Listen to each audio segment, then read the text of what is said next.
does. Search but you stay lost. We are reaching for the stars, but we're making this too hard. And I wonder where you are. Mysterious, that's the part you always show, 'cause you're too curious. Maybe you should take it slow. Mysterious, that's the part you always show, 'cause you're too curious. Maybe you should take it slow.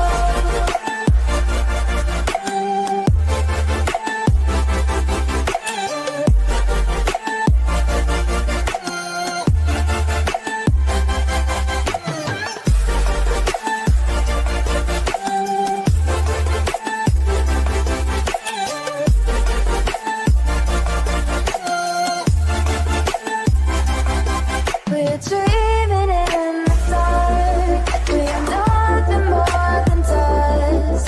You search but you stay lost. We're reaching for the stars, but we're making this too hard. And I wonder where you are. Mysterious, that's the part you always show, 'cause you're too curious. Maybe you should take it slow. Mysterious, that's the part you always show, 'cause you're too curious. Maybe you should take it slow.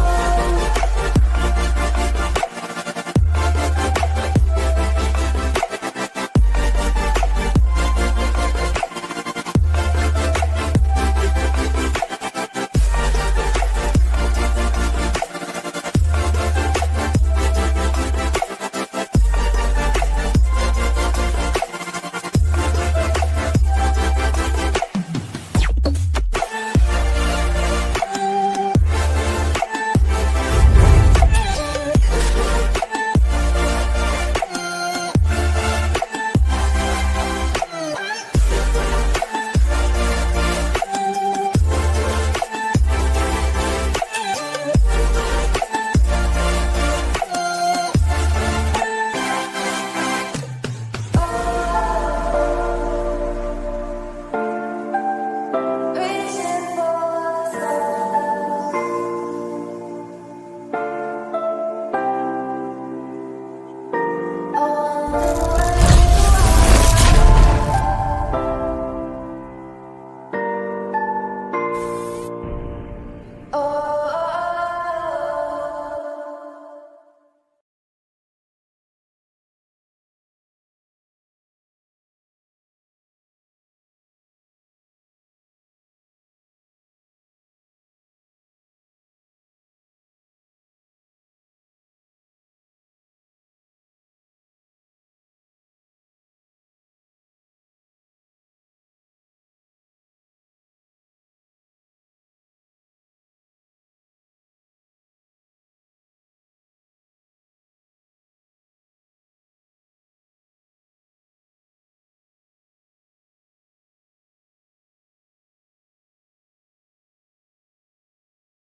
The subcommittee will come to order. I note that today's committee activity will be Object to viewed. this joint hearing pursuant to the House rules. This joint hearing requires unanimous consent, and I do not consent. You are recognized. May I ask the basis for the objection from the ranking member?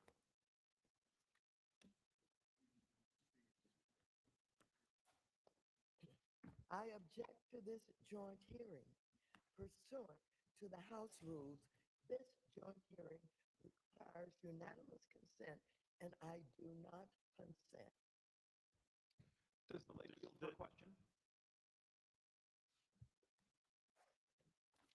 Will the ranking member yield? Madam Ranking Member?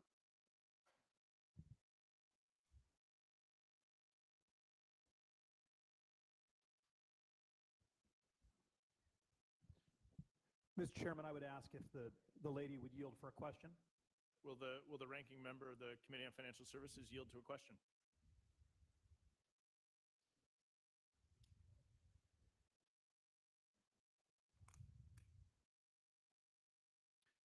I'll ask again, will the ranking member of the full Committee on Financial Services yield to a question from the subcommittee chairman? Mr. Chairman, I would just note by way of context for the ranking member, I understand your objection, or I understand that you've made it. I just want to get a better insight into what is the basis of your objection, so that if there's something that we can do to remove that problem, we can work in good faith to do so.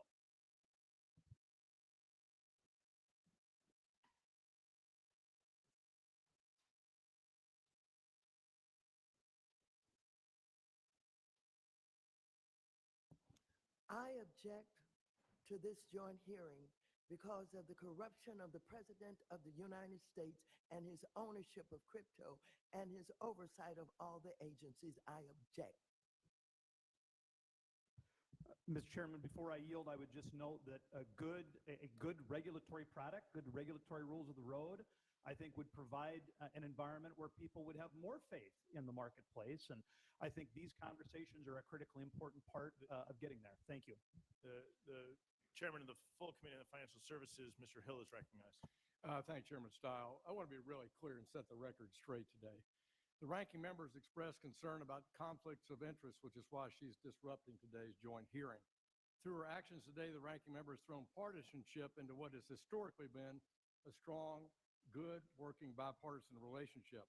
For those of you that may not know, we held a similar hearing, a similar joint hearing in this same building in May 2023 under the leadership of Chairman Thompson, then Ranking Member David Scott, former Chairman McHenry, and Ranking Member Waters. The purpose of that hearing, like today's hearing, is to discuss the importance of rules for digital assets so that every market participant must abide by them. I was encouraged by the engagement that we received from last Congress by members on both sides of the aisle. There was overwhelming support from the House Democrats and Republicans on legislation that brings digital asset markets into the regulatory perimeter and closes the gaps in regulation. Gaps that we all agree exist. Gaps that President Biden agrees that exist. Gaps that President Trump agrees that exist. Members worked hard to provide robust consumer protections, and they did so in a manner that would make our constituents proud. We left our differences at the door, and we were honest and transparent in our legislative work. Members on both sides of our committees are committed to crafting legislation to provide that regulatory clarity to encourage responsible actors in the digital asset ecosystem. That's what most of the members in this room are here to discuss today. As the ranking member currently pointed out, to hold a joint hearing, we must receive unanimous consent from both Republicans and Democrats to proceed. The ranking member received ample notice, more than 6 weeks, and negotiated an additional witness for the minority. Yet after that good faith effort, the ranking member is objecting today. We agreed not to notice legislation to this joint hearing, yet the ranking member is objecting today. We determined a seating chart, discussed opening statements and witnesses, yet the ranking member is objecting today. I want to thank Agriculture Ranking Member Craig and her staff, Subcommittee Ranking Member Don Davis, Chairman Benham, and our witnesses who've traveled here to be dedicated to their time to share their views with the committee. I also want to thank Chairman Thompson, Subcommittee Chairs Johnson and Stile, and my staff for your commitment for working relentlessly with the minority. Hearings are an opportunity for Congress and the American people to explore important matters of policy together. Whether we agree or disagree on policy, we hold them publicly so that our constituents can understand how we work to better their lives. This hearing would have served as a forum for financial services and agriculture members to learn from our panelists and discuss solutions and to issues. And given the cross-jurisdictional nature of the work, a joint hearing has been very, very needed. While I understand the ranking member has concerns, but by objecting to this hearing, the ranking member is undermining the opportunity for these two committees to engage in a conversation of vital importance to the American people. That's a loss for our committees, the House, and the public at large. Those of us that remain in this room will not sit idly by and abandon the urgent work we have before us that our committees have set out to do. We will sit together, hear from these good witnesses, and ask questions and learn from your expertise. We'll do the difficult work of finding common ground that on issues like digital assets that matter so strongly to Americans. We will try not to silence one another over policy disagreements. This is just the beginning of the discussion, and I look forward to seeing how we can move forward in a bipartisan way. I yield back to the chair. Mr. Chairman? Thank you very much, Mr. Chairman. Mr. Does the ranking member insist upon her objection? I insist upon my objection, and I'd like everyone to join me in CVC room 217. The objection to convening this meeting is heard. Trump's crypto corruption. The ranking member's objection to the meeting is heard. We'll now move on to a roundtable. Mr. Chairman, may I be heard on the objection? The ranking member of the subcommittee, Mr. Lynch, is recognized. Thank you, Mr. Chairman. Mr. Chairman, ranking and to my colleagues on the Agricultural Committee as well. Ranking Member Waters has objected to this hearing because of the clear conflicts of interest between President Trump and his family's personal crypto ventures and the legislative proposals our committee are considering. President Trump and his family are exploiting the presidency to enrich themselves using their personal crypto business, World Liberty Financial. Never in American history has a sitting president so blatantly violated the ethics laws. I asked the ranking member. The gentleman was offered a moment to comment. The gentleman was offered a moment to comment on the objection. The gentleman is no longer recognized. $2.9 billion. The gentleman is no longer recognized. You will be recognized during this hearing. Issuing a meme coin. Governance the gentleman, Mr. Lynch, would be noticed if he was in a hearing, of which he would have the 75% of the ability proceeds to speak go under to the the Trump protections that are family. provided in the House Every detail of rules. his dealings contain Ranking a member conflict Lynch, you are of no interest. longer recognized by the chair. The gentlelady's objection is heard. We'll now move into Mr. Chairman, a I ask that roundtable. my written remarks be entered into the record. It is too bad for the ranking member that it is not a hearing. If it was a hearing, the ranking member would be protected by House rules. There was an objection from the ranking member of the full committee. On her objection. I object. The committee, the objection is heard. The objection is heard, and we will now move into a roundtable. We want to hear from our participants who've traveled to share their expertise with us. And I would ask that participants make brief remarks. To keep our members on track, I'd also ask that they limit their comments and questions to 5 minutes. To open the roundtable, I'd like to ask Agriculture Subcommittee on Commodity Markets, Digital Assets, and Rural Development Chairman Johnson to offer remarks. Well, a rose by any other name smells just as sweet. This is the second public event these two committees have done together. I think it's a remarkable degree of cooperation and partnership, and I think it builds on the work of last term where Democrats and Republicans, ag and financial services worked together to get things done. And for me, today is we get so lost in some of the terminology. You know, what about the Howey test, and what about this, and what about, custody, and these things matter. But ultimately, to me, it comes down to two gentlemen, Mark and Mike. The Ag Subcommittee, or maybe it was the full committee, I forget, had a really good hearing a couple of weeks ago where we talked about the real world applications that, and Don Davis was there and helped me manage that subcommittee hearing where we talked about the real world use cases of digital assets and blockchain technology and how they can enhance the lives of everyday Americans. Mark Tague, a fourth generation cattleman in Oklahoma, he co-founded Cattle Proof to improve those cattle markets. Mike Horton, an engineer in California, developed GeoNet to create an accessible worldwide precision mapping network.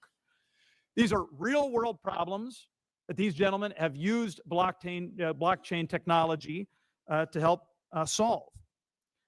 Without tokens, the blockchain wouldn't work, and neither CattleProof nor GeoNet would exist.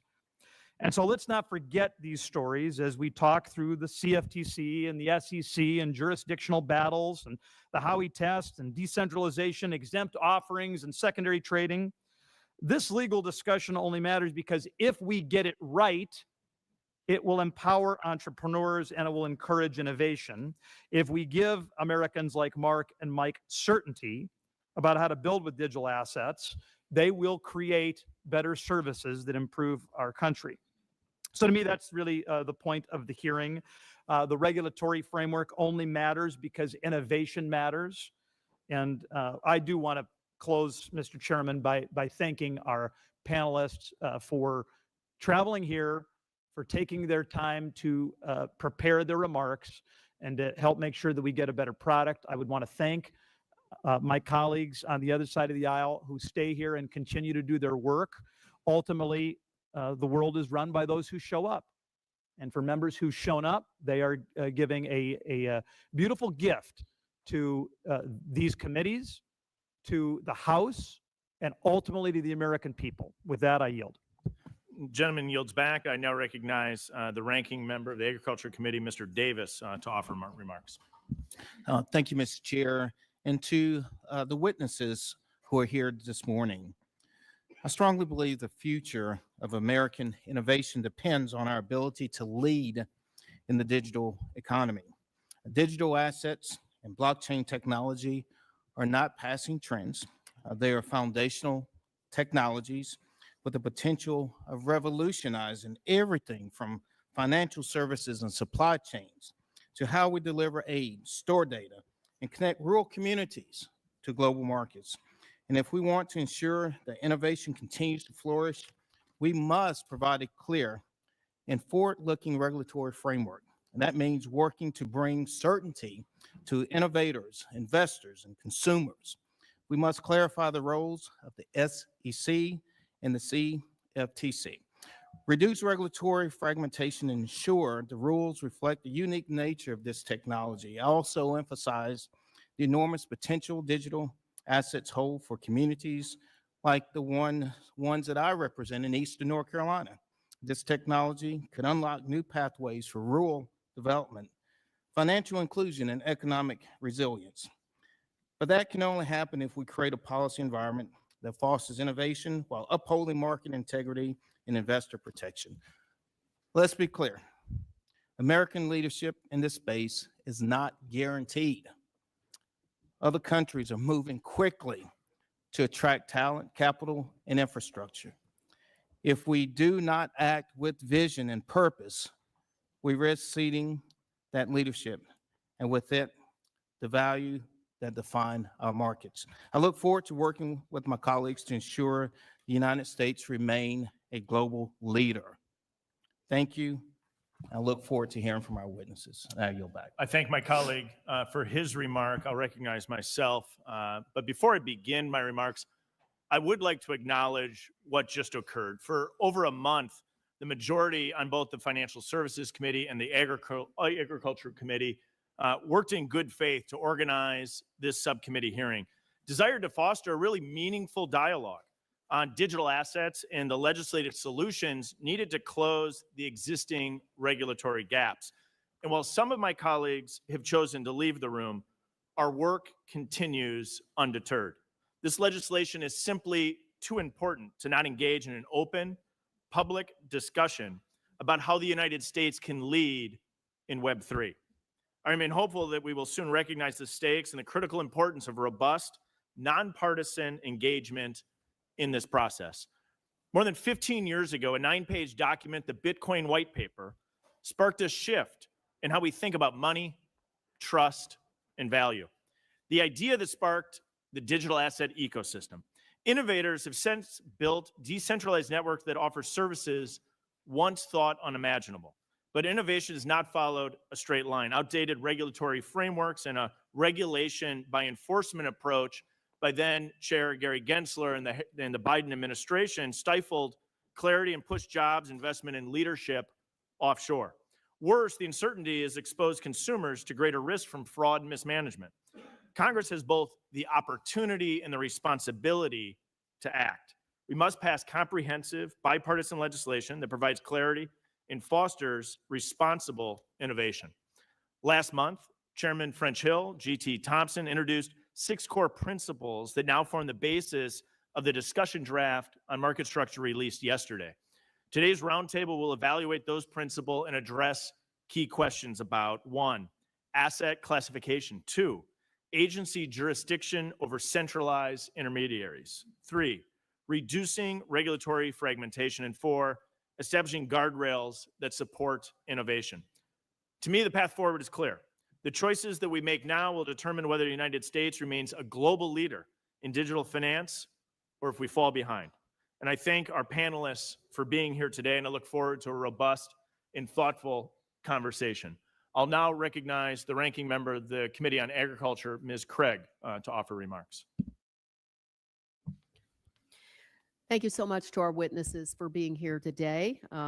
This is a really important conversation. I'm here because I think we need to be engaged and part of the discussion to agree on the rules of the road as they relate to crypto. It isn't going away, and we have a responsibility to be here and be part of the solution. If we're successful in working together, then legitimate enterprises will innovate and thrive, and consumers and retail investors will be protected. If we fail to find a bipartisan solution to these pressing questions, we will witness more scandals, and consumers will not have the protections that they so clearly need. It's important and it's legitimate to call out the self-dealing from the Trump administration related to hawking meme coins from the White House. It's corrupt, it's wrong, and it makes this process of coming together to regulate crypto more partisan than it needs to be. While these conversations may be difficult, they are important for our constituents. I'm pleased that we're moving forward with this roundtable today, and with that, Mr. Chairman, I yield back. I thank the gentlelady for her remarks. The gentleman, the chairman of the Committee on Agriculture, Mr. Thompson, is recognized to offer remarks. Thank you, Mr. Stile. For 2.5 years, our committees have worked together on legislation writing rules of the road for digital asset markets. I'm proud of what we've accomplished last Congress with FIT, and is a great example of what can happen when we work together. Unfortunately, today is an example of what happens when we cannot work together. We wind up with a second best solution. But the discussion today will go on. I appreciate all our colleagues who have chosen to make time for these witnesses and this discussion today. We have a rare opportunity to make law this Congress and to be the authors of legislation which will change the way we use the internet and how we interact in the digital commodity.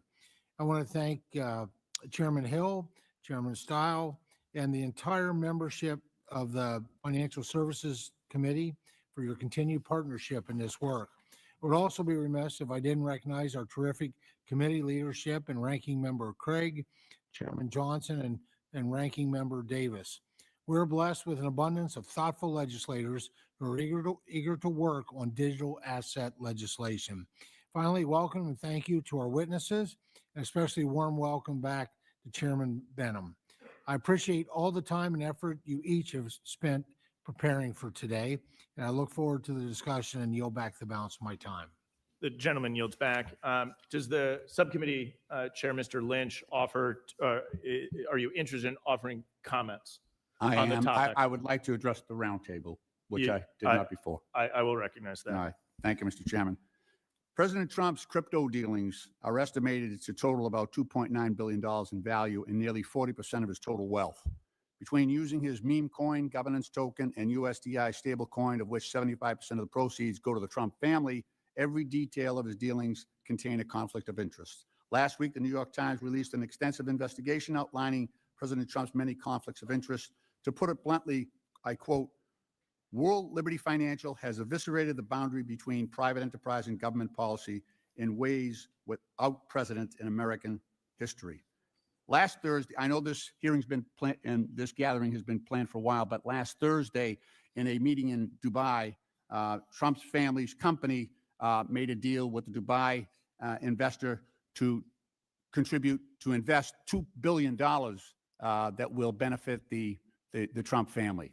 There's a clear, I understand crypto, I understand the other issues here, but this is a mechanism by which other people outside foreign interests can actually influence our president. Not just this one, but in the future as well. And I think that's a relevant issue before this forum. Thank you. And I do thank the witnesses for their willingness to come here and assist the roundtable with its work. Thank you, Mr. Chairman. I yield back.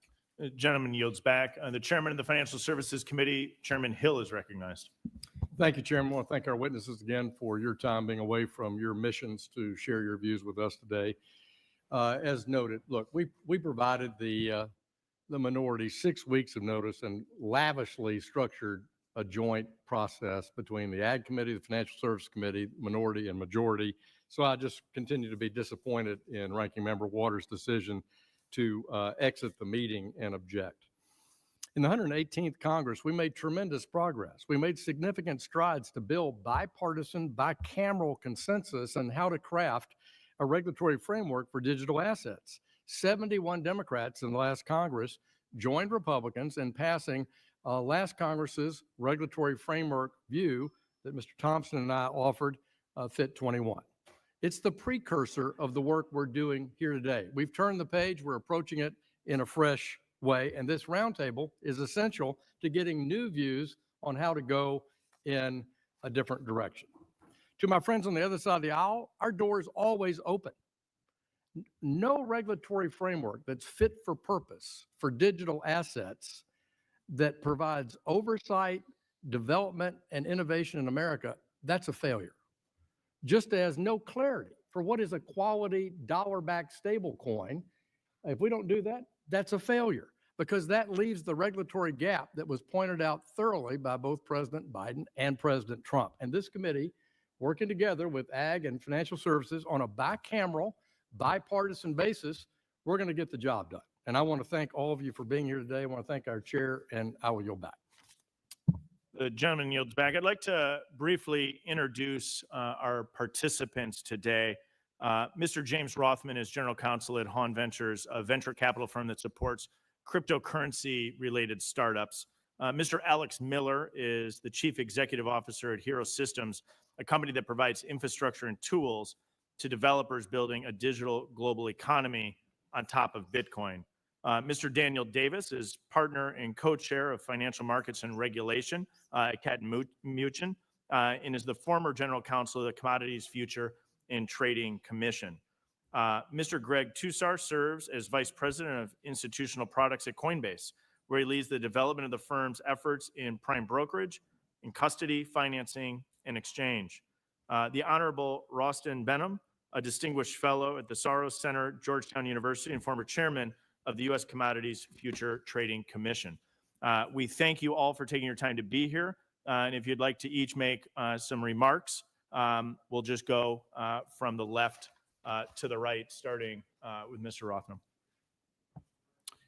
Chair Style, Chair Johnson, ranking members Lynch and Davis, and members of the subcommittee, thank you for the privilege of speaking today. My name is James Rathmel. I'm the general counsel of Hahn Ventures, a venture capital firm founded by Katie Hahn, who was a federal prosecutor and a general partner at Andreessen Horowitz. Prior to Hahn Ventures, I was in legal practice, where I primarily focused on securities offerings of all kinds, from venture capital financings to IPOs to capital markets transactions. At Hahn Ventures, we invest in teams building with frontier technology. We believe crypto, i.e. cryptographic primitives, with economic incentives, has the potential to modernize financial infrastructure and digital ecosystems. With new primitives, money, assets, and markets can become like everything else on the internet: transferable at the speed of information, accessible, programmable, and auditable. Our portfolio companies reflect the ambition of this moment. Plume is streamlining the tokenization of real-world assets with built-in legal and compliance tools. BVNK uses stablecoins and decentralized infrastructure to make global payments for businesses as seamless as sending an email. Alio embeds infrastructure for digital identity and authentication while protecting the sensitive data of everyday users. And Farcaster is reimagining social media by returning control to users and developers through decentralized protocols. These teams want to build and expand in the United States, but they need clarity to do so, not special treatment, just consistent rules that reflect how these systems actually work. At the heart of today's hearing is something deceptively simple: digital assets. A digital asset is not inherently a stock, currency, or investment contract. In many cases, it's something entirely novel, a computing primitive that evolves over time and serves multiple purposes depending on the context. We need legislation that accounts for the unique properties of digital assets and evolves with them. But why are existing laws inadequate to meet the present need? A token might start its life primarily as a mechanism for capital raising, with the initial transactions involving security-like characteristics. But as adoption grows, that same token may evolve to primarily serve other functions, as a means of payment, as a governance mechanism, or to provide access to services on a protocol. This evolution isn't incidental, it's the explicit goal of many projects. They aim to decentralize over time, becoming governed by open source communities and secured through trustless consensus. Digital assets are the bedrock of this incentive mechanism. A successful legal framework must accommodate this transition. If done right, it can unlock more resilient, transparent, and accessible financial and digital infrastructure. It's not the case that digital asset issuers refuse to comply with the law. Our industry has tried every single pathway available under existing securities laws to conduct a token offering. But a core reality remains: protocols depend on liquid markets, price discovery, community participation, and disintermediation. Existing law simply doesn't contemplate this. That's the legal black hole that many projects face today. So what would a better blueprint look like? We need a graduated framework that adapts to a project's lifestyle. Early on, lightweight disclosure regimes can help address information asymmetries. As networks mature and decentralize, the focus should shift to market integrity and price discovery. Moreover, decentralized networks have incredible amounts of high-resolution, real-time data. Our portfolio company, Artemis, for example, has developed tools for parsing and analyzing this data, everything from market statistics to developer activity to application usage. US financial regulators were early movers in the 1980s and 1990s to adopt electronic systems and make data freely available through the internet. Here too, they should lead and work with the private sector to ensure that on-chain data is standardized and disseminated into the market. The United States has led before. In the 20th century, we built the world's most dynamic capital markets by balancing investor protection with financial and technological innovation. We have the opportunity to do that again with crypto. If we don't act, innovation won't wait. It will simply move elsewhere. And we will lose not only economic opportunity, but also the chance to shape the rules of the road according to our values. We believe that the future of capital markets, the global financial system, and the internet will run on open source blockchains. So what's at risk is not just American innovation in the digital asset space, but ceding our hard-won leadership role in traditional markets as well. This Congress has a historic opportunity. The blueprint you create today will determine whether the next generation of digital asset innovation happens here or abroad. Thank you, and I look forward to your questions. Thank you very much. Mr. Miller, you're recognized to share your remarks. Thank you. Chair Steele, Ranking Member Lynch, Chairman Johnson, Ranking Member Davis. Good morning. Thank you for inviting me today. My name is Alex Miller, and I am the CEO of Hero Systems. I've spent the last 15 years of my career on one thing, which is helping builders build. Our mission at Hero is to enable developers to build a global, seamless, decentralized, and interconnected economy on top of Bitcoin via the Stacks network, a fully decentralized blockchain that is one of the oldest and largest layer 2s to Bitcoin. It provides the speed and programmability that doesn't exist on Bitcoin, but helps bring it to everyone and actually bring it the scale and capacity to be used. Why I'm really here today, though, is that Hero's a little bit unique. We have been not only very proudly based in the US since our founding, but when we built the first version of the Stacks blockchain about 7 years ago, which was known as Blockstack at the time, we ran the first, and I believe are the only company still around to have run an SEC qualified Regulation A offering for tokens. We believe deeply from the beginning that for a project to have the firmest base, to be a generational project, it needed to be built the right way, decentralized, with trust, and within compliance to the laws, so that there was no question that it would remain around. And for that reason, we chose to make the initial offering of STX, which is the token that is used for gas, and to create the incentives that are necessary for any decentralized system to work via Regulation A, so that everyone, not just the accredited investors who traditionally make up Reg D, or the international investors who make up Reg S offerings, could participate. Unfortunately, we ran headlong into the challenge that is trying to fit the square peg of new technology into the round hole of the current law. Due to the lack of a clear regulatory structure, trying to do it the right way has cost us at this point more than the $15 million that we raised through that Regulation A offering. If we had not raised also through Reg D and Reg S, we would have spent every penny that we had simply trying to come in and register. It's caused us to have to create suboptimal compliance structures that's made the experience worse for the users and developers on this network. And it's put us at a competitive disadvantage to projects based outside the US who are less decentralized and less transparent.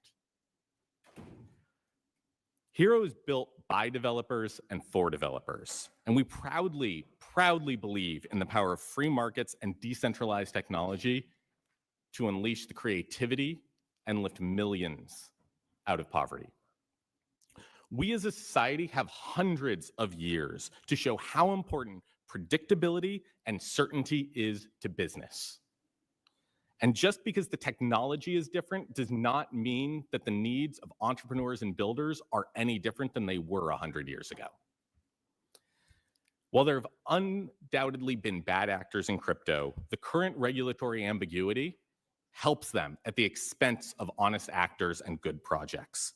Clear regulatory frameworks will enable ethical projects to flourish, while ambiguity helps those that aren't. So my ask of you today is this: give builders the regulatory clarity that they are asking for, with fit-for-purpose, cost-effective structures that let them get back to building while providing disclosures, transparency, and confidence to investors. Doing so will encourage this ethical innovation, protect consumers, and most importantly, reassert America's position as a global leader in technology. Again, thank you for having me today, and I look forward to discussing this more with you. Thank you very much, Mr. Miller. Mr. Davis, you're recognized to offer your comments. Good morning. Thank you, Chairman Steele and Johnson, ranking members Lynch and Davis, and members of the subcommittees and committees for this opportunity. My name is Dan Davis. I am partner at Catton, Mooch & Rosenman and the co-chair of the firm's financial markets and regulation practice. From 2017 to 2021, I had the honor of serving as the general counsel of the Commodity Futures Trading Commission with, among others, then Commissioner Benham. It's good to share a table with you. I speak today in my personal capacity. I have 2 points regarding the CFTC to make in these remarks. First, the CFTC is already engaged in a significant portion of the digital asset markets. And second, that the CFTC is the natural federal regulator to provide additional authority for the digital asset spot market. But first, the CFTC is already engaged in a significant portion of the digital asset market. Let's start with basics. A digital asset is a commodity. Every court to address that question has ruled that a digital asset is a commodity. If I sell that digital asset to somebody else, that is presumptively a commodities transaction. The CFTC has enforcement authority over that transaction. If there is fraud or manipulation, the CFTC can prosecute that transaction, but that's all it can do. If I put a future on top of that digital asset, you get full CFTC regulatory jurisdiction. I have to register, I'm examined, and I have to comply with CFTC core principles and regulations. If I put a swap on top of that digital asset, again, full CFTC jurisdiction. If I put an option on top of that digital asset, full CFTC jurisdiction. Also, if I sell that digital asset to a retail person and I offer them financing or leverage, and I don't actually deliver the digital asset to them within 28 days, that is also full CFTC jurisdiction, and that's Section 2C2D of the CEA. So the CFTC already has a lot of jurisdiction over a wide array of digital assets. How much exactly? Well, right now there are about 20 or so CFTC regulated products based on digital assets that are either trading or have been self-certified to trade. Those 20 or so digital assets account for about 83% of the global market capitalization of all digital assets. 83%.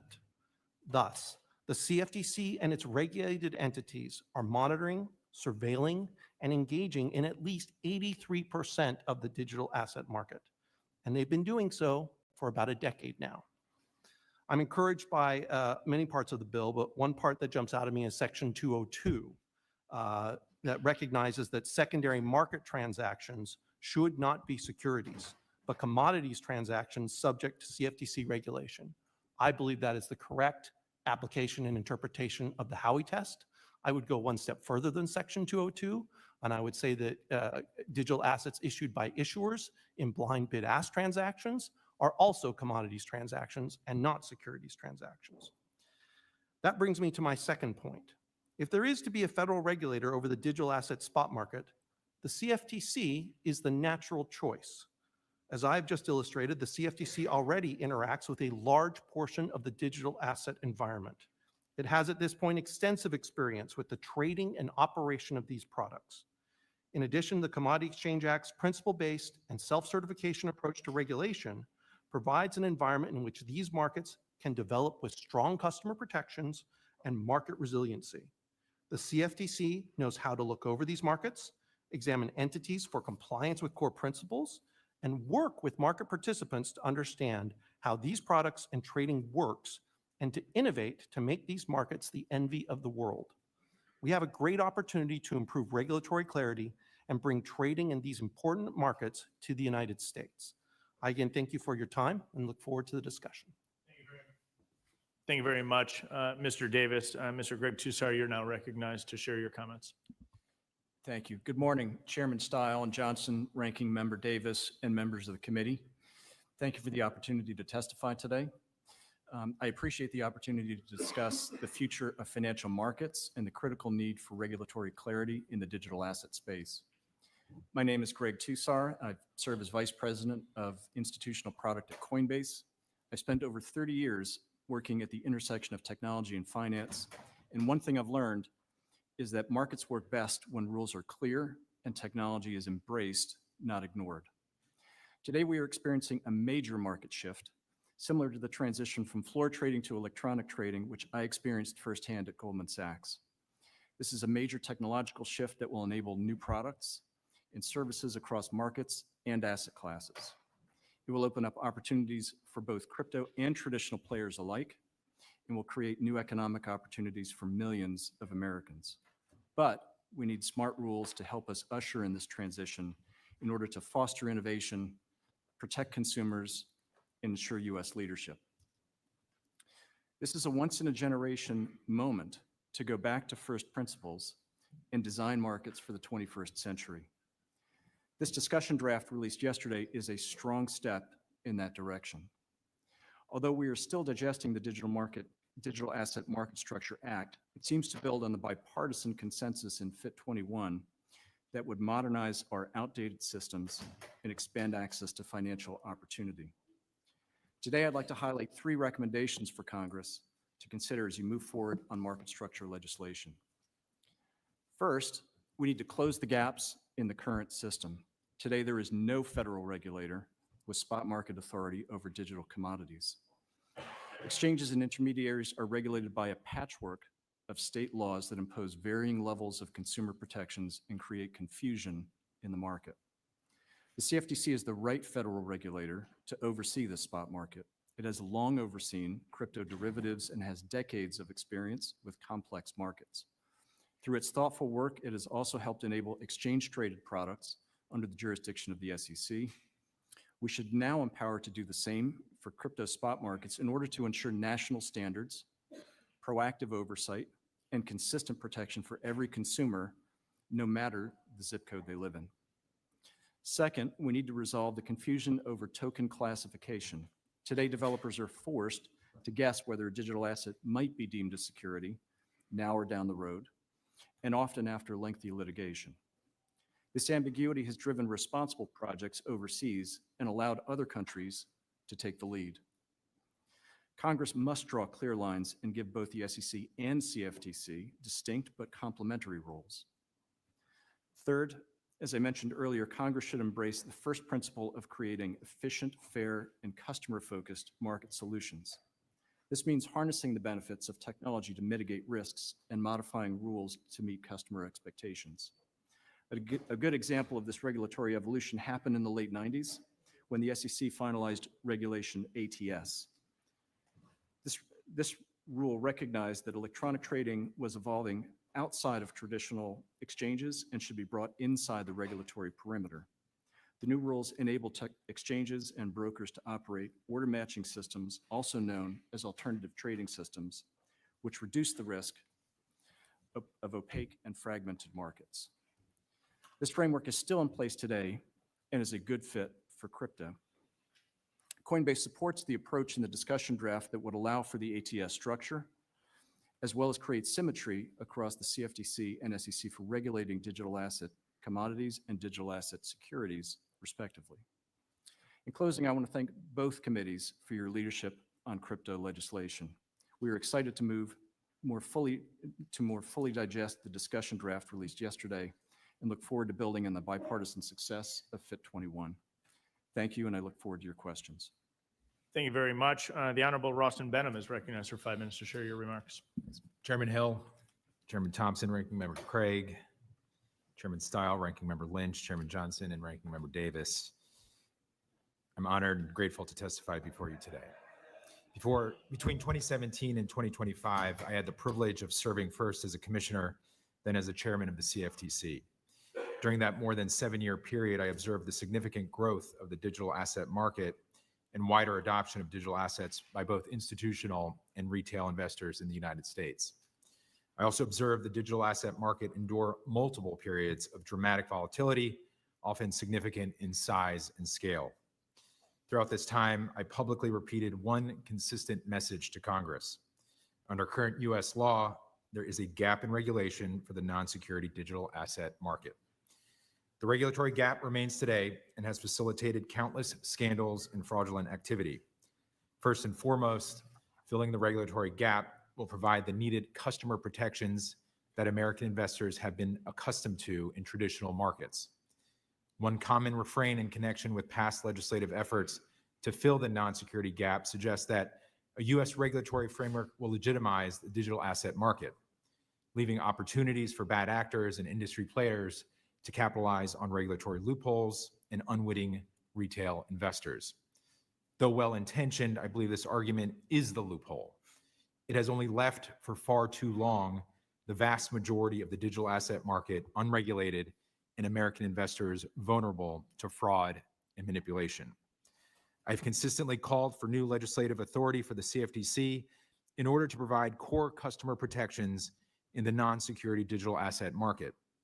As both committees consider a legislative solution, I believe it's critical to rely on durable legal precedent as the framework to define digital tokens as securities or commodities, and recognize that the nature of commodity assets do not necessitate an identical regulatory framework as do securities.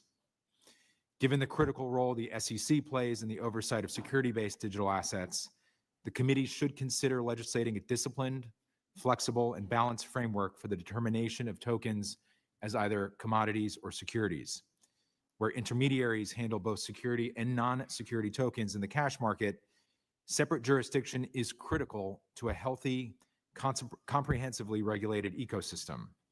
Currently, there are numerous examples of individuals and entities duly registered with the CFTC and the SEC. In these instances, each agency retains its licensing authority over the registrant.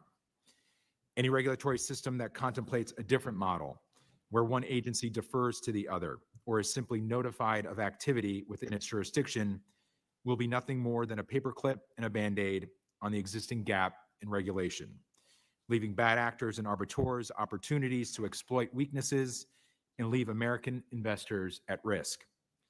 Further, any framework where each agency does not retain its exclusive licensing authority pretends a future of blurred jurisdiction across other financial products like agricultural and energy, to name a few. While preserving each agency's authority is critical, supporting cross-agency collaboration consistent with what is practiced today, and which may include tools like portfolio margining and other netting mechanisms, is also beneficial where appropriate.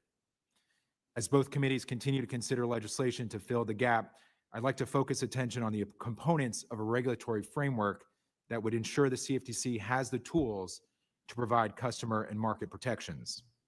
First, the principle-based oversight model has served the CFTC and its regulated markets well, striking an appropriate balance between clear outcomes-based requirements and measured flexibility to meet those outcomes. Second, appropriate funding is necessary to meet the mandate of any legislatively enacted regulatory program. I would strongly encourage the committee and the Congress to consider a permanent fee-for-service model exclusively assessed on digital asset registrants. Third, and following my earlier point, any legislative package should require registrants to provide information regarding traded tokens to ensure investors have access to material information. Fourth, an effective legislative effort mandating a regulatory framework for digital assets must include a role for self-regulatory organizations. Fifth, it's essential that legislation provide comprehensive authority for anti-money laundering, know your customer, and customer identification program built off of existing requirements under U.S. law for market participants. And finally, a comprehensive education and outreach program will enable the investing public to understand both the risks and opportunities of this technology. The current divide between the U.S. and our international counterparts creates regulatory arbitrage opportunities that are exploited by bad actors and prohibits the U.S. from truly contributing to much needed multilateral coordination efforts. Further, the potential economic benefits and innovation arising from this technology ultimately will be unmet without regulatory certainty. The principles and regulatory foundations that have made U.S. capital markets and derivatives markets the deepest, most liquid, and most resilient in the world provide an effective model for the digital asset commodity market. We need to act thoughtfully, but with urgency, to fill this harmful regulatory gap in order to give American investors the protection they deserve. Thank both committees for your focus in this area and look forward to answering your questions. Thank you very much. We thank all of our participants for being here and sharing your expertise. We'll now move on to questions in the roundtable. As this is a roundtable and not a hearing, I will control the time. I ask all of our members to hold their questions to roughly 5 minutes, and I will do my best to alternate between not only parties, but also full committees. We'll begin by the chair of the subcommittee on agriculture, Mr. Dusty Johnson. I'll start by thanking former Chair Benham. It was a remarkable investment of your time last Congress. You and I talked on Saturdays. You and I talked on Sundays. You understood it was not your job to craft legislation, but instead to provide the members of this committee insight needed to try to do right by this complicated policy issue. And sir, you have been a clear and consistent voice that legislative inaction endangers consumers.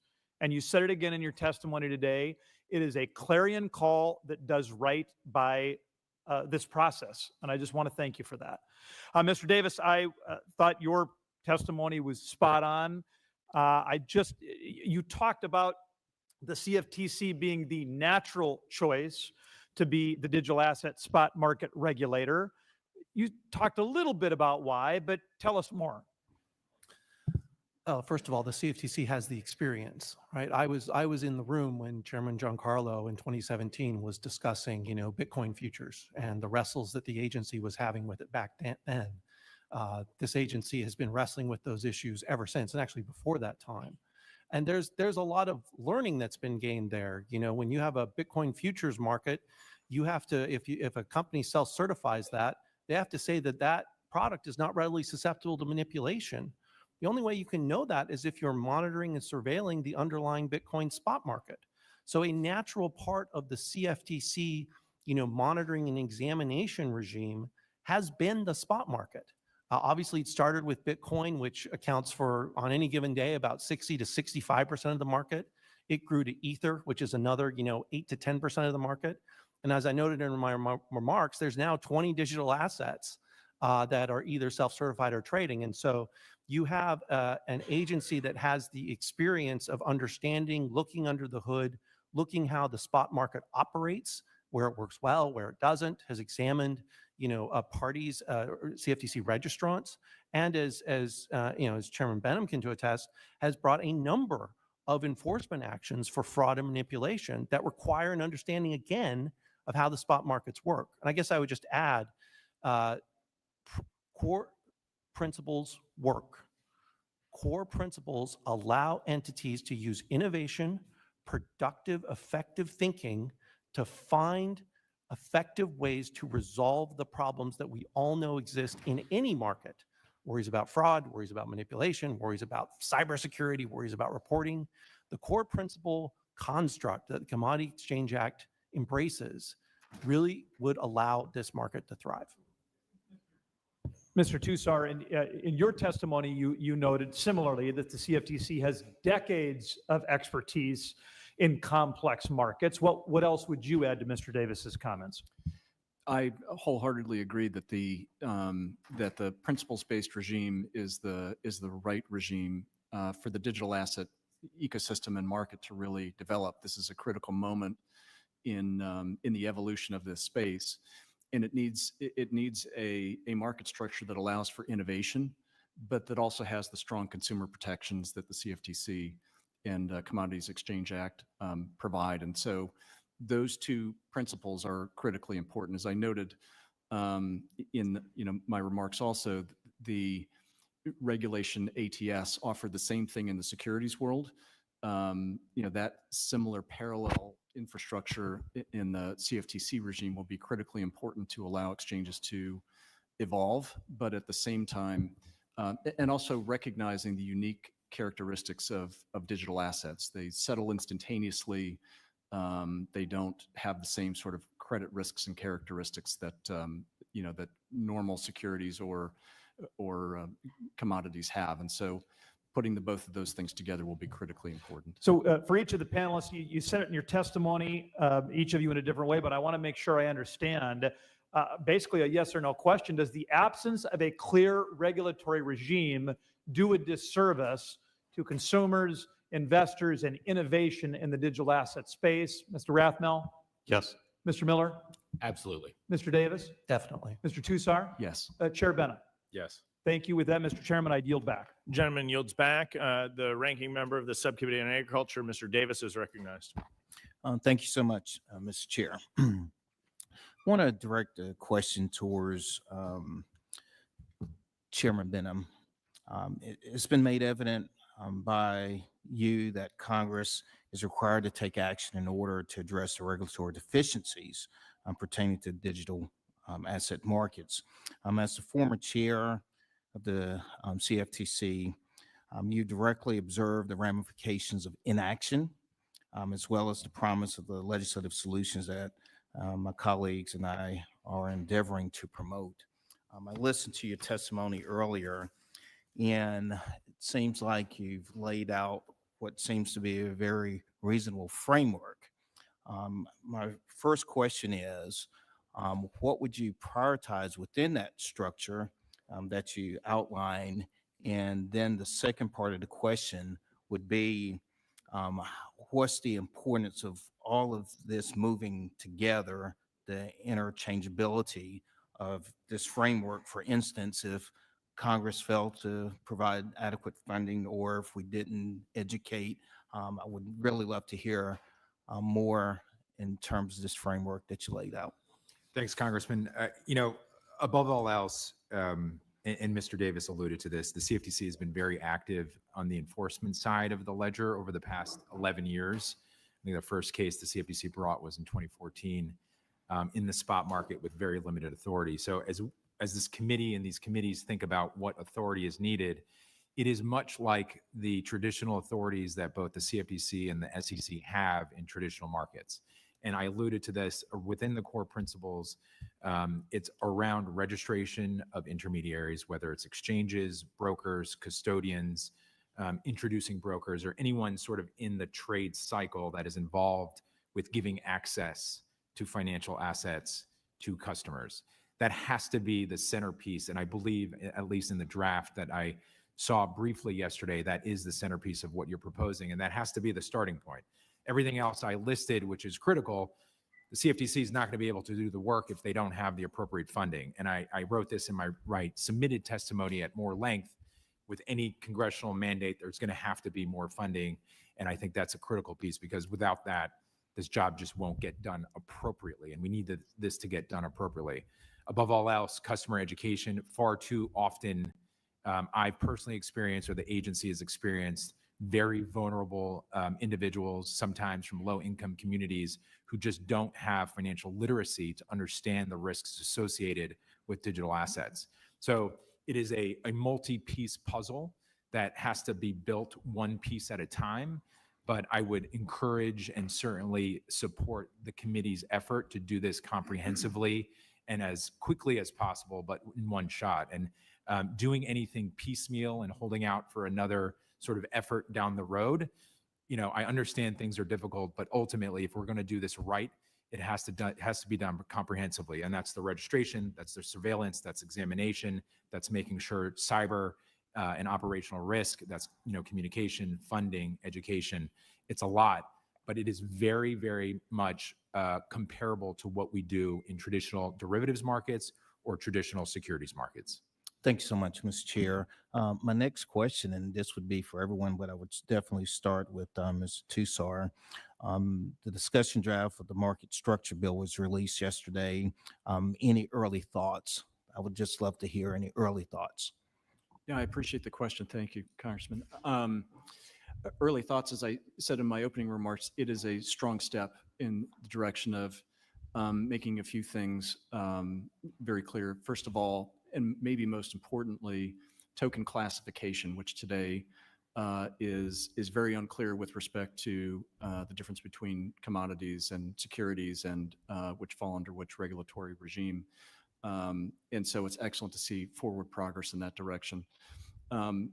Also that, importantly, that there is the potential for there to be harmonization between the digital asset securities and digital asset commodities trading, because what we anticipate is that these things will need to exist not just side by side, but in the future in some integrated way. And so it's important that the two regimes on the CFTC and SEC side are harmonized to the greatest degree possible, so that consumers are afforded the same protections and those sorts of things, as we anticipate that they will exist on the same platform, and the expectations will be similar.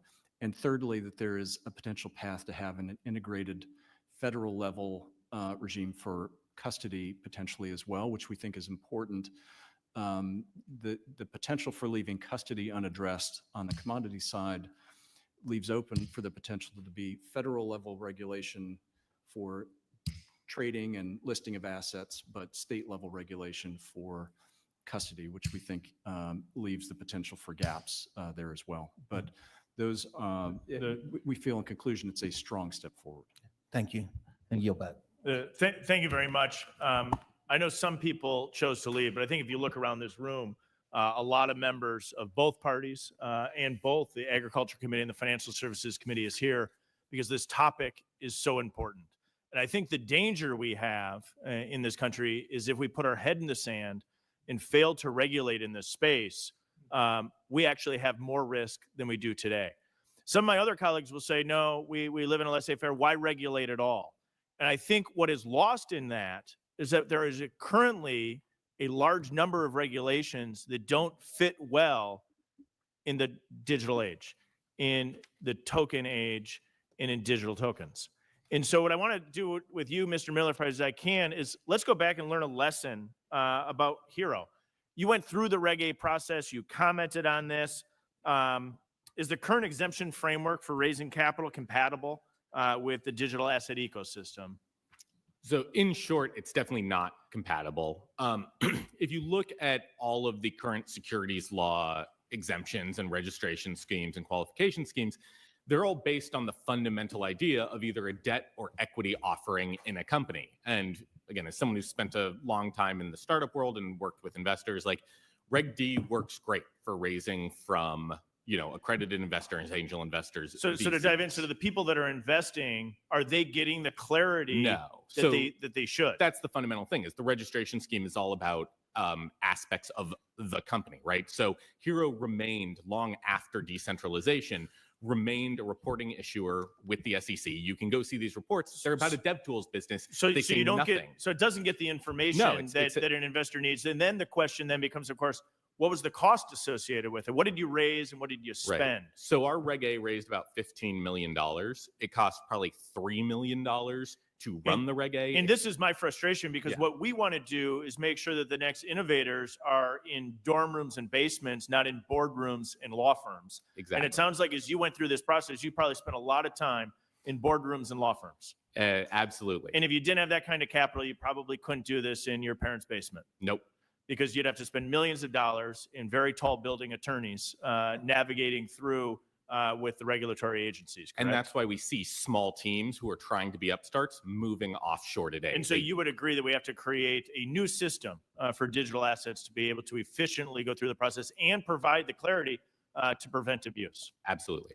All right, let me jump over. Another impediment in the digital asset ecosystem is the legal classification of the assets. Are they securities, commodities, or maybe something else entirely? Mr. Rathmel, your guidance has been useful for project in determining whether or not they'll be classified as a security or not. The SEC put forward a Rule 2019, a 60-factor test. Is this helpful at all, or does it just add more complexity into the system? We're grateful for the clarity, certainly. The challenge that we've consistently run into in the space, as Mr. Miller alluded to, is that we have startup teams who may have raised perhaps a few $1 million who are spending a disproportionate amount on reading the legal tea leaves. And I think the 2019 guidance is kind of part and parcel of that. A 60-factor test is not really workable for an entrepreneur. It's not workable. Did you have to create your own internal process? For us, particularly at a venture capital firm, or say it again. For us specifically at a venture capital firm, yes. Certainly we've looked at the 2019 guidance. We've looked at the Hinman speech as we're assessing, the security status of an offering. But certainly there's a comprehensive, kind of across the space, a lack of legal clarity. And so even with the guidance that came from the SEC, you're finding yourself spending big bucks on attorneys rather than on innovation development. Fair? Absolutely, and the same is true for all of our founders. So let me jump over to you, if I can, Mr. Tussar, as we wrap this up, because the other logical path, of course, people would say, well, don't worry, Mr. Stile, we can go for a state approach. And I think your background at Coinbase really gives us an opportunity to dig into that. Could you kind of highlight the impact the existing regulatory structures for digital asset trading platforms and how it exists, in particular at the state level? Maybe that's a path. Yeah, thank you for the question, Congressman. We think it is critical that there be federal level regulation, that today we have a variety of different approaches.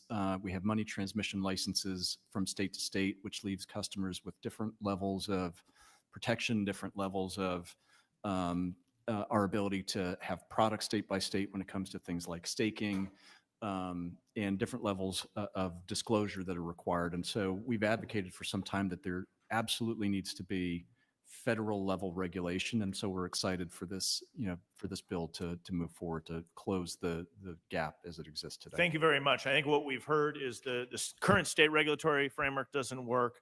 The current SEC regulatory framework doesn't work. And the work of Chairman Thompson, of Chairman Hill to bring forward this market structure legislation is absolutely essential to provide clarity, to make sure that there's innovation and development occurring in the United States without the need for high-priced attorneys, and making sure that the United States wins Web3 and we're in a position to outcompete China. I'll yield back. I'll now recognize the ranking member on the Financial Services Subcommittee, Mr. Lynch, to offer comments or ask questions. Thank you, Mr. Chairman. Much appreciated. I think the greatest asset that we are, the greatest characteristic of our financial system writ large is trust. I think that's really what sets us apart from other countries. That's why we do so well with foreign investors. People trust the system, that the laws will apply, and they have a menu of rights that they can exercise. In the last few weeks, under the Trump-appointed leadership of the SEC dropped almost every single lawsuit against some of the worst offenders in the crypto industry. Companies such as Crypto.com, Ripple, Kraken, Gemini, Binance, Coinbase, Robinhood, and Uniswap. Those all have a proven history of irresponsible, predatory, or illegal practices. Then the Trump-appointed prudential banking regulators were directed to rescind the thoughtful guidance that advised financial and depository institutions to exercise caution in engaging with crypto. This is just a concern because you got people's deposits, that there's supposed to be a stability there, and then you've got crypto that is extremely volatile. It was a common sense guidance. And then a few weeks ago, the Justice Department announced it is disbanding the National Cryptocurrency Enforcement Team, which had been charged with combating fraud and illicit finance in crypto. Brick by brick, President Trump showing us how democracies die. We're seeing long-standing investor and consumer protections dismantled, all to further President Trump's personal interests. And I believe all of these moves serve to have a corrosive effect on that trust that I talked about in the beginning. And in an even more appalling move, President Trump advertised a private dinner. You know, this is outrageous. If it'd be funny if it wasn't true. Advertised a private dinner at his golf club for the top 220 investors in his meme coin. Has zero value in reality. Followed by a private White House tour for the top 50. That just screams government for sale right there. And then last week, as I mentioned before, at a conference in Dubai, it was announced that a fund backed by Abu Dhabi would be making a $2 billion business deal using President Trump's firm's digital coins. A foreign government will be making a direct major contribution to President Trump's wealth, which stands to make the Trump family hundreds of millions of dollars. Mr. Davis, Mr. Benham, I'm aware of your history. Mr. Davis, you're former general counsel. Don't you think that undermines it's almost, look, if you're really hoping for the greatest future for crypto, that scamifies everything. It looks seedy, shady. Is there a way to promote crypto without, first of all, do you think that's helpful to crypto? All of those measures? Sir, I have no comment on what the president or what his I don't family is blame you. doing. If I was an attorney, I wouldn't answer that question either. Mr. Benham, CFTC, you've been in the seat before. You're familiar with the ethics laws and so are you, Mr. Davis. You think those breach the ethic laws? Either one of you, Mr. Davis or Director Benham? Congressman, I said this last week or a few weeks ago in response to a question about the similar issue or same issue. There are well built out and decades old ethics rules around all government officials, whether it's elected officials, appointees, or everyone across the US government. And it's extremely important that those rules are upheld for the same reasons you stated at the beginning of your comment. And I say this often as well, the health and the size and the demand for US capital market instruments, whether it's equities or derivatives, is because of the rule of law, because of the confidence and the integrity that foreign investors, but also US investors have in the accountability of our regulators, whether bank regulators or market regulators. And I do think for that continued success and growth and economic All right, just reclaiming the last 15 seconds of my time. All I'm saying is some of those moves might have pumped up the short-term price of crypto. I think the long-term, it's very, very bad for crypto. You want to have credibility. You want to have trust. And I don't think you're getting that with all those moves that I just remarked upon. Thank you, Mr. Chairman. I appreciate your courtesy. I yield back. Gentleman yields back. The chairman of the Agriculture Committee, Mr. Thompson, is recognized. Chairman, thank you so much. Chairman Benham, welcome back. It is nice to see you here. In 2023 and 2024, there was some uncertainty about the legal status of either, as then SEC Chair Gensler asserted either may in fact be a security, despite the CFTC publicly stating it was a commodity several years prior. You and others suggested that a sudden reversal in the settled treatment of a digital asset could be disruptive for anyone participating in derivatives market. Please describe the uncertainty and confusion caused by the SEC claiming one thing and the CFTC claiming the opposite. Thanks, Mr. Chairman. You know, as we had contracts listed, and now there are many more than when I was chair, but when contracts are listed on CFTC exchanges as derivatives, there is essentially an assumption that the underlying asset is a commodity. So when we had listed Bitcoin futures in 2017 and then listed Ether futures a few years later, there was an assumption legally that the underlying asset, in that case, Bitcoin and Ether, were commodities. So any confusion in the public markets about what those assets were along this security commodity line would certainly create confusion, regulatory uncertainty, and potentially legal liability for any market participant who wanted to participate in some sort of innovative project or entrepreneurial project that involved those assets as it relates to the two market regulators. Very good. Thank you. Mr. Miller, Rathmel, and Mr. Tussar, what effect does this confusion have on digital asset ecosystem and innovation? So as I said, beyond the fact that we spent untold sums of time and money trying to guess at what the laws were, and even worse, what the laws would be in a few years, since when you have agency interpretations, right, it might change every 4 years. Even today, we just see, unless you are an absolutely huge, very well-funded team, you can't afford to take the risk of operating here. And so these upstart teams, the ones who are going to be the massive companies of the future, are choosing to go to other jurisdictions, whether it's in the Middle East or in areas of Southeast Asia or things, where they aren't having to pay $1,000 plus an hour for a lawyer to tell them, well, I don't know what the law might be. I would say something similar. Markets demand clarity ultimately, and during this kind of very tumultuous period that we saw over the past half decade plus, I was routinely approached by founders who were just trying to build their businesses, including some projects that were building on Ethereum. And these are founders that shouldn't have to understand the nuances of securities and commodities laws, who are just trying to build projects here in America, and who shouldn't have to spend millions of dollars on legal advice from lawyers who don't have a legislative or regulatory framework that they can actually reasonably interpret. And spending time with those founders and seeing them try to become, armchair lawyers, felt like a great wasted opportunity because they were spending time doing that rather than building their businesses here in America. Very good.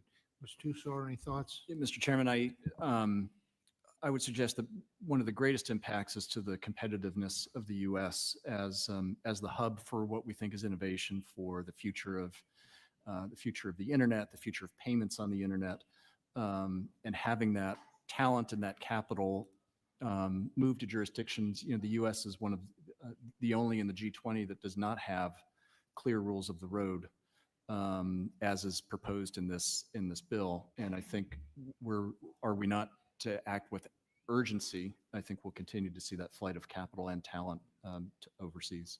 Very good. Mr. Davis, Section 3 of the Commodity Exchange Act closes with its final purpose to promote responsible innovation and fair competition. How does regulating digital assets fulfill CFTC's purpose of promoting responsible innovation and fair competition in the markets? Because well-functioning markets allows innovation to thrive. When the entrepreneurs know what the rules, and I'm talking myself out of business, right? I'm saying not use the lawyers as much. When you don't have to use the lawyers as much, when you're spending more of your time innovating and less of your time trying to figure out what in the world am I allowed to do in this ecosystem, the innovation succeeds. And we've seen that since the passage of the Commodity Futures Modernization Act a quarter of a century ago. The types and differentiation and types of products that have been allowed to trade in CFTC markets have grown tremendously. A number of those products have failed, but the ones that succeeded have succeeded tremendously. And that's because the self-certification system and the core principle system creates an environment in which innovation can get to the top. Very good. Thank you, Chairman. Gentleman yields back. The gentleman from Virginia, Mr. Vindman, is recognized. Thank you, Chairman. Good morning, everyone. Like many of my colleagues on this subcommittee, I'm genuinely excited about the innovation and dynamism in your industry. Just last month, we heard from witnesses leveraging this technology in remarkable ways, from modernizing cattle trading to advancing geospatial mapping. And one area I'm particularly interested in is the national security applications that are meaningful and significant. But while the potential is substantial, the public also sees some elected officials misuse these tools to scam Americans and enrich themselves and their political allies. That kind of behavior undermines public trust and taints an otherwise promising innovation. Even more troubling, it opens the door to foreign adversaries to influence senior U.S. officials by purchasing large volumes of coins they promote or create. As a former White House ethics lawyer that advised senior White House officials, I find these actions deeply troubling, as do the American people. The American people recognize the president's scheme to profit off his own support for what it is. And frankly, there's a concern about emoluments. So as each of you, and as my colleague, Mr. Lynch mentioned, the foundation for your industry is trust. How are you currently building trust in digital assets? I'll start with Mr. Miller. So I think one of the great innovations that Bitcoin did bring to folks is, we can talk about it being money, we can talk about being ledger, whatever. It's fundamentally that it allowed decentralized trust across the world, right? No matter where you are, with very little computing power to read a note or whatever, you can agree on what the history of something was. You can agree that, hey, going forward, this is what we believe. And I think being able to have that on a borderless basis and create trade and interaction and communication across the world like that is an incredibly powerful trust building primitive that we haven't seen before in a way. And I think using that to allow for transparency and interaction is one of the most powerful things we can do for a global economy going forward. So I just want to, on that point, I think it's important to distinguish between transparency, which I think is very much there, and then trust, which is more foundational and goes to the question of whether there are conflicts of interest or where is investment going. Chair Benham, do you have any comments on how do we build trust in digital assets, and specifically, how do we ensure that there are no conflicts of interest? To the earlier question about, financial conflicts of interest from members of the government. Thanks, Congressman.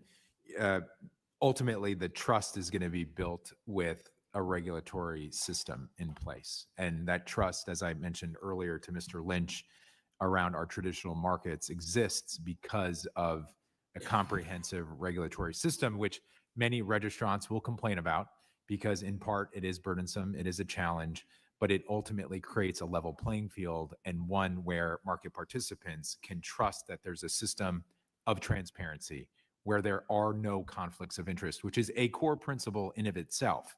So I do believe the step that the committee is taking towards a regulatory system will be a step towards building trust.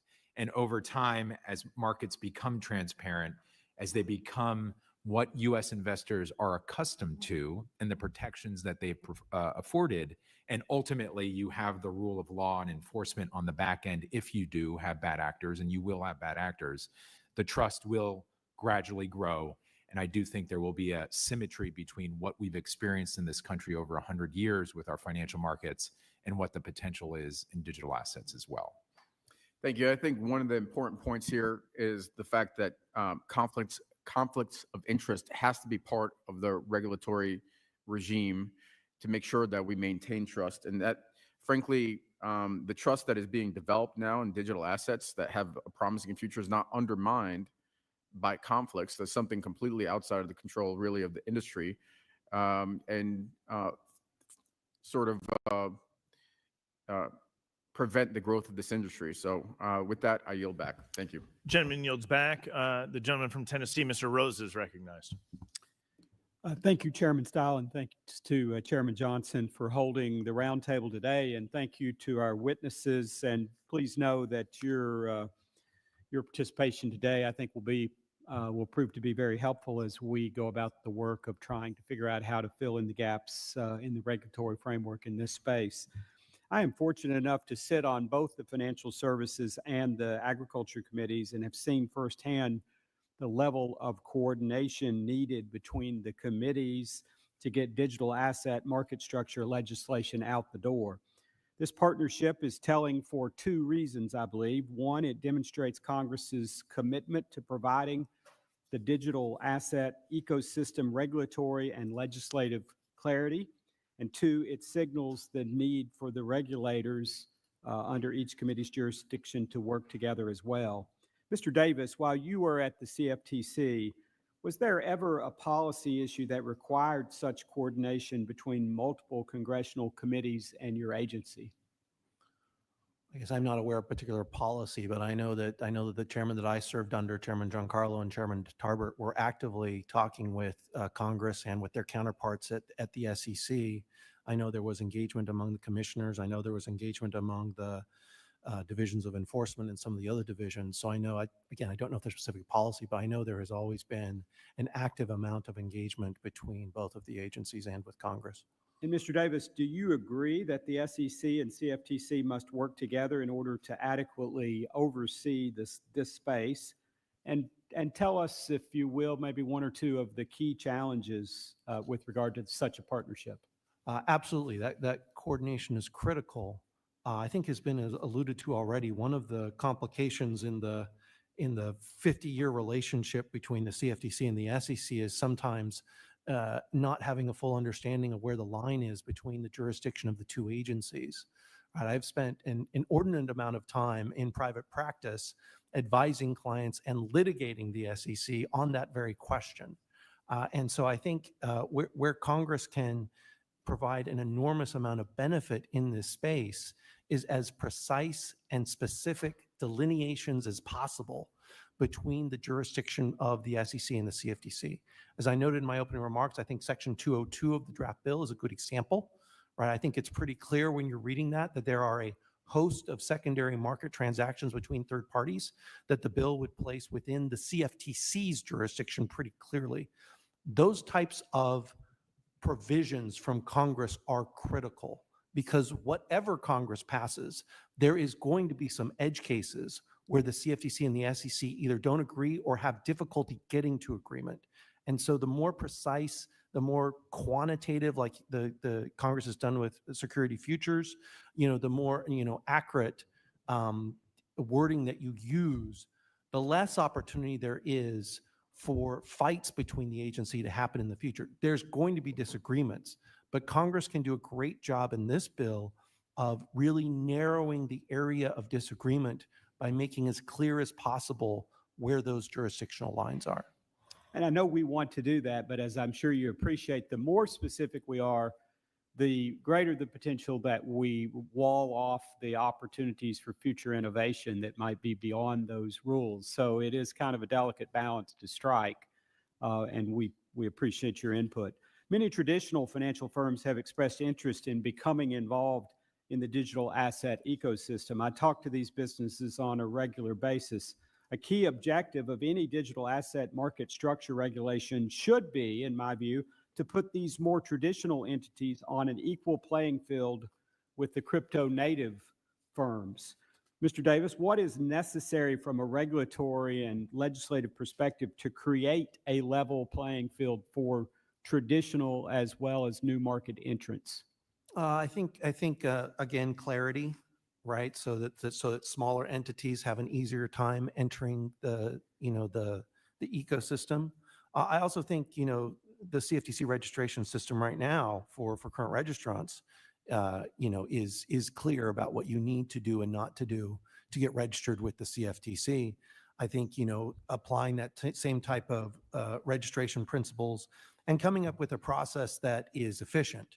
It's important that registrants be able to get registered in that those registrations not be delayed, right? Because delay impacts the ability of certain participants to weather that process and to be able to get registered. So it's important to have an efficient process where any type of registrant who can satisfy the core principles is allowed a registration. Thank you, and thanks to all of our witnesses, and I yield back, Mr. Chairman. Gentleman yields back. The gentleman from California, Mr. Liccardo, is recognized.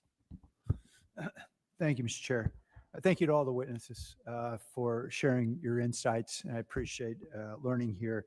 I do join in the frustration expressed by a ranking member. We can't ignore the elephant in the room. There's an emoluments clause in the Constitution for a reason. There have been anti-bribery statutes for decades for a reason. And since apparently we need more, I introduced a couple months ago the Modern Emoluments and Malfeasance Enforcement Act, which is HR 1712. And I encourage my colleagues to join as co-sponsors and join the couple dozen folks who have already joined in. Because apparently we need a law to tell the president and other federal officials that they cannot get engaged in issuing digital assets or commodities or securities or anything else that, of course, would have been obvious to any of us before any of us ran for office. I'd like to get to the gist here because I think there's some really important testimony. And we obviously just saw yesterday, first time, a draft, a very important legislation that I know we'll be considering in a matter of days for markup. And I guess, Chair Benham, can I ask if you had a chance to review the draft? I know it's quite lengthy. Yeah, Congressman, thanks for the question. I think I received it about 3 or 4 o'clock yesterday. So I did review the section by section, and I went through a little bit of the text. So I have a general idea, but there's more work to be done. I won't hold you to the detail, but you mentioned 6 recommendations in particular in your testimony. Appreciate that. The anti-money laundering, the KYC, the customer ID program. Based on your review, do you believe that this draft addresses some of those core concerns?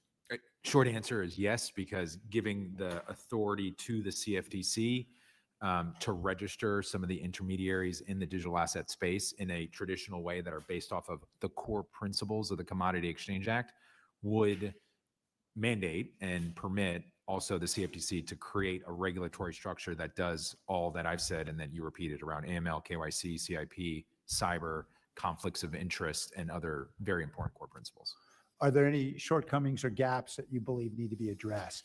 At my first reading, in terms of the core principles and how they would apply to the digital assets, there are no major gaps. There are some other issues that I've probably identified that I think are worth a conversation. But with respect to your specific question, nothing glaringly stood out at me as I reviewed it last night.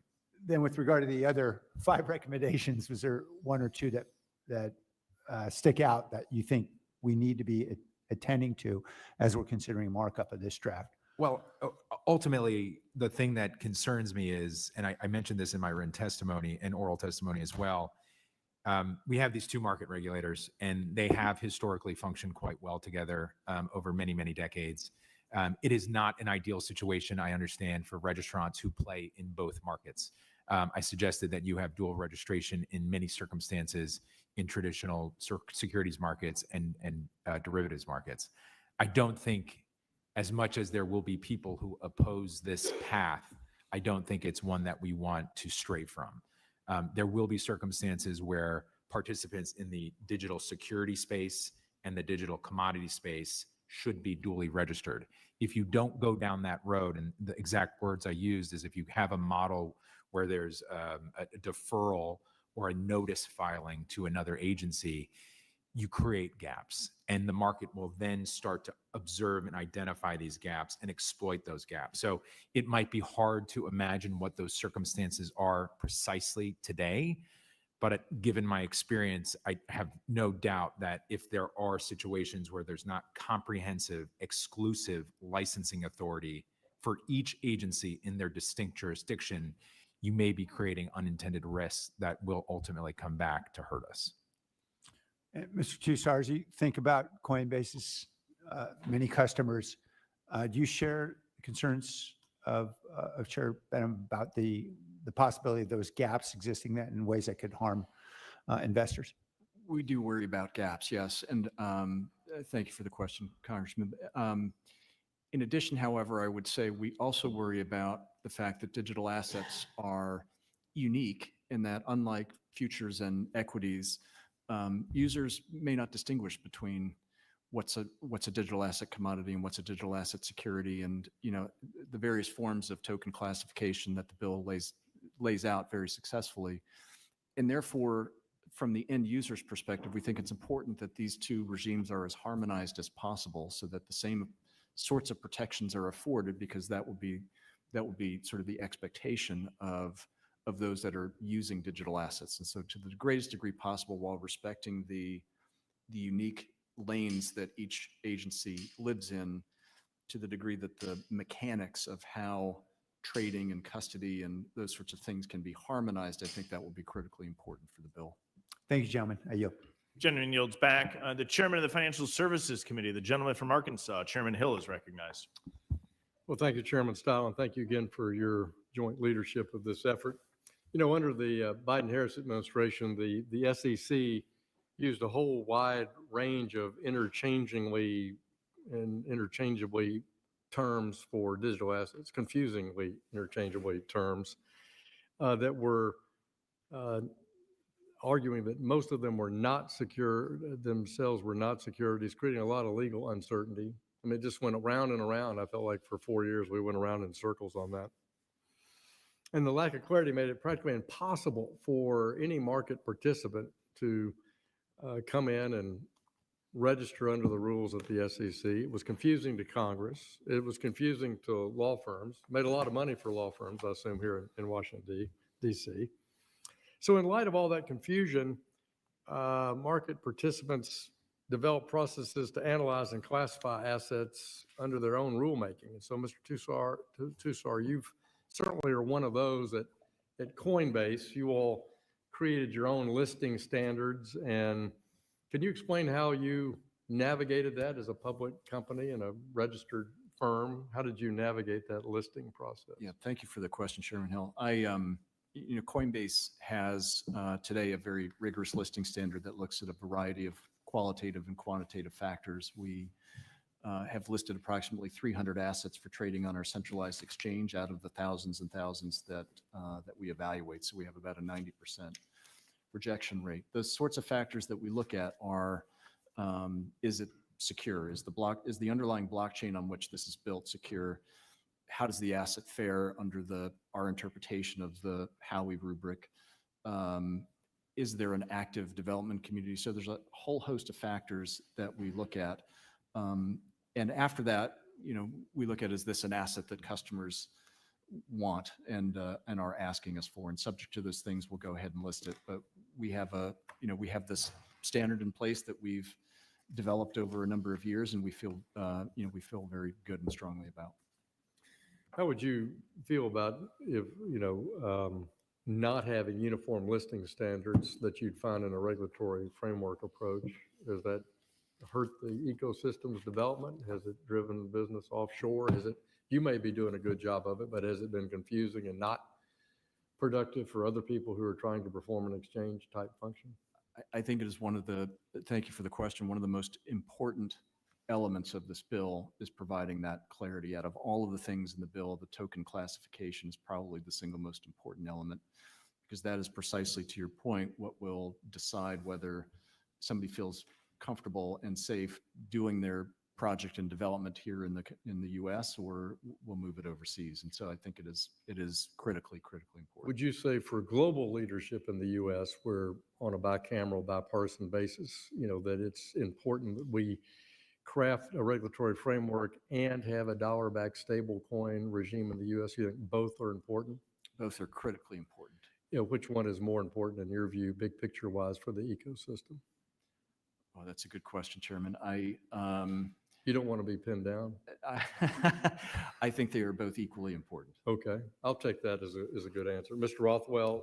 Rothmel, you've done so much work in the early emerging stage in the digital asset space. How important it is to have a regulatory framework so that you know what the governance, token sales, and blockchain system rules are to you for all your emerging companies. I can't imagine they even know how to undertake their projects. How do you know what to invest in without a framework? No, thank you, Chairman. You're exactly right.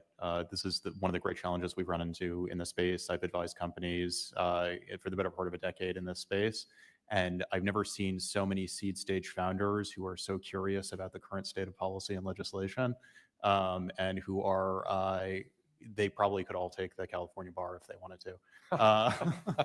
It's quite impressive, but it's also distracting. It's incredibly distracting from founders who want to build the future of capital markets, the future of digital infrastructure, the future of financial infrastructure here in America, that they have to become armchair lawyers and pay, again, millions of dollars in legal fees to try to make sense of the current law, which is inherently unclear.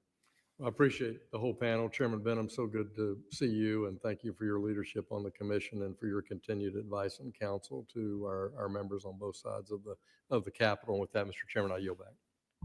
The chairman yields back. The gentlewoman from Maryland, Representative McLean Delaney, is recognized. Thank you, Mr. Chairman. And thank you to our witnesses again for being here today. I found each of your testimonies really illuminative, and I really look forward to working more on this issue. As was discussed, we're in the middle of a digital revolution where assets no longer need to be physical to have value. And this brings great opportunity and serious risks, especially with the anonymity of digital assets being exploited for potential illegal activities. Fraud, volatility, scams, money laundering are all threats that an unregulated and unchecked system allow to thrive. And without oversight, we invite chaos in our financial systems and in harm's way. I am deeply supportive, however, because I sit on the Ag Committee, of the innovation that digital assets can offer in so many different fields. But I do have real concerns, and in particular about the deep concerns about actors that are drawn to markets that lack a fundamental regulatory framework. And a lot can happen on the dark web, including human trafficking and money laundering and other illicit activities. And that's why I think it's so important we have smart, nimble, market-driven innovation regulations, not to stifle innovation, but to shape it, but to weed out bad actors, protect consumers, and ensure transparency and stability. So I really I have so many questions to focus on, but I'm going to start with this first one about maybe some illicit financing. Yesterday, the Financial Services Committee and Ag Committee released this draft bill to establish a regulatory framework. And for both Mr. Benham and Mr. Miller, could you share any preliminary thoughts you had on what this bill does right, and how we can make sure it relates to anti-money laundering and where it can be strengthened? And just how prevalent are risky digital asset exchanges, such as those that lack know your customer, CYC rules, or are connected to the dark web? And are there any lessons from the EU's MiCA regulatory regime? Sure. So I'll agree with, I think, what Mr. Davis and Metham both said in that giving clear authority for overall trading to the CFTC, I think, is a huge advancement here, right? As we've said, regulatory unclarity or ambiguity gives gaps that bad actors can exploit, and makes it harder for those who are trying to enforce the laws to actually get in and do that. So I think the fundamental structure offered here of we are clearly making these as digital commodities, and if you're very early on and need to pre-sale some of those in order to raise the funds to build the network, that becomes under the SEC authority. I think that general concept, we obviously want to, we just got the bill, so still working through some of the details there, but I think that fundamental structure is very good and allows kind of the expertise when it comes to exactly the, preventing bad actors from exploiting the system, the same way that they do every other monetary system that exists, right? Like people, bad actors, especially like money, they're going to try and take advantage of anything that's there. And so I think by creating the really clear structure that's being proposed that we're talking about today is the number one thing that we can do to weed out bad actors. Thanks, Congresswoman. I'll point on one specific thing because I suggested this earlier to an earlier question. There are, within the core principles, a lot of the issues you raised, which are critically important, will be addressed just by default of what the core principles require. But from a CFTC perspective, relative to other agencies within the U.S. government, right, AML is a key one that I think would have to be more prescriptively outlined in the legislative text. Again, I haven't had a full chance to read through it, so it may in fact be there, but there was always a delta between the U.S. CFTC and the Treasury Department within FinCEN and the authority that they have around anti-money laundering. Know your customer is a very key component, certainly at the federal level, but also Mr. Tussar mentioned the state level requirements that many of the intermediaries have to require that follow. There are so many requirements along the state lines, but I say within the federal regime, AML is a key component where it can be strengthened within the market regulator requirements. Yeah, that's great. I'm going to reference something that Congressman Rhodes said earlier about consumer protections and a level playing field. Creating safe harbors or special exemptions for digital asset risks, is great, but we could disadvantage players like community banks that do a lot of financing for farmers. In this new legislation discussion draft on digital asset market structure, how can we make sure that there's an even playing field? And again, is there any lessons learned from the EU structure? I'm diving deep and I still haven't looked at all 212 pages yet. So it's kind of, I'm trying to figure out from you all how you all are seeing in terms of this other competitors and getting, making sure that there's an even playing field. Congressman, just very briefly, I would say in terms of your first question in level playing field. Cognizant of the time, I'd ask maybe you just offer you can reply in writing to the gentlewoman's question. We'll reclaim the time. We just want to make sure we get through all of our questions here today. We'll now recognize the gentleman that we see in stereo, both with the portrait on the wall and here in the flesh, Mr. Lucas from Oklahoma. It is a lovely face on the wall, isn't it, Mr. Chairman? Thank you. I want to start with my good friend, Mr. Benham. Would the bill we're considering today appropriately account for the risk management strategies of digital assets covered by both the regulators? And along that line, how should we think about cross-margining for transactions under the CFTC and the SEC? Thanks, Congressman. And I did mention this in my written testimony as a benefit of cross-agency collaboration, where I think the initial reaction is always burdensome, duplicative regulation by multiple agencies is a challenge. I think it's important to be comprehensive, as I alluded earlier to Mr. Liccardo. And I think in balance, we should lean towards comprehensive regulation to avoid those risks, which can cause unintended consequences. That said, to your question, there are mechanisms within the two agencies like portfolio margining, like other netting mechanisms that would enable market participants to manage their balance sheets and their capital requirements if they have exposure to products that do have symmetries along risk lines. Continue you, Mr. Benham, on a related topic that's near and dear to my heart, sitting on both the Financial Services and the Ag Committee. Should we apply this same logic to the clearing of U.S. Treasuries and their derivatives? We've discussed this before, but it's worth repeating. How can we incentivize clearing and making a more friendly regulatory environment, particularly for clearing of our most critical asset class? Thanks, Congressman. And you and I have probably had this discussion in the past, and as the clearing mandate begins to roll out over the next 12 to 24 months, if not sooner, clearing is a healthy component of market infrastructure. We learned that after the financial crisis in 2008, and I think that's a reason the SEC made steps in the Biden administration to mandate clearing. but we do have to incentivize it and make sure that folks want to be in that market. We've seen high periods of volatility in the Treasury market over the past few years because of COVID and some other sort of mini flash crashes, and we want as many people in there as possible. Capital restraints are one of the biggest barriers to entry into the Treasury market. And I do think what you suggested, different mechanisms to allow netting across different products, whether it's cash and futures or otherwise, will create incentives, but also, if well thought out, will also be protected by smart regulation and not create unintended consequences. So turning with my remaining time to Mr. Davis, in my view, the draft we're considering today is a good start to creating a simple regulatory framework for digital asset markets. However, even the most simple framework must include clear avenues for market participants to get technical assistance and feedback. And that's why my bill, the Securing Innovation and Financial Regulation Act, codifies Lab CFTC and the SEC's FinHub. Both of these offices make the commissions more accessible to market participants and foster fintech innovation. Mr. Davis, can you speak to the benefits for market participants of having a responsive and accountable regulator? Yes, greatly beneficial.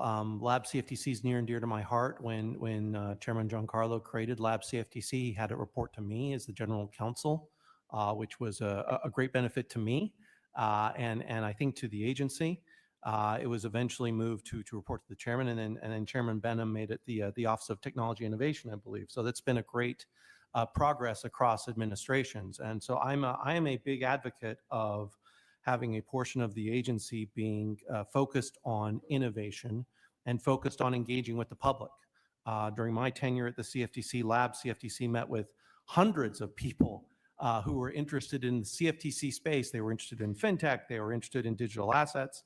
And, Lab CFTC didn't, give advice per se, but was able to give information, to give some ideas about where, entrepreneurs and other interested parties could go to help navigate the regulatory structure that we have here.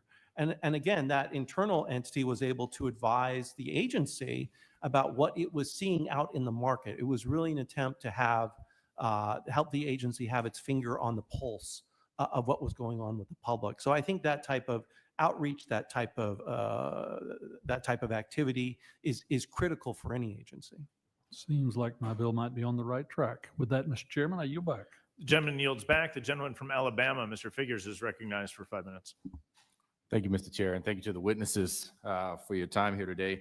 Look, I think we'd be remiss not to, as we're seeking out answers and a pathway forward on further legitimizing this very innovative industry, I think we'd be remiss not to mention the impact that the president's own action in this space is having on these efforts, when this would be something that we can come to agreement on. But when we see the decay, the erosion of ethical standards and norms of just acceptable conduct from government officials, using their position for personal gain, that's dangerous. It is dangerous, and it's not helpful to what we're seeking to do in this industry. And I mean, can you imagine an environment where President Obama said that I am only meeting with people who buy my cryptocurrency? Or President Biden, can you imagine what the reaction would have been? It certainly wouldn't be silence. It certainly wouldn't be just saying, "Oh, that's okay." We cannot continue to go down this road, certainly not at a time where we are on the precipice of doing something that is much needed. Mr. Tuso, I want to start with you. In the absence of a environment where we've had clear regulation, can you talk to me a little bit about the steps that Coinbase has taken? Because I can remember a world where Coinbase was at the frontier of essentially begging for regulation in this space. And you guys have gone, I think, above and beyond in terms of trying to enhance public confidence and trust and guard against scams and fraud. Can you talk a little bit about the efforts that Coinbase has engaged in over the past several years in this space? Thank you for the question, Congressman. Coinbase, as you say, has been leaning into trust and compliance from its outset and using that to differentiate ourselves in a space that sometimes has been challenged in that regard. And that's taken a few different forms. Number one, as I mentioned today, we are a money services business under FinCEN. We've, apply the same KYC and AML standards that banks do today. We are registered in any place that we can. Today, we operate a designated contract market with the CFTC. We're registered as a registered investment advisor with the SEC. And so we've really leaned into wherever possible, registering under the appropriate authorities. And I think most importantly have been advocating through policy efforts and others for federal level regulation, precisely what this bill aims to accomplish. And I think we're quite excited about the potential that's for this bill to pass and move forward with federal level regulation. Well, thank you, and we look forward to continuing to work with you guys. One of the benefits of cryptocurrency has often been financial freedom, access to financial resources, particularly for marginalized communities. It's something that we consistently hear about and consistently hope that we can further that goal. Can you guys talk to me about how a more clearly defined coordinated regulatory framework gets us closer to that end and making sure that we are expanding access of financial resources and tools to communities that don't typically have them, or communities that typically face significant barriers in accessing it, and making sure that this is not just an industry that benefits Wall Street, but also hits the everyday person in terms of accessing its full potential. And we can start left to right. No, thank you, Congressman. It's a great question. Financial inclusion is absolutely part and parcel of the promise that the digital asset industry has promised to bring. It's already had great success on that front. I think most crucially, and looking at the draft legislation today, is ensuring that we bake in some of the core promises of digital assets as a technology. So disintermediation between consumers, kind of free and fair access to open source software, transparency, auditability, accountability. That's really how we're going to realize the promise of financial inclusion that this technology can bring. Mr. Miller. Yeah, the current gap in regulation and clarity has kept a lot of players out of the space. Folks who do have existing relationships with members of the communities that you're talking about, where if they were able to leverage those relationships, bring them, they would have let those members of those communities and the underserved communities get access to these. And so I think by creating clear structure for them, by creating a clear set of rules, we're going to bring in a lot more players to the space, which obviously gives consumers a lot more choices to work with as well. Thank you. I yield back, Mr. Chair. Gentleman yields back. The gentleman from Ohio, Mr. Davis, is recognized. Thank you, Mr. Stile. Thank you, Chairman. Thank our colleagues for sticking around and making the most of this gathering. It's a shame it's not a hearing, and I hope we don't lose the momentum that we need to finally get something done in this space. I've been working since I got to Congress in 2016 to provide some form of legal clarity. We thought we had momentum in 2018 on the Token Taxonomy Act to just define really one of the most fundamental questions, a bright line test for what is and what is not a security. It's crazy that we don't yet have that. I mean, you think of a sport, usually that's one of the first things that you do is you define, well, what counts as a score? You get it across the end line, you get it across the goal, through the net, who finished the race first. And that's part of why people love it. For sure. Even with that, there's debate every now and then. Some umpires miss balls and strikes from time to time. But we've added technology to make it almost impossible, where as a viewer watching on TV, you don't know whether it was a ball or a strike. And batters have honed in on that in baseball. But a lot of this space is more like modern art or interpretive dance, where, it's all in the eye of the beholder. You guys have all developed your own tests and been able to operate in the market to some extent in the context where you've dealt with this uncertainty and frankly at great risk to you and your investors. So Mr. Tussar, as you've all kind of highlighted, getting this bright line test is vital. Do you think all 5 of you, given the text that we currently have before us, would apply that test and get the same answer? That's an excellent question. Thank you, Congressman. The token taxonomy and classification in the bill is not really my area of expertise. My answer, my hope would certainly be yes. And my sense is this is a significant step forward Thank you. from what existed. Thank you, Mr. Davis. Do you feel, having read the text, that everyone would get the same answer? I think we'd be close. I think Okay. we'd be close. Hopefully, which you is know, a we want stiff- 5-0. I mean, we certainly, don't even really like the idea with a sample size of only 5 that there would be a 20% risk of missing. So we'd love to see it be 5-0, and I hope we continue to refine it so we're positive everyone's going to look at the same thing and get the same answer. So I think that's the kind of clarity the market needs. That's what's going to attract capital investment in the space. And I think a lot of people really just moved on and said, yeah, I'm not going to risk all my stack over this. And, certainly, when you look, Mr. Rathmel, Andreessen Horowitz has done that to some extent and looked at other sectors and made comments about it. So I think one of the other things that has held a lot of interest is self-custody. I mean, if you really just change who the account-based relationships are, you really haven't radically changed the market. The tech is kind of interesting, but the space isn't even really interesting without self-custody. And I think about self-custody in relation to the Second Amendment. I mean, the Second Amendment's widely known, whether people like it or hate it. It says the right to keep and bear arms shall not be infringed. But think if it said the right to keep and bear arms shall not be prohibited. Think of all the layers that could be put onto that. So when we think about the text here today before us, it says the head of a federal agency may not prohibit, whereas my Keep Your Coins Act that I've introduced says the head of a federal agency may not prohibit, restrict, or otherwise impair. It doesn't say infringe, but it's essentially impair. You can't limit it. So one word, prohibit versus impair.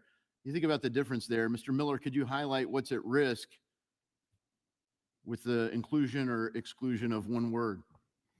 Absolutely. And it's not just the Second Amendment. It's the First Amendment. It's the Fourth Amendment.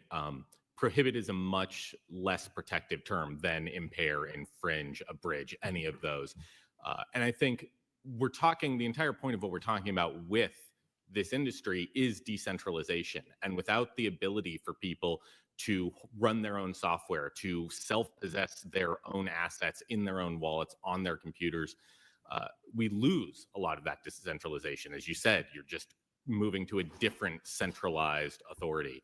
And so to me, yes, it's absolutely critically important that we preserve the right and access to self-custody and the protections for developers who build those self-custodial wallets. If you are not actually holding on and possessing the private keys for someone, then no, you aren't controlling that. Right, and you shouldn't be regulated as a custodian. So those are important distinctions. I wish I had about a half hour of your time personally, but thank you for what you do, and may God bless you all with great success. And I yield back. The gentleman yields back. We'll go from the state of Ohio to the state of Indiana. Mr. Messmer is recognized for 5 minutes. Thank you, Chairman. The digital asset ecosystem in America is operating under a reign of terror, as I think each one of your testimonies have pointed out. It's ironic because the heavy blanket of regulations, litigation that are meant to protect consumers is suffocating the very innovation that can improve safety. Mr. Tussar, can we agree that the enforcement first approach to regulating digital assets has, on aggregate, been harmful to the digital asset industry in America?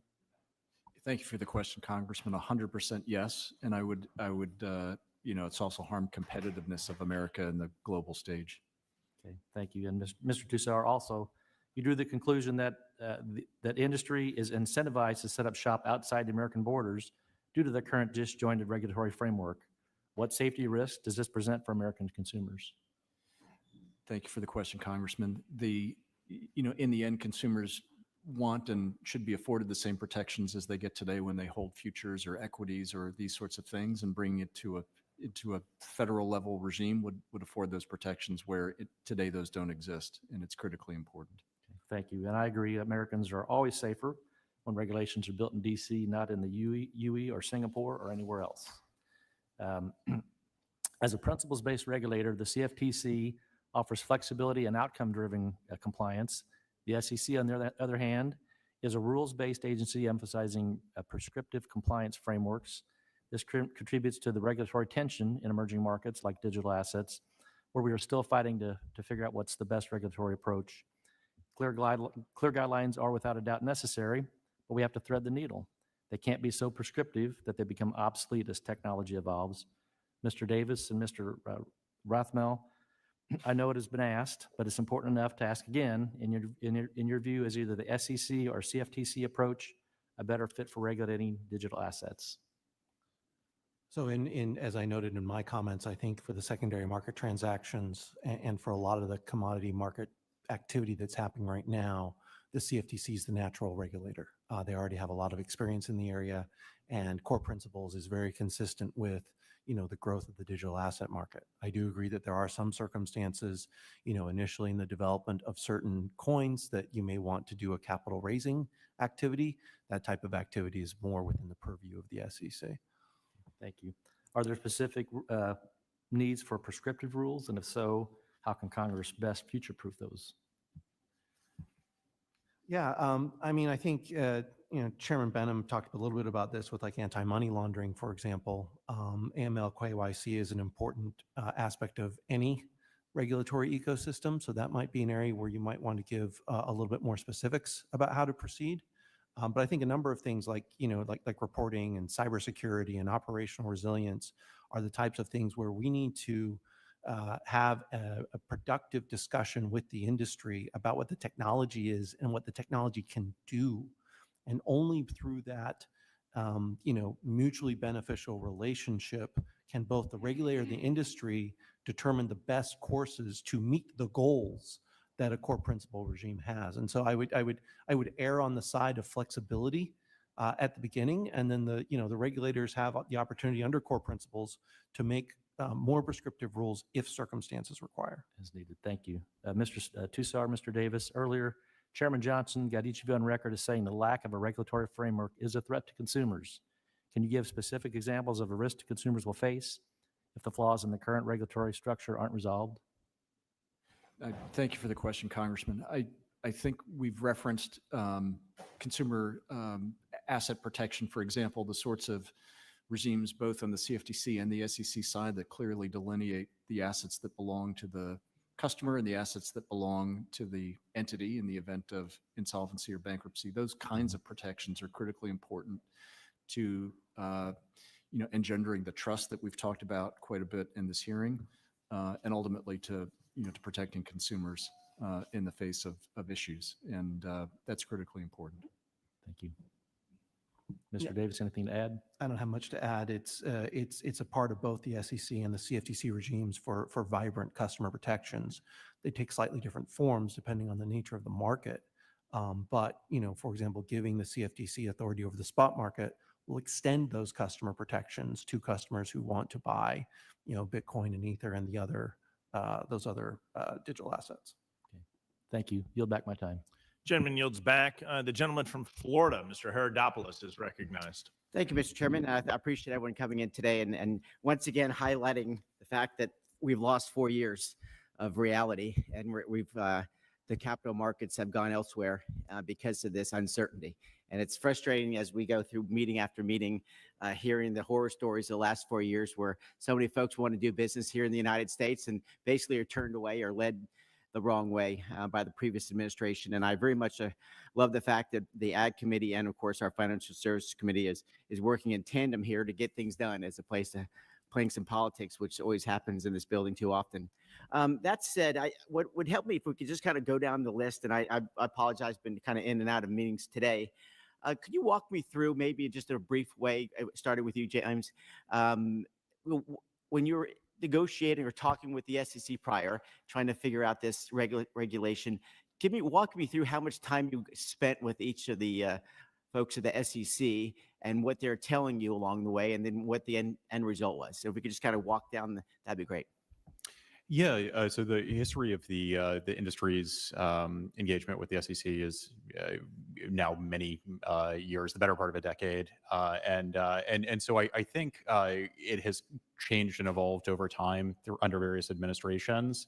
I can say that the challenge that we've consistently run into is recognizing the need that the rules are not, the existing rules are not a perfect fit for the industry. And for the flourishing of this industry in the United States. And inaction, unfortunately, meeting over meeting, consistent inaction to actually move the ball forward. Mr. Banner? I think one of the big challenges is the SEC is built to deal with much larger, more established companies than the startups who are working here. And so, as an example, when you're a company of our size, you don't talk to the SEC, your expensive lawyers talk to the SEC, right? They don't answer questions really, they ask you questions, you have to try and interpret them. So it just means that every interaction you have, even when, and there's some obviously very good people at the SEC who try and work with folks, but it just means that everything is weeks and weeks of turn, tens of thousands of dollars for a single question when it comes up, if not more. And it comes back to why I think we're asking for purpose fit, clear regulation, instructions for these folks. They've made attempts such as with FinHub to do this, but the more we can move to that so that, the cost of engaging in this kind of process approaches that of a Reg D exemption where you're, spending $100,000 to do a deal instead of what we experienced with the Reg A where you're spending millions to do a deal. Like that's what it is going to take to bring back the certainty and predictability that entrepreneurs need to start their companies here. Thank you. Most of my interactions with the SEC over the past 4 years have been on the enforcement side in defending crypto companies who either approached the SEC about trying to figure out something or were met with a subpoena by the SEC. So it's my clients have been spending a lot of money on their litigation costs as opposed to kind of developing regulatory solutions to the types of puzzles that we have in this space. Thank you. Mr. Czar. Yeah, thank you for the question. Our experience had been one of attempting to come in and register, really only to find that there was not a path, and that was years of attempting to find such a path and then pursuing, the litigation that we had. I will say that that's changed quite a bit now, and there's more engagement, which we're very grateful for. And I think that engagement from the agency, as we've also seen from the CFTC for quite some time, is critical to finding the right rules of the road and creating the clarity that's needed. Thank you. Not sure I'm fit to answer this question perfectly, but I will say, Congressman, in response, this is a growing industry, and there are a lot of novel legal questions and policy risk questions. So as much as the past may have not been ideal, I think it's encouraging the direction of travel for the committees and the Congress. And I think providing this clarity is obviously critical for folks sitting at this table. But as I've said many times, my focus is always customer protections and market resilience. And I think that should be the priority of the committee as well. I appreciate that. And one last thing, Mr. Chairman, we had a wonderful meeting last week with the CFTC and the SEC, and some members of the Financial Services Committee has expressed concerns that, that only the SEC can handle this new issue.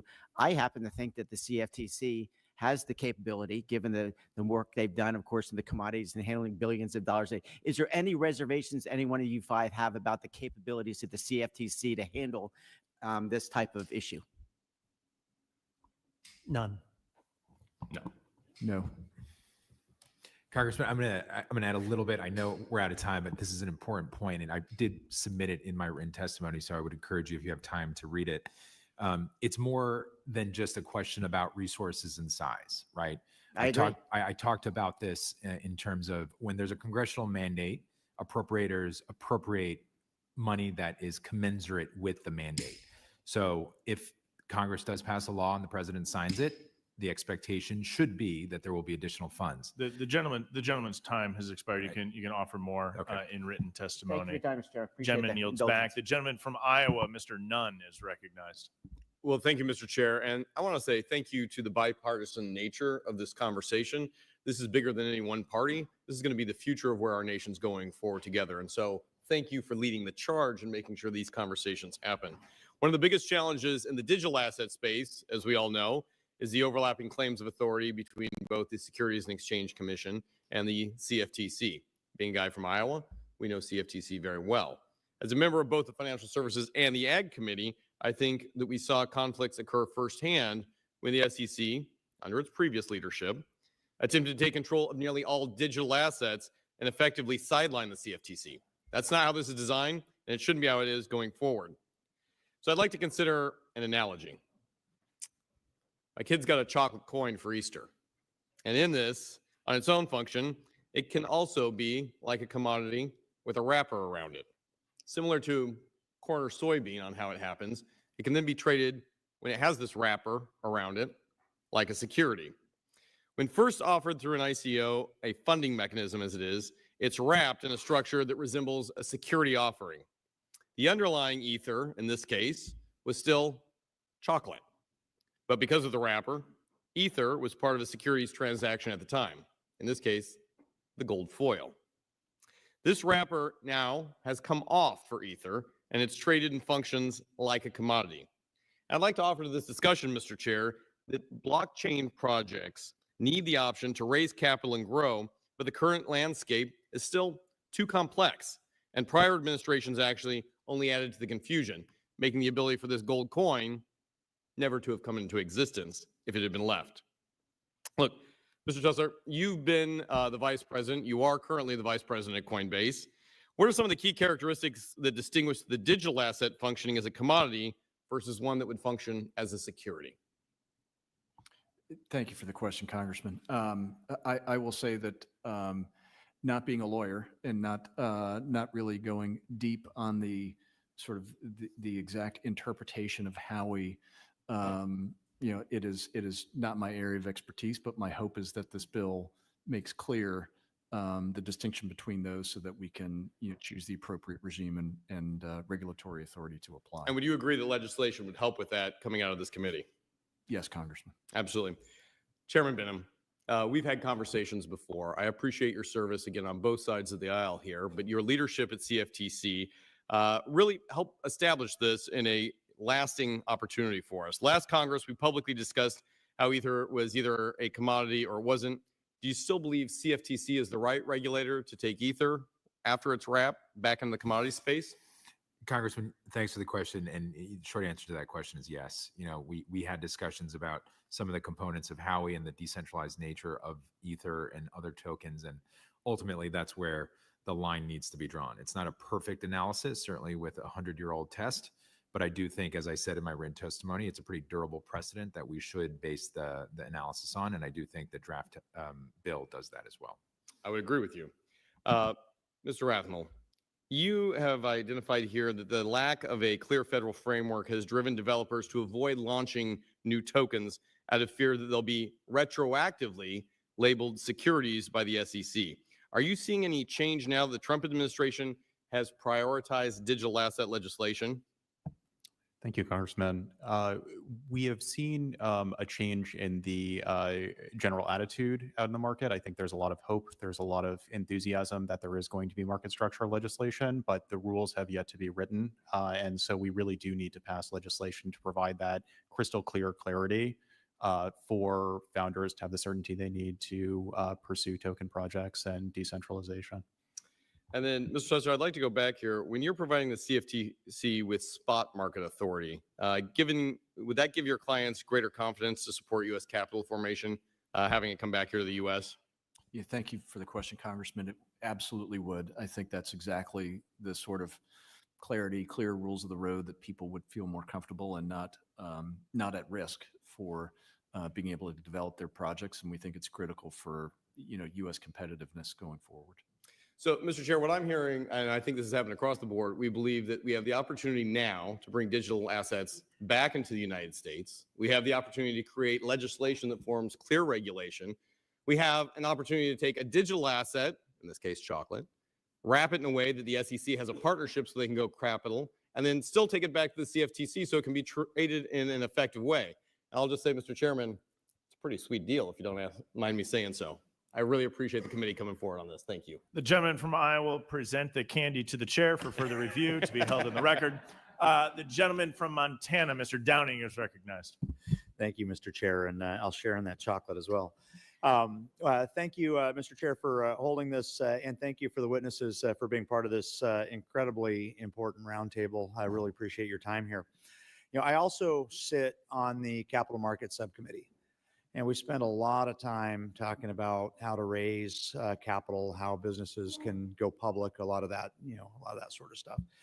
And unfortunately, the Gensler SEC made it really difficult for innovators and entrepreneurs to raise capital, especially in the digital asset space. And Mr. Miller from my home state of Montana, thank you for being here. I'm going to start off. I know you talked about it a little bit before, but I'm just curious. If you were to do it again, would you do another Reg A offering in this environment, and why or why not? Sorry. Thank you for the question. And we would not opt to do that. So as I mentioned during my opening statement, we ended up likely spending more on all of our compliance with the Reg A, the filing, the ultimate investigation by the SEC than we actually raised from it. So there's really no way to do it. And this is what does have me hopeful about what we're seeing in the bill that came out is that's exactly what we tried to do, right? Let's do an offering and then decentralize the network, and it becomes a commodity. And it's when we tried to take that step, because there was no framework, because there was no basis in the law for it, we were just left to the whim of the interpretation of the SEC, whose response was, let's launch an enforcement investigation and cost you another $3 million. Do you think it'd be helpful if Congress created a specific digital asset exemption? I think there's no other option than for Congress to create a specific digital asset exemption. Thank you. I'm going to go to Mr. Rathmel. The previous administration sought to treat every every digital asset, regardless of its purpose, as a security. And actually, as a former regulator, it made it difficult for me as a regulator. Somebody was mentioning the Howey test earlier, and just understanding that and the ambiguities of actually running a business and not knowing where that bar was, I think is incredibly disadvantageous for digital assets in the space. And I was hoping you could explain to me why it's a bad idea to treat every digital asset the same. Thank you for the question, Congressman. A digital asset is ultimately a computing primitive. So much like the chocolate coin example, the wrapper can contain many different assets. It's multimodal. It can evolve over time. It has many different attributes, and therefore having a uniform application is undermining the promise of the asset class, and B, making it absolutely impossible to comply with the law. So would that promote or hinder U.S. innovation? Having regulatory clarity would promote U.S. innovation. Absolutely. Thank you. Mr. Tusser, many digital asset skeptics have expressed concerns that consumers and investors are at a heightened risk of being scammed or losing money in the crypto industry. At the same time, many crypto companies have stayed away from doing business in the United States due to opaque regulations.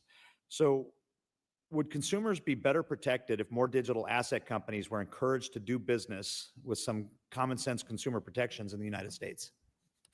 Thank you for the question, Congressman. There's no question that it would be the case that there'd be more confidence and more consumer protections if something like the bill under discussion here were passed and we had clear rules of the road for federal level regulations, and importantly for federal level regulations. I think it's important that we get this right, that we're innovating in the United States of America, that we make it clear what where the bar is set when digital assets are coming, and make it clear, how it's being treated in a regulatory framework. So I really appreciate you all sharing your perspectives with this, I'll say, roundtable for, not sure what to call it at this point. I appreciate it. I think this is an exciting time in the United States of America to create some clarity so that we can innovate and make sure that people understand, what the rules are, the rules of the road are, so that we continue to grow, obviously, this incredible opportunity for us.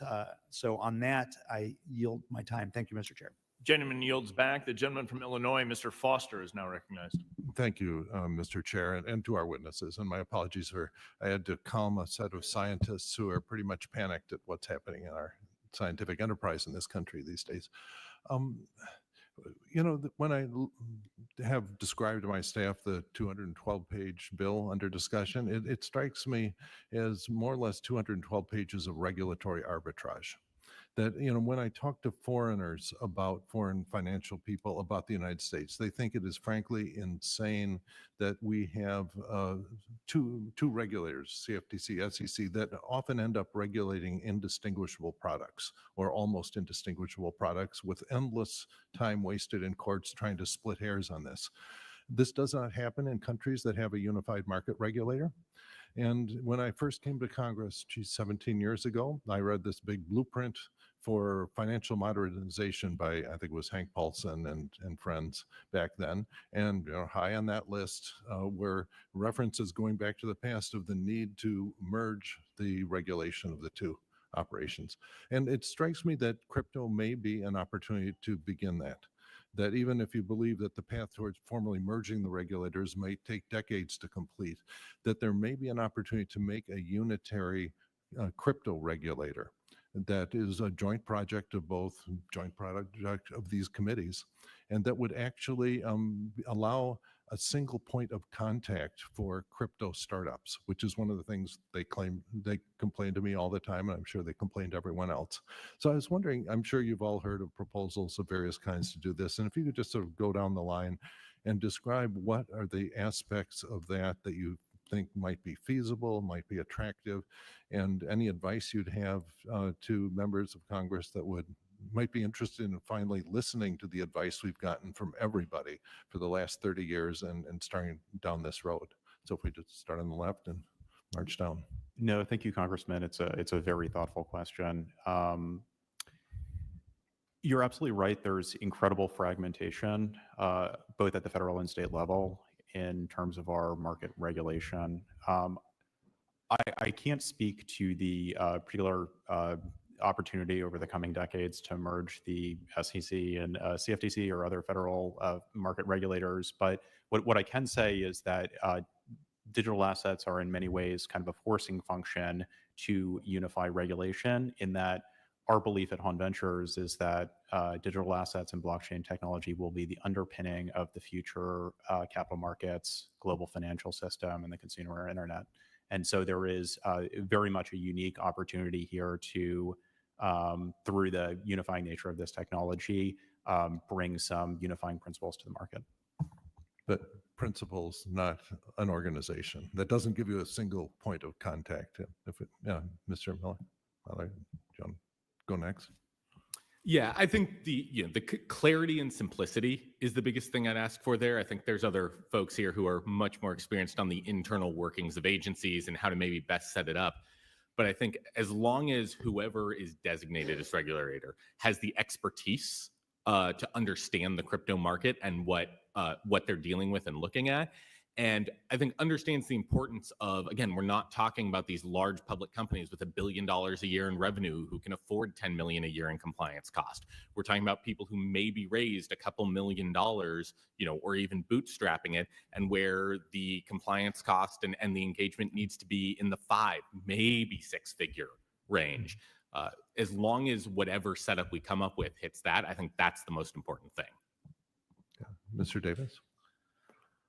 It's very tricky because both the SEC and the CFTC have different regulatory philosophies, different mandates, different organizations, and different areas of focus. And so I know this idea has come, it seems to recycle all the time, and it's worth discussing. But as someone who's been in the middle of the CFTC and has worked with the SEC on a number of issues, it's very difficult for me to see practically how the mergers of those two agencies would be accomplished without a lot of unintended consequences. Congressman, I'm not sure that I have a lot to say on the benefits of merging the two, but I would reflect back on my remark at the very opening in my statement, which is this bill is a once-in-a-generation opportunity to think from first principles about all of our market structures, be they on the CFTC side or the SEC side. Digital assets today, in the way that they settle, for example, and the real-time nature of their settlement means that we don't have credit risks and other things building up in our system in the way that our current market structure on both the equities and the future side are intended to deal with. And I think that's a once in a great while opportunity to think from first principles about how we create consumer protection, fair and orderly markets, and all these things, taking advantage of some of the real efficiencies of the digital asset space. Mm-hmm. Congressman, I think It's easy to make a comparison across borders about why we are unique relative to other jurisdictions, i.e. having two market regulators. Some even have a single central bank and a market regulator. But the missing factor or assumption there is that there is a distinct comparable size in markets. And that's what truly sets America apart and why two market regulators are critical. Adding to what Mr. Davis said, if you look at the size of the securities market alone and the derivatives market alone, they are by multiple factors greater than any other jurisdiction in the world. So merging the agencies or any suggestion otherwise, which wouldn't surprise me for a registrant to suggest that, I think, and I believe pretty strongly, given my former role, would be a disservice to the American public and American investors. Okay, so it will just persist for another 30, 50 years until we have another really big crisis that we can't let go to waste. During Dodd-Frank, we got rid of one banking regulator, and that was sort of the limit of what we had political muscle to do. Okay, well, anyway, thank you for this. Thank you very much, Mr. Foster. The gentleman from Ohio, Mr. Taylor, is recognized for 5 minutes. Thank you, Chairman Stile and Chairman Johnson, for holding this hearing today, and thank you to all the witnesses for your time and insight and sacrifices to be here. I must say I'm struck by what happened here today. Our Democrat colleagues have made serious allegations about the president's misuse of cryptocurrency, and their solution seems to be sabotaging a hearing dedicated to establishing a framework to prevent abuses in cryptocurrency.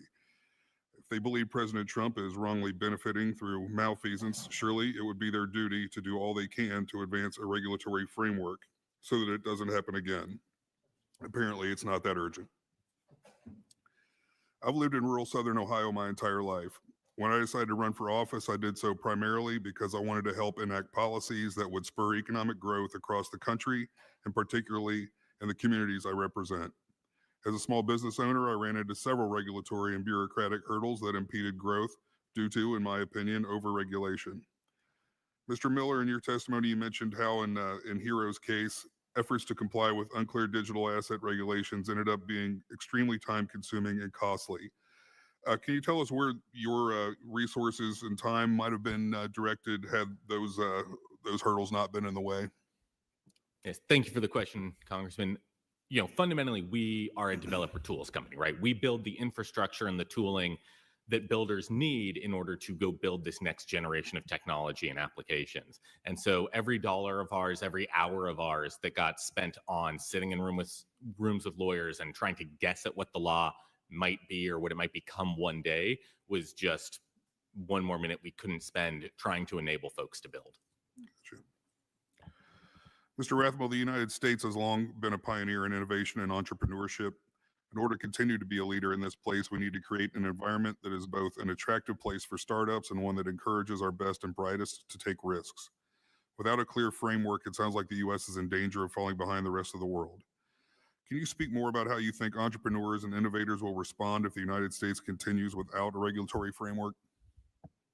Thank you, Congressman. It's a great question. My primary concern would be that we have already seen a plight from the United States as the premier market in innovation, and that without correcting course, that we would see further flight. Can you tell me a little bit about what other countries have done with their regulatory framework that encourages innovation in the digital asset industries? We've seen in the EU, and we've seen in the UK, and we've seen in other jurisdictions that they've moved quickly with a unifying framework that is workable, that works for token launches, addresses consumer protection, addresses market integrity, and it's the inaction, I think, in the United States that has caused so much trouble. Thank you. Any framework that we put into place for digital assets will likely require the cooperation of the SEC and the CFTC, as we discussed a few moments ago.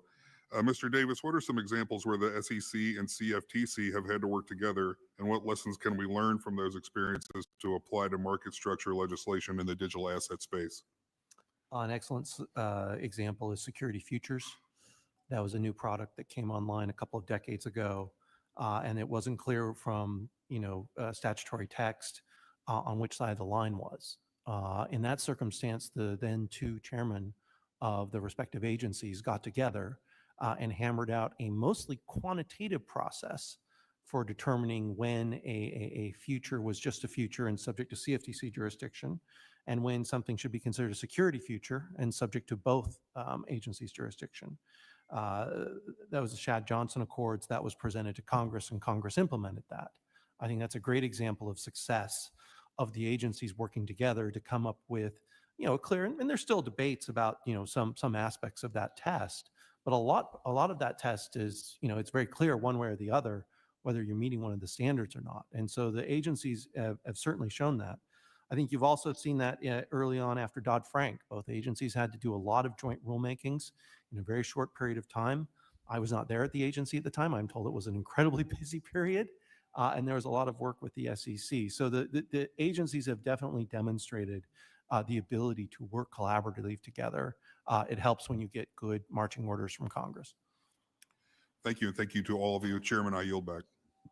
The gentleman yields back. The gentleman from South Carolina, Mr. Timmons, is recognized for 5 minutes. Thank you, Mr. Chairman, and I want to thank all of you for being here today. It's unfortunate that our colleagues across the aisle have not made full use of this time. I'm glad that we have not wasted your time and that we have been productive with this not hearing roundtable today. It's really important because your insights are essential as we work to pass a comprehensive market structure bill for the digital asset sector. Today, I want to highlight the transformative potential of blockchain technology, not only in reshaping our financial systems, but in redefining how we interact with government itself. For that innovation to take root and thrive here in the United States, we need clear, effective legislation that puts an end to the regulatory uncertainty developers face today. For too long, digital asset innovators have taken their business abroad to places like Hong Kong and the EU, and they have clearly defined rules and other jurisdictions with more favorable regulatory environments, such as the Caribbean or the Middle East. But now, for the first time, the industry has achieved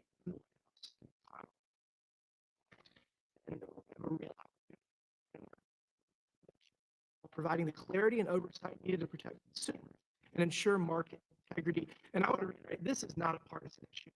Republicans and Democrats have been working on this for years, and we are ready to get the job done. I'd like to start with you, Mr. Rathmel. In your testimony, you stated that clarity isn't about giving digital assets special treatment, but rather about establishing a consistent set of rules so they can build pioneers in the tokenization space.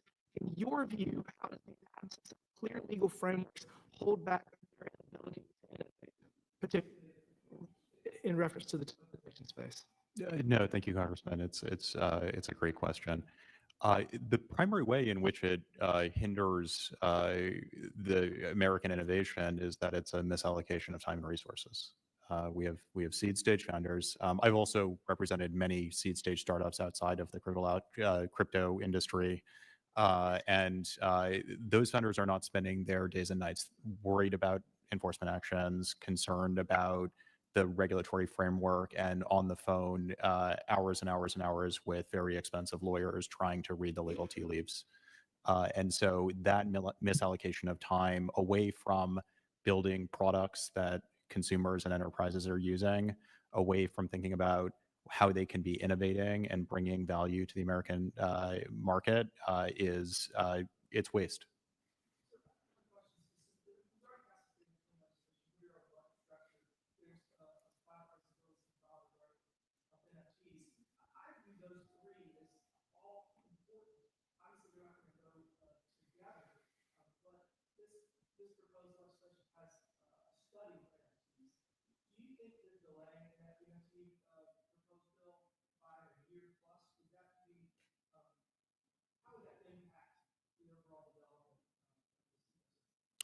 Well, certainly digital assets can take many forms and functions, as we've talked about at length today. I think one of the greatest challenges in moving these pieces of legislation together is going to be ensuring that all of those different use cases are covered under a reasonable framework that's applicable to the use case of that digital asset.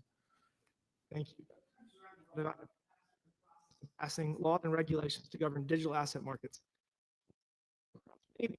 How they treat finance or DeFi.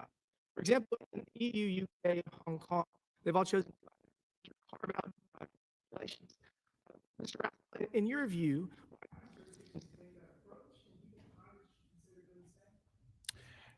Yeah, so and thank you, Congressman. It's the DeFi spaces are particularly interesting and complex corner of our industry.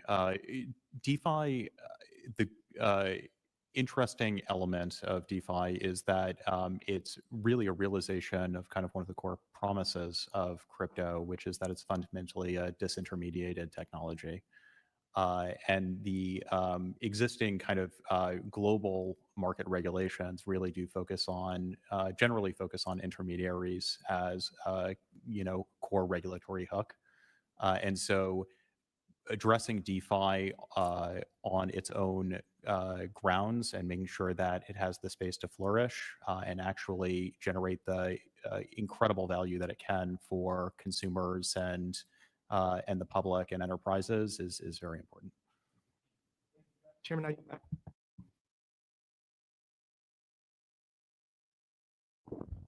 Microphone is here. The gentleman yields back. Would Mr. Stutzman like to be recognized, or would Mr. Moore like to be recognized? Next, I know the gentleman, Mr. Stutzman, is recognized. Thank you to each of the witnesses here today for expertise and sharing with us your perspective and testimony. As has been mentioned, this is obviously, I think, one of the issues that could be bipartisan. If there's anything that's new to Congress, this is one of those issues that's kind of new to all of us, and we're trying to understand and wrap our heads around the direction of a very exciting technology and very innovative and important, not only the United States, but to the world. And this is an amazing piece of technology,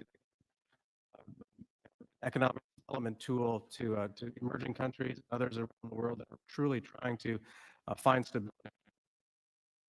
Issues, of course, government that in other parts of the world that are just frankly criminal. That this could really be. So I appreciate our discussing today. Sorry, I'd like to talk just in your testimony on the system. You mentioned in your testimony that the legislation would be built on the foundation established by FIT 21, and then you said the effort should clarify classifications defining which commodities and empowering the. I mean, we talked about this a little bit the other day in another meeting, but these are really, I mean, it could be both, right? I mean, it depends on how you want to use the tool. What are some of your thoughts further on how do we clarify? You mentioned other would you suggest or dealt with for any other company? That's what to the. Yeah, thank you for the question, Congressman. Security for digital assets is probably the single most important thing that we do for members, and gives confidence in Coinbase. I think that some of the other issues, I think the number one most important thing to come out of this bill is the token classification. And so we're excited for, as the necessary clarity going forward. All right, thank you. Thank you. I guess I'm having some mic issues here. Jump back to Mr. Miller. Capital raising is a critical component of both the traditional securities markets, the digital asset ecosystem. In the traditional securities markets, investors provide capital in exchange for legal claims to ownership, repayment, or income streams. In the digital asset ecosystem, do investors receive the same rights from their participation in a capital raise? And are the proceeds of the raise used in the same manner as the proceeds from traditional securities offerings? So in short, no, they look definitely very different, right? In a traditional capital raise, you have very established structures around equity. What are the rights of shareholders? The corporate laws of whatever state you're formed in. digital asset world and with blockchains, it looks very different, I think, for these folks. It can also vary by what the setup is. But I think one of the biggest differences is simply that there can be more direct engagement through the government mechanisms that are blockchains. The tokens that you're holding almost always are going to have a utility and a purpose to it, right? It's what's being used to pay for actions on the network. And most importantly, it's the incentive mechanism for a network. You cannot have a decentralized interaction with parties without some sort of incentive mechanism, the same way that we have dollars in money. So it's definitely very different, and it comes back to why we're coming here today and asking and saying, yes, like a purpose-fit structure legislation that creates a category for this is going to be necessary for us to really have the certainty that people need to build.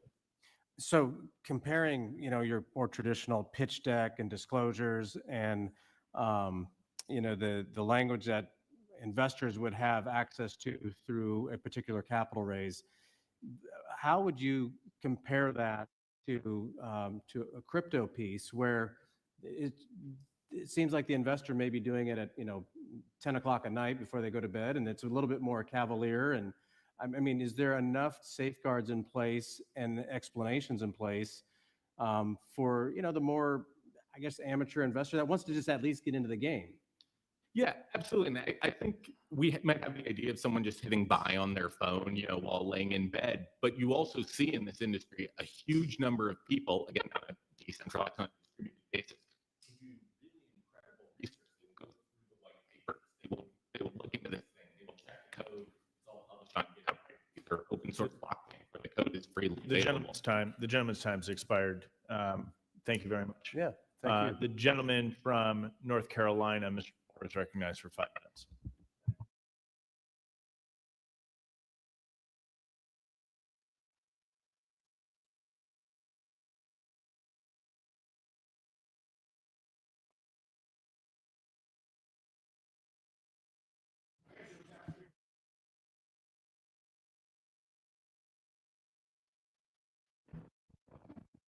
People that are having a meltdown, suffering, disrupt a community and make it a round table.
The gentleman to suspend for just a minute, Mr. Moore.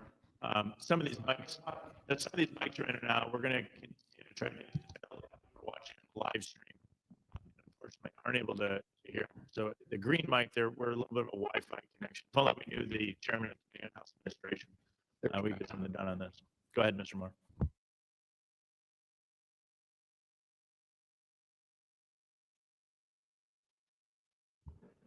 Technology is great when it works.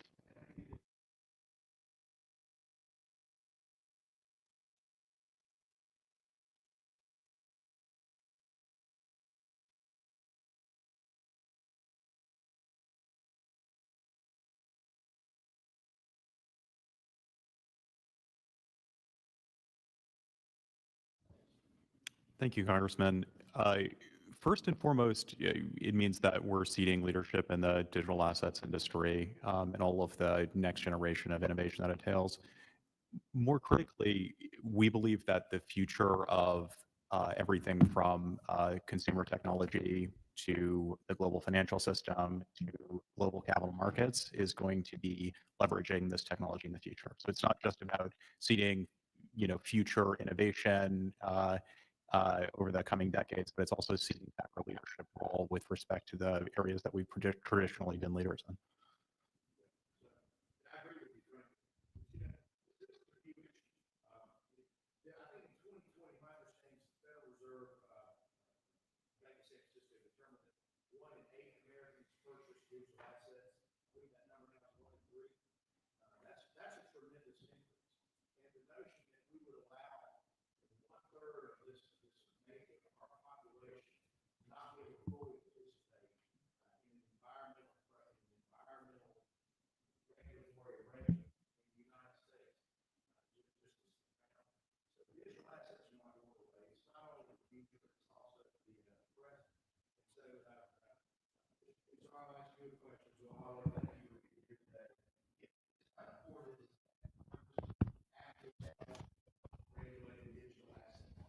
Yeah, thank you for the question, Congressman. I think it's critically important, and I think as Mr. Rathmel said, not just for the importance of having consumers be protected, all the things that we've talked about, but I think the point that was just made is critical, that this is really the future of capital markets, and for the U.S. to continue to be the envy of capital markets around the world with respect to how things, how collateral is moved, and all of the things that are sort of critically important to well-functioning markets. This bill is the foundation of a lot of that technology that will be in place. And so for the U.S. to continue to be, the leader, the capital market leader around the globe, this is critically important.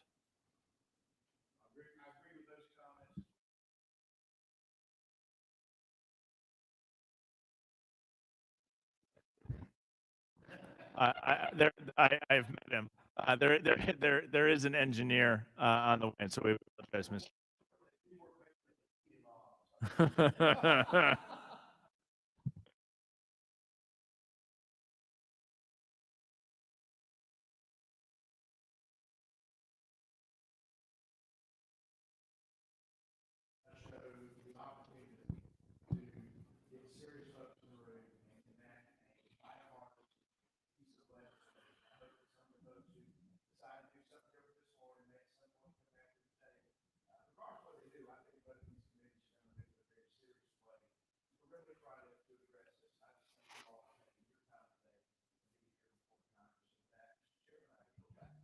The gentleman yields back. It's noted we are in the Agriculture Committee room, not Financial Services, so maybe there's.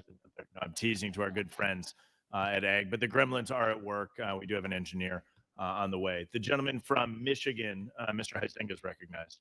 Thank you, Chair Style. And while this may have started off a little awkwardly, I'm hoping we're finishing strong today, because this is so important, what we are dealing with here. Having been now in Congress, this is my 8th term, having been on the very front end of digital assets discussion for a very long time on this. This day has been long coming, and it's necessary. I'm going to try to hit a couple of things here. Many digital assets projects reach a point where they're no longer reliant on a group or an organization, but rather their success is contingent on the collective contributions of a dispersed network of users. Mr. Miller, Mr. Rathmel, can you address why this is a key point in the development of a digital commodity project? Sure. So thanks for the question. I think it's for obviously the current regulatory having control over this thing. Really one of the thing new. Just one organization or one entity ability to make changes, to issue things, to create. Have this just decentralized group of people who are participating in an open economy, and there's really no way without do it. I see it happening. Mr. Rathmel. Thank you, Congressman. Fundamentally, the securities laws are based on the principle of information asymmetries existing out in the marketplace, where you have a certain set of participants who have specialized information about their company.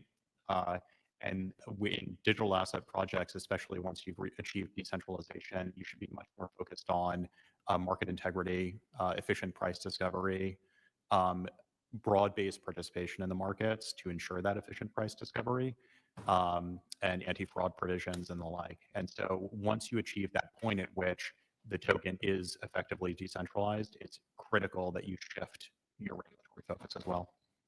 And it really is talking about changing the risk for the holders, correct? Correct, yes. Okay. How should we, or how should a regulatory regime for digital assets recognize that transition? The transition is really when we think about those information asymmetries no longer being a driving force of the value of the asset. So when an asset is primarily determined... It's mature. It's mature, correct. When it's primarily determined by supply and demand dynamics, the use on the blockchain network, security of the blockchain network, that's when you achieve a point at which market integrity is the primary driver and the primary regulatory focus. I'm going to stick with you.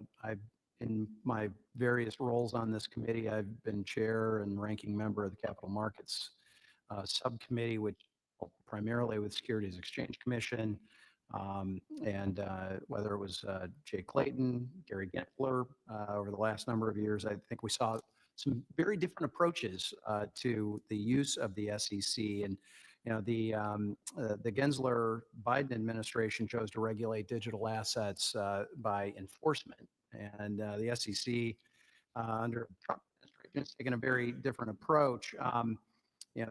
Crypto task force, they've really had just a different attitude at the SEC. So, Mr. Rathmel, can you outline some of the actions that the current SEC has already taken with respect to digital assets, and explain the impact that what this activity has had for digital asset projects and the markets that have been built around them?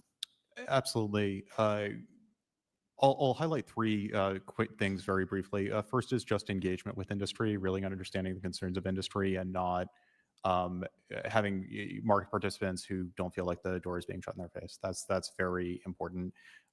Second is really actually putting out, obviously the market structure legislation will be the ultimate driver of how these markets are regulated, but putting out under existing law, clear legal analysis and clear legal guidance that is publicly available to entrepreneurs is a really incredible step forward.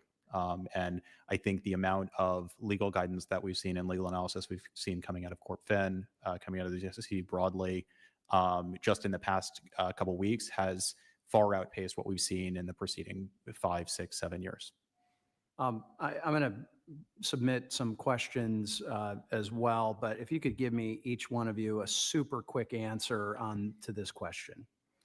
If Congress were to not pass a digital asset market structure legislation, what would be your biggest concern? Just give me your top concern if we don't actually get this done. The loss of American innovation. Okay. Yeah, complete loss of competitiveness in the international economy on this. We'll be fighting things out in the courts instead of developing here. Agree with the point on competitiveness and U.S. capital fleeing elsewhere. Okay, that's a key. Okay, Mr.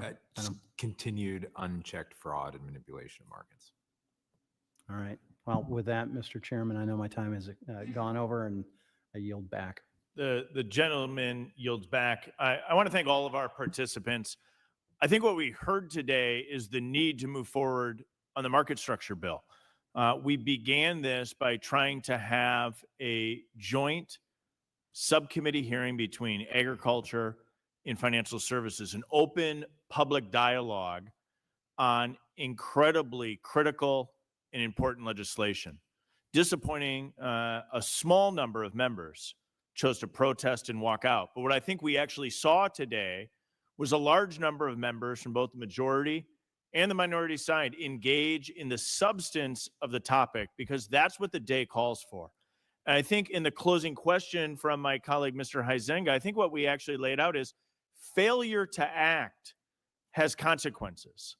And if we fail to act and seize this moment, we will find ourselves in a situation where we're being outcompeted by other countries like China.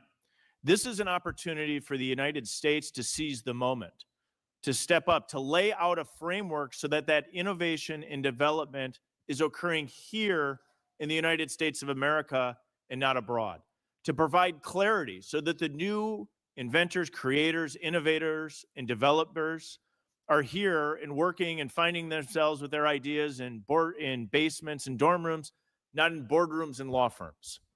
This is an opportunity for us to seize the moment. It's disappointing a small number of individuals chose to put their head in the sand and exit the room and prevent us from having a hearing. But I think today's roundtable with your testimony, with the questions and the comments provided here in this room, provide us with a clear path forward. It shows the importance of the market structure legislation introduced this week by Chairman French Hill and Chairman G.T. Thompson. And I thank all of you for participating today.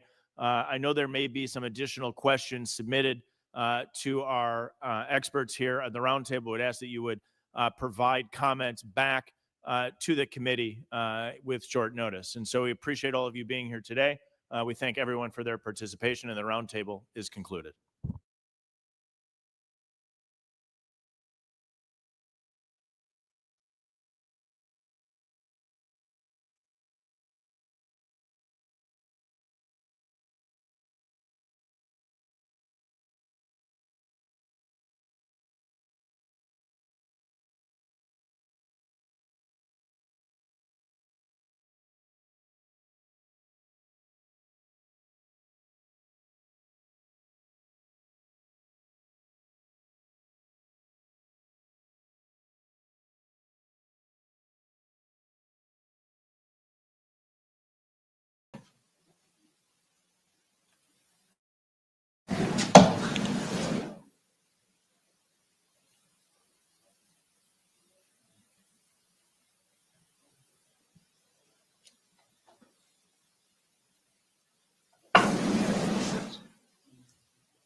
We have another witness.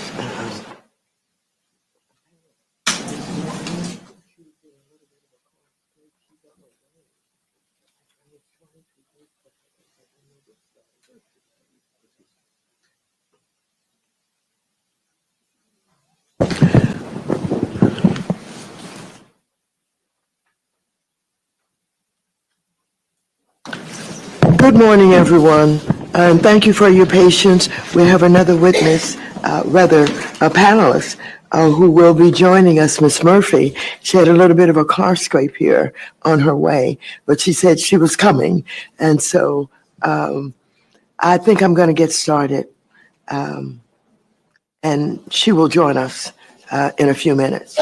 So, as you all know now, the joint hearing originally scheduled today with the House Agriculture Committee requires the consent of all members, including Democrats. I, in good faith, could not provide my consent because our Republican colleagues refused to address the unprecedented conflicts of interest presented by President Donald Trump and his family. I'm deeply concerned that Republicans aren't just ignoring Trump's corruption, they are legitimatizing Trump's and his family's efforts to enrich themselves on the backs of average Americans. Through his crypto business, Trump has turned the office of the presidency into a personal money-making machine. He is flouting our country's national security and anti-corruption laws, following the adversaries like China and Russia to curry favor, either blatantly or anonymously, through transfers of money to him and his inner circle. Just this morning, we saw new reports that insiders made nearly $100 million on Melania's meme coin. Trump's actions undermine our democracy and free market system. In fact, this is how authoritarian regimes do business. The President of the United States, who took an oath to uphold the Constitution, has said he doesn't know if he has an obligation to uphold the Constitution. He has questioned whether Americans are entitled to due process, a constitutional right that protects the people from exploitation of government power.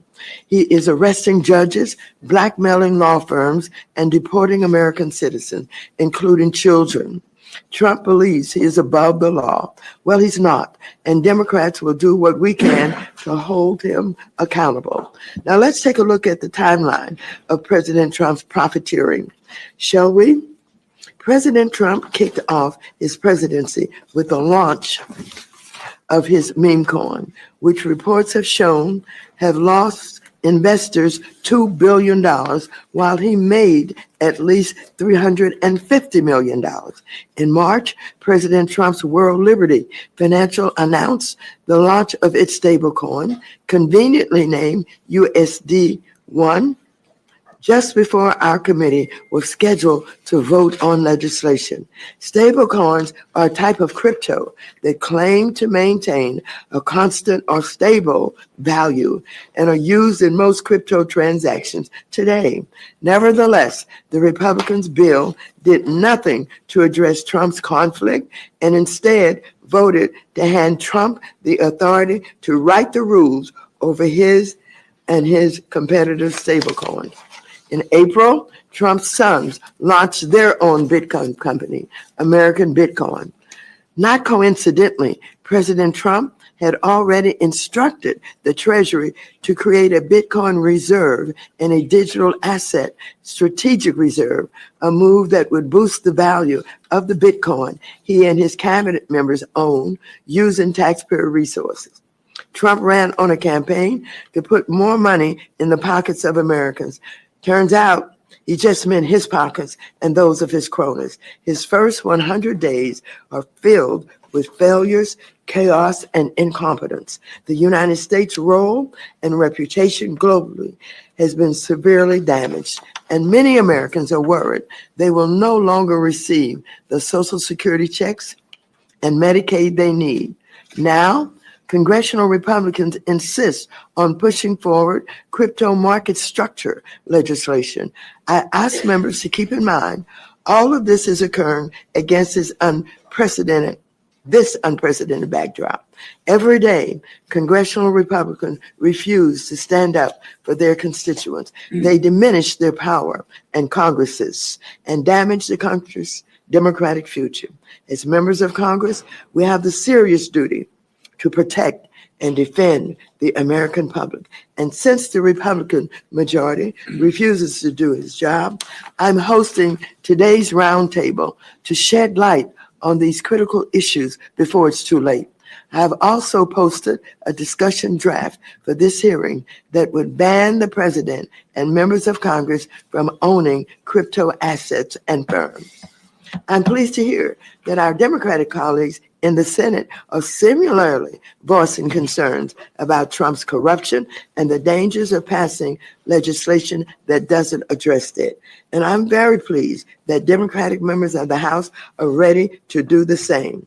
With that, I will now introduce our panelists. As I said, Ms. Murphy, who will be with us later. Oh, did she arrive? Oh, there you are. Welcome. Thank you.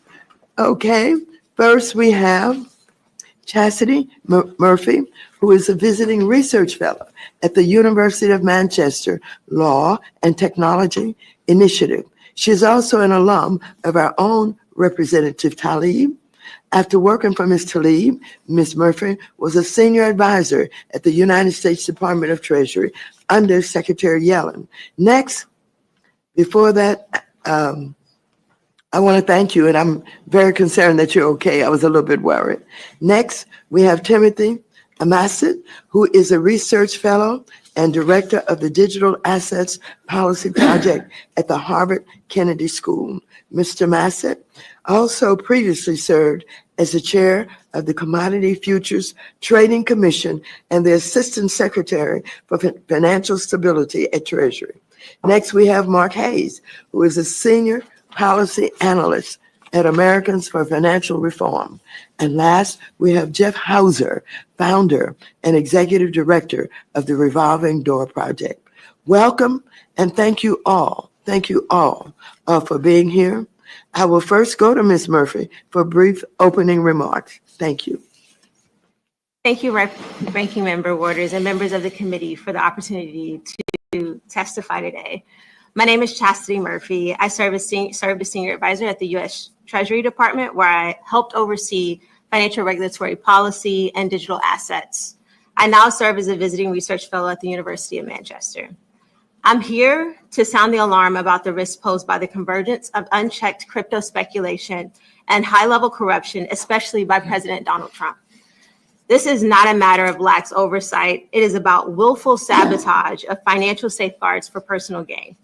Donald Trump's crypto empire is not an outgrowth of innovation. It is a vehicle for influence peddling, bribery, and regulatory capture. Trump now controls two major crypto enterprises, the Trump meme coin, known as Trump, and the private digital finance firm, World Liberty Financial. According to the Financial Times, Donald Trump has already pocketed over $350 million from his meme coin, primarily offloading tokens tied to the same blockchain network used by Sam Bankman-Fried to defraud his investors. He is now offering private dinners to 25 largest Trump holders. One, a U.S. logistics firm, Freight Technologies, has already pledged to buy 20 million worth. But for every public transaction, there are countless others happening in the shadows, and it's nearly impossible to trace who's buying them. This is a pay-to-play politics, only now it's anonymous, borderless, and nearly untraceable. World Liberty Financial, Trump's major crypto venture, recently struck a $2 billion deal with UAE-backed firm. Trump plans to take proceeds in his newly launched stablecoin and invest in Binance, a crypto exchange Trump released from their pending SEC investigation. This is textbook corruption using public power to obtain private gain. The shift from lingering in hotel lobbies to blockchain wallets hasn't stopped the bribery. It just made it easier to do and hide. Trump spent years trying to dismantle the CFPB, one of the agencies working to apply anti-fraud protections to crypto. When the CFPB proposed a rule in January 2025 to protect consumers, crypto CEOs' illegal effort to shut down the agencies was applauded. Why? Because gutting CFPB protects the bottom line. Now Congress is pushing the FIT21 2.0 bill, which would let crypto firms self-certify their tokens as decentralized, stripping away SEC oversights. It's a backdoor for risky, unregulated assets, repeating the same deregulatory failures that led to the FTX and billions of losses. Supporting Trump's crypto agenda means rejecting basic investor protections and ignoring the hard lessons of 1929 and the 2008 financial crisis. Financial markets don't regulate themselves. Rules and referees are necessary to prevent crashes and corruptions. Crypto should not be an exception. As the FSOX 22 report made clear, same risks, same regulatory outcome. If crypto firms act like banks or brokerage, they must allow for the same rules, whether it's in dollars or digital assets. Congress should establish clear prudential standards for stablecoins to prevent shadow banking. Give regulators oversight of crypto firms combining trading, lending, custody. Ensure crypto platforms following existing investor protection and anti-fraud laws with enforcement by the SEC, CFTC, and the CFPB. If Congress indulges in the deregulatory whims pushed today and by Trump and his allies, it would be abdicating its duty to the American people. Whether you sit on the left or the right, ask yourself, will stripping away oversight of a volatile 1 trillion crypto market make your constituents better off, or just make it easier for the next FTX to rob them blind? Will giving Donald Trump and his associates free rein in a barely regulated crypto Wild West protect small businesses and community banks, or put the entire financial system at risk? The answers are self-evident. Thank you. Thank you, Ms. Murphy. Now, next we will go to Mr. Massett. Thank you, Ranking Member Waters and members of the committee. I'm pleased to be here. Let me state that my views are my own. They do not represent those of the Harvard Kennedy School. I've been asked to focus on the market structure issues, and let me just say I share all the concerns about the way that President Trump is enriching himself, but I'm going to focus on market structure.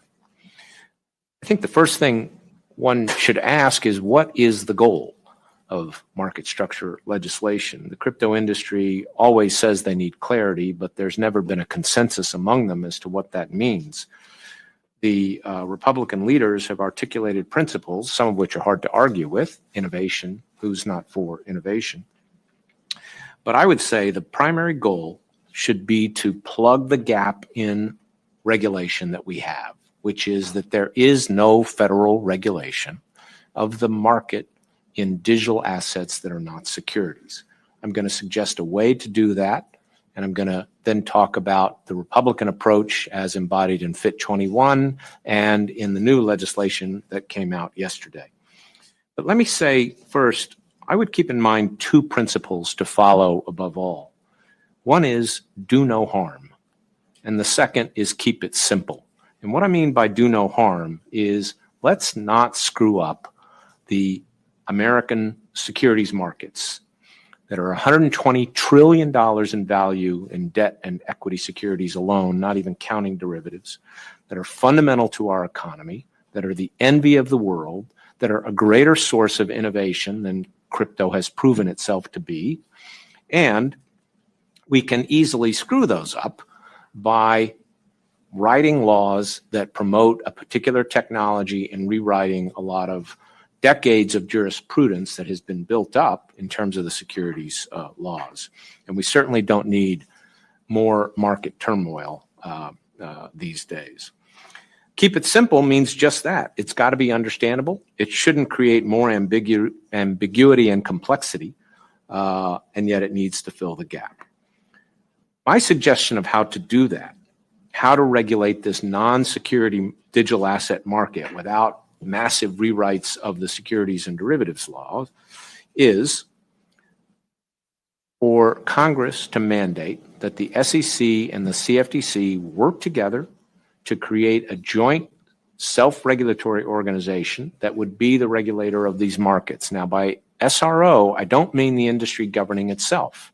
We've used SROs since the 1930s, FINRA, the National Futures Association. They've been very important in our oversight of these markets, but they are entities that are supervised and overseen by the regulators. The boards are appointed by the regulators. The rules are approved by the regulators. They're not industry running off on its own. I would give that SRO jurisdiction over every platform or intermediary that transacts in Bitcoin or Ethereum. That would be the jurisdictional hook. You could make it broader, but essentially if you say that, you're going to capture anything of any significance. And then you say the SRO's rules will apply not just to the trading of Bitcoin and Ethereum, but to every digital asset those platforms or intermediaries trade. You quickly cover the market, but you say securities, digital assets that are securities, the SEC can still come along and say, that one's a security, it shouldn't be on this platform. It's got to be registered under our laws. So it's a way of establishing jurisdiction over this market without rewriting the securities laws, without undermining the authority of the SEC or the CFTC. And it brings those two agencies together, which I think is very important. One of the reasons we have this problem is because of our fragmented regulatory system. And I think both agencies have an interest and have expertise to be brought to this. We've kind of seen this debate shift to saying the CFTC should be the regulator of this market. I'm a former CFTC chairman. I think they're certainly capable. But I think the SEC needs to be involved too. If you really believe tokenization and blockchain technology is going to be important, then it's going to be important for tokenizing real world assets and for tokenizing securities potentially and debt instruments. And that's one of the reasons why you want the SEC involved, so that the standards that emerge in terms of how we regulate digital assets, they are involved in. And SRO, of course, can also be paid for by the industry, so it's budget neutral. Now let's compare that to the Republican approach. Talk just for a minute about Fit 21, since we all have seen that and had time to digest it. It was, as you know, very, very complicated. A three-part test to distinguish the security, digital assets, restricted securities from digital commodities, a test that turned on the level of decentralization and functionality of the blockchain system. It turned on how the asset was acquired and on who holds the asset. So it was a point-in-time test, which means it could change over time. That doesn't create certainty for the market. It turns on the status of the holder, so that means you might bifurcate the market between the same essentially the same digital asset. And it requires information that wouldn't be accessible to all. Now they've ditched that and come up with a new approach. We've only just gotten it yesterday, but I think it's equally complicated, although it's somewhat different. It does designate the CFTC as the regulator of the spot market, but it still, I think, would create cracks in the foundation of our securities laws in order to favor a technology which is not what we should be doing. I want to see this technology developed if it's got real market potential, but our laws should be technologically neutral. It uses similar concepts around decentralization. If you meet a mature blockchain test, then the standard of regulation is lower. It separates the notion of the investment contract from the digital token, something that the industry has long clamored for. And this is their criticism of the Howey test, because they say, well, that was about investment contracts, but we need to distinguish that the underlying asset isn't necessarily a security. The Supreme Court never said oranges or orange groves are securities. Courts have made that distinction where they need to. I think we can still rely on the courts to be able to distinguish those things. And this new act would create new exemptions even for capital raising associated with certain digital commodities, again, if you meet this mature blockchain test. So it's very complicated. I'm still, of course, just digesting it. I will have more to say in the future. But I think it would still have the potential for undermining our securities laws, and it isn't necessary in terms of creating a regulatory framework. Now, having said all this, I recognize that doing anything in this environment is of concern. Would we really get vigorous investor protection here, given the dismantling of enforcement activities, given Trump's activities to personally enrich himself? My answer to that is that's another argument for not making it overly complicated, because in particular, I think Trump and the Trump organization will find ways to exploit those complexities. And for example, there are big exceptions in this new measure for DeFi, for decentralized protocols. They can find ways to exploit those. So my argument is try to keep it simple, keep both agencies involved, don't rewrite the laws significantly, let the expertise of the agencies develop some of these boundary lines and give them, the authority to do that. Thank you. Thank you, Mr. Massett. I'll call on you now, Mr. Hayes. Thank you, Congresswoman. Ranking Member Waters and other members of the Financial Services and Agricultural Committee, thank you so much for the opportunity to speak before you today regarding the risks and harms posed by the crypto industry to investors and communities and more. As many of you may know, Americans for Financial Reform and the other organization I represent, Demand Progress, both seek to ensure that we have a financial system that works, that promotes racial and economic justice and works for everyone, not just a select few.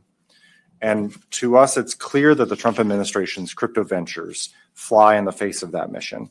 A sitting president openly promoting speculative crypto business ventures that are launched by his family and used in ways that raise many serious questions, from personal enrichment to pay-to-play politics and more. It appears these breaches of presidential ethics and good governance have little parallel in modern history. But I think the one main point I want to share with you today in my comments, and I look forward to speaking more about the legislative proposals. I really echo the sentiments of my colleagues here previously, and I'm looking forward to that discussion. The main point I want to emphasize is that while it is entirely right for members of Congress to raise concerns about how the actions of the Trump presidency distort good policymaking and threaten the public interest, none of us here should lose sight of the fact that in many ways, the Trump family is simply copying common crypto business practices. In other words, many of the potential issues we see with Trump family's crypto ventures are a feature, not a bug, of the crypto industry. And I'd like to share a few examples. So World Liberty Financial, the platform affiliated with Trump and his family, has marketed itself as a decentralized platform. But from what little real information we have about that platform, it's clear that that venture is controlled by a small set of insiders who stand to profit in an outsized manner from marketing speculative products at the expense of retail consumers and customers. Yet many crypto platforms and offerings are similarly structured. So it's a business model that's found throughout the industry, and it's set up to essentially divorce retail investors from their hard-earned gains in order to create liquidity for high-flying insiders. Additionally, despite the hype that the crypto industry promotes around decentralization, the crypto industry itself is highly centralized in many ways, from the control of governance tokens on DeFi platforms to the concentration of wealth in crypto wallets and much more. So despite this promotion of decentralization as a tool for financial inclusion, whether or not that's true, the industry itself is not centralized or is not decentralized today. And it's a typical industry rhetorical pattern. Use the language and myth of decentralization to justify regulatory exceptions and carve-outs, even when the industry is centralized, and even when that means that the players within it and the investors within it are subject to the same risks, the same conflicts of interest, and the same potential for finance and intermediation in traditional finance. Another example is that World Liberty Financial's code base is derived from another platform called Doe Finance, which was a crypto platform that recently suffered a $2 million hack due to flaws and exploits in that code. Hacks like these on crypto platforms and in crypto wallets are a near daily occurrence in the crypto industry, with billions lost by investors, platforms, and consumers each year. These circumstances, this sort of endemic problem with cybersecurity risks and hacks, derived in part from the open source nature of these platform software and their lack of focus on cybersecurity, really undermine the contention that crypto platforms and software are somehow inherently or intrinsically safer or more secure than traditional finance. Yet, as we see in proposals like Fit 21 and other legislative proposals that are promoted by the industry, rather than seek to raise the bar to ensure that this technology can actually provide people with protections, many of them seek to lower the bar in terms of this kind of risk. Additionally, we've heard about World Liberty Financial's recent announcement that it will use a Trump-affiliated stablecoin to finance an investment by a Dubai-based investment firm in the disgraced platform Binance. But the fact that the nexus involves United Arab Emirates and Dubai is not an accident. Many crypto players have sought out or even lauded jurisdictions like Dubai, the Bahamas, and other offshore financial sectors because of their light touch regulatory regimes with respect to disclosure, transparency, and crucially, money laundering compliance. So even as the US seeks to determine how best to exert regulatory oversight over the crypto sector, history suggests that regardless of what proposal is in front of us, many industry actors will continue to seek out spaces that provide maximum opacity, and Trump's platform demonstrates that. Trump's meme coins have already been the subject of volatile speculative activity. We've heard about reports that suggest that while a few coin holders have become rich overnight, and President Trump and his business associates have reaped millions from associated fees, many more have lost significant amounts of money. While it is exceptional that this sort of rags to riches to rags story involves a sitting president, there's nothing exceptional about this pattern. Industry sources estimate there may be thousands of meme coins produced, some say produced each day. Worth little more than the silicon they're encoded upon, these coins fuel rampant speculative activity, little more than gambling. So even if we're in a situation today where the leadership of the current SEC claims they're outside of their jurisdiction, it's clear that most people are speculating on their value for profit. And academics have shown through various studies that most people lose out on those investments, particularly when they're heavily marketed by high-profile individuals with cachet.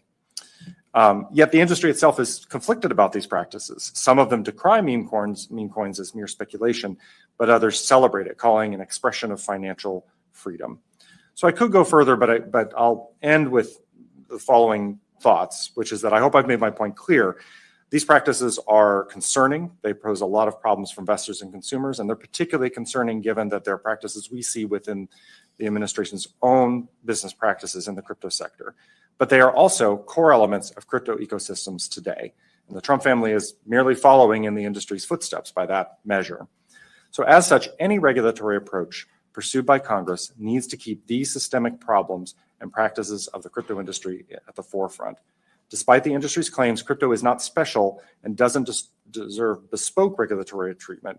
Instead, investors and consumers deserve robust, or at least the same protections they'd find elsewhere in financial markets, especially given the risks posed by industry's actions today. Thank you. Thank you very much, Mr. Hayes. You're now recognized, Mr. Hauser, to make your opening statement. Thank you, Ranking Member, and thank you, members of the committee. It's an honor to have a chance to present today. America's founders were certainly far from perfect, but they were politically sophisticated people. They understood the risk that political corruption posed to our nascent country. Indeed, one scholar has observed that the framers were obsessed with corruption. According to James Madison's notes of the Constitutional Convention, 15 delegates used the word corruption more than 50 times. Corruption was discussed on almost a quarter of the days that the convention was in session. That's why the Constitution includes not just one, but two emoluments clauses. The Constitution bars emoluments, a fancy word for gifts or profits, to any senior government officials from foreign governments, as well as by the federal government or state governments to the president, him or herself. So the founders would be alarmed by the advent of cryptocurrency. Ethereum founder Vitalik Buterin has said that cryptocurrencies issued by politicians are a perfect bribery vehicle. Why? Because they afford a degree of deniability that undermines any hope for criminal accountability. So-called meme coins accentuate the problem since practically zero capital or ongoing expenses are required to generate or accept gifts. The way that President Trump made money during his first term came with expenses. So while I've been a fan of the Trump Hotel, at least running a hotel is a real business with real genuine costs. Crypto is not in that sense meaningfully real. The ongoing costs associated with having unleashed code on the universe are essentially de minimis. So while Trump seems to have violated the emoluments clause during his first presidency, he now appears to be doing so at a vastly greater scale than before. As somebody who's associated with Revolving Door Project, it's an organization that is focused on political corruption in the executive branch and how corporations like to place their people in positions of influence, I'd be remiss if I didn't point out that the administration is replete with figures who are very entrenched in the crypto industry. It goes beyond the Trump family. I'm thinking of Tether banker Howard Lutnick, who's the Commerce Secretary, crypto magnate David Sachs, who's in charge of both crypto and artificial intelligence in the White House. And the business partner of the Trump kids is the son of Steve Witkoff, the roving real estate magnate / shadow Secretary of State. So not only is crypto a well-suited means of corruption, it is also the perfect subject of corruption. Crypto has emerged in less than 2 decades with massive valuations, but without any regulation that its purveyors recognize as legitimate. That means everything from whether or not cryptocurrencies are or are not securities to the obligations of crypto traders to avoid money laundering. These are topics of active debate, as the committee is well aware. And who is debating crypto's future? Not only the president, vice president, and Congress, but various independent agencies, commissioners, and officials at cabinet departments such as State, Commerce, Justice, and Treasury. There's practically no way a senior government official can be invested in the crypto industry without a conflict of interest. And there's no way to be sure that any government official with connection to the distribution of digital assets isn't themselves subject to difficult to detect, but potentially highly lucrative emoluments. Current ethics laws fall far short of being able to address the challenge of crypto. That's why Ranking Member Waters' proposal that elected officials hold no crypto assets makes sense. Indeed, I believe that proposal could be extended to cabinet secretaries, senior congressional staff, federal judges, and other senior government officials. Am I worried that some people might not want to serve in government unless they can engage in crypto marketing and speculation? I am much more worried about our government if it is run by people who care more about crypto profits than serving the public. Thank you. Wow.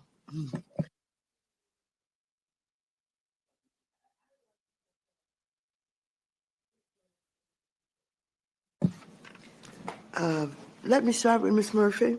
I know you as well as the rest of the public just saw the market structure text.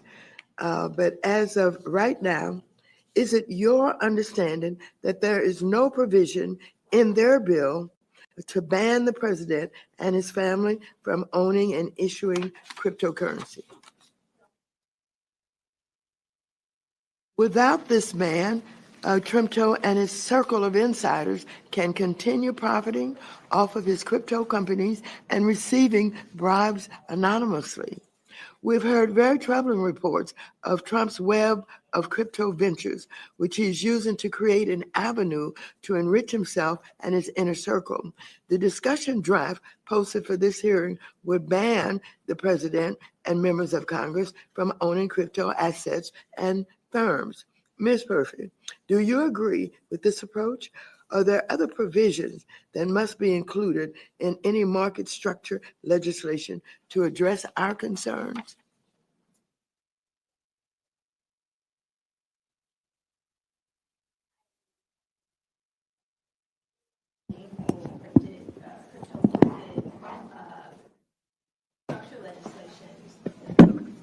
Sorry. Must ban the president, the vice president, Congress, anyone holding a federal official office from owning crypto assets or crypto firms. Without that type of prohibition, we are essentially legalizing political office in a way where it could be for public profit. But more importantly, we're allowing for public officials to determine what regulation could be helpful or not helpful to their bottom line. It's not just an ethical issue, it's an issue of national security. By allowing somewhat anonymous transfers via blockchain, it creates a pathway and a source for foreign governments, for lobbyists, for bad actors to channel money to the president and his inner circle. And that's not hypothetical, that's actually happening in real time. Any legislation should consider beneficial ownership transparency, which is what your legislation includes, anti-invasion rules, prevent officials from using trusts and DAOs and shell companies or wallets, independent audits or compliance mechanisms, and a mandatory divestment upon taking office. Similar to traditional financial holdings, officials really must divest from assets, similar to how most of us have had to do even entering into working in federal office, as I did at U.S. Treasury. Thank you. Mr. Hauser, since the start of this administration, I've warned that Trump has created an avenue to circumvent national security and anti-corruption laws through his crypto businesses. For example, a state-backed Abu Dhabi fund will be making a $2 billion business deal using Trump's stablecoin. Trump's actions are key examples of how authoritarian regimes do business. And to make matters worse, the United States president has recently rejected the importance of the Constitution. He has captured legislation known as FIT 21, opened up a myriad of loopholes that could lead to less protections for investors and chaos in our country's financial markets. Just yesterday, Republicans came out with an updated version of FIT 21. One of my main concerns last year was that, like the unregulated derivatives that led to the 2008 financial crisis, crypto issuers would have free rein to carry out risky activities under this bill. Now that Trump has his own crypto schemes, this has become an even more highlighted concern. Mr. Hauser, what provisions are necessary to prevent President Trump or anyone else, for that matter, and his companies from profiting in a regulation-free zone if these provisions are not included? Can you explain the resultant threat to financial stability? Thank you, Ranking Member. It is very difficult under current law to imagine anything other than corrupt outcomes from this statute and the president's ongoing business activities. Much needs to be done. I agree that the president should not be allowed to be involved in ownership of cryptocurrency, as it is the topic of such incredible policy debates at this moment. So it's inherently a conflict of interest. I think the president should also not be allowed to be involved in the marketing of cryptocurrency, because it is the best possible mechanism to receive gratuities, to receive the emoluments that the constitutional founders feared a president would receive. I think we also need to look back at ongoing attacks on independent investigative forces across the executive branch. The decline of inspectors general. We've seen almost every inspector general fired. That's a real problem.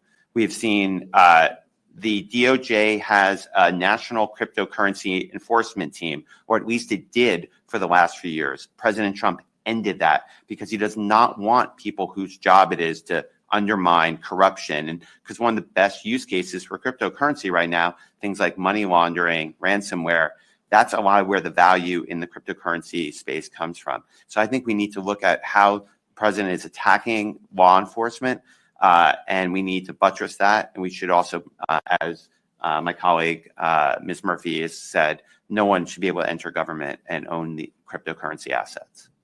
Thank you. Mr. Massett, I was concerned last Congress that the Republicans' crypto market structure legislation, known as FT 21, had opened up a myriad of loopholes that could lead to less protections for investors and chaos in our country's financial markets. And so, again, Republicans came out with an updated version of FIT 21.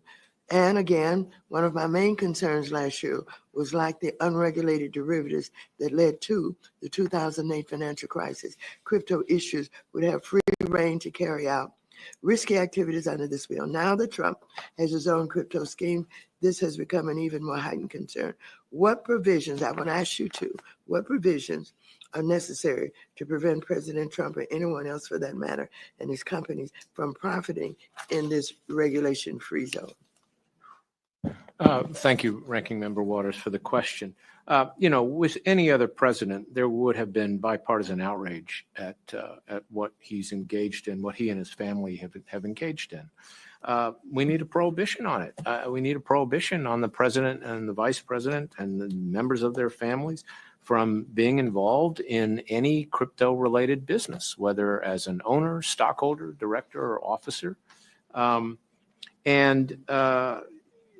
It's unfortunate that Republicans won't speak out about this. I think when you then put that in the context of the legislation we're debating, the risks do increase, because the complexity of this legislation, the market structure legislation, will create, I think, further opportunities to exploit the laws for personal gain. And that's why I argue for, keeping it as simple as possible in how Congress writes it, directing the agencies to create the regulatory rules that will address fraud and manipulation and speculation. And, you know, Congress would articulate the core principles, but then leave it to them to develop rules. Of course, there's a risk that with the current leadership, you wouldn't get something that strong, but I still think that's better than the current legislative proposals, which I think would create cracks in our, you know, securities law foundation. And the same is true, you know, on the stablecoin side. We can talk about that too.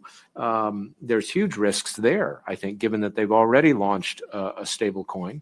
If we don't have a very strong stablecoin bill that regulates offshore issuers, that gives federal authorities a line of sight into the largest issuers, and particularly with respect to these exemptions for so-called DeFi in both bills. And you know, Mr. Hayes commented on how they use the language of DeFi to justify things that are hardly decentralized or autonomous or without governance. That's very common here. And all of these protocols often have control vectors. There's someone involved. And even in the language that they've written in these bills, it's extremely broad as to what would be exempted. So I would avoid those exemptions. You know, again, you've also got to give Treasury more authority on the illicit finance side. We can talk further about that. Thank you. Before we call on the members, Mr. Hauser, I'm going to go back to you. How must Congress rein in and hold accountable the predatory ambitions of the Trump administration? How do we protect the U.S. from this coup d'etat before it's too late, especially as members of the Financial Services Committee? So these are big questions. I think that the founders definitely thought that the enforcement, one of the key enforcement mechanisms of the Emoluments Clause that has to be on the table is impeachment. In the first Trump administration, there was significant efforts to enforce the Emoluments Clause and its apparent violations in court. There were lawsuits brought by the congressional Democrats. There were lawsuits brought by hotels that were competing with the Trump Hotel, civil society organizations, and the courts between playing games with standing doctrine combined with just judicial lethargy and moving very slowly. Those lawsuits were ineffective. Now, obviously, impeachment is not something that's meaningfully going to occur in the foreseeable future. But I do think that efforts to bring forth more bipartisan awareness that these values in our Constitution about anti-corruption really should go beyond party. And I understand that people are trying, and it's not an easy task to make people see past partisan polarization in 2025. But I don't know that there are really any short steps short of that are going to get in front of this freight train. Well, thank you very much, Mr. Chairman. Thank you. First, I want to commend my colleagues for being here. It takes a little bit of courage when all the money and power is on one side of this argument. The Enforce Our Tax Laws organization does not have a PAC. The anti-money laundering people do not have a paid lobbyist. We're all aware that the crypto industry spent $45 million against Sherrod Brown last year. And if you haven't been threatened by crypto yet, you soon will be as soon as they watch this tape. Mr. Massad, thank you for focusing on the importance of our capital markets, our $120 trillion capital markets. As you point out, our economy is dependent upon the animal spirits, the willingness of people to risk and to invest. And we provide, perhaps too generously, hundreds of billions of dollars of tax incentives through the capital gains allowance, the step up in basis upon death, et cetera, to encourage people to invest in companies that build factories and discover new technologies and build the economy. And now instead people with an interest in making money and with some animal spirits willing to take a risk are investing in mongoose coin and hamster coin, which does nothing to build our economy. But of course, they get the same tax incentives. You get a capital gains allowance for investing in hamster coin. There is no upside to having the officials of the U.S. government buy crypto. Investing in stocks, I at least see that you want them actively involved in building America. But where's the upside for investing? And we're told that by the crypto industry that this is something new and we can't be left behind. And oh my God, look, Peru is ahead of us in cocaine cultivation. China is ahead of us in organ harvesting. And the Cayman Islands is ahead of us in nefarious hidden financial transactions. We can afford to have a few areas of the world where we're not the leader. Mr. Hoser, you correctly point out how important corruption is and was to the founders of this country in preventing it. I would venture to say that the wealth of nations is dependent more on one factor than any other, and that is whether they have an honest government.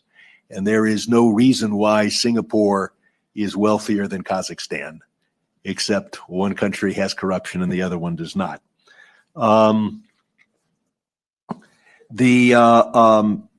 Crypto is the perfect mechanism for bribery, for straight out bribery.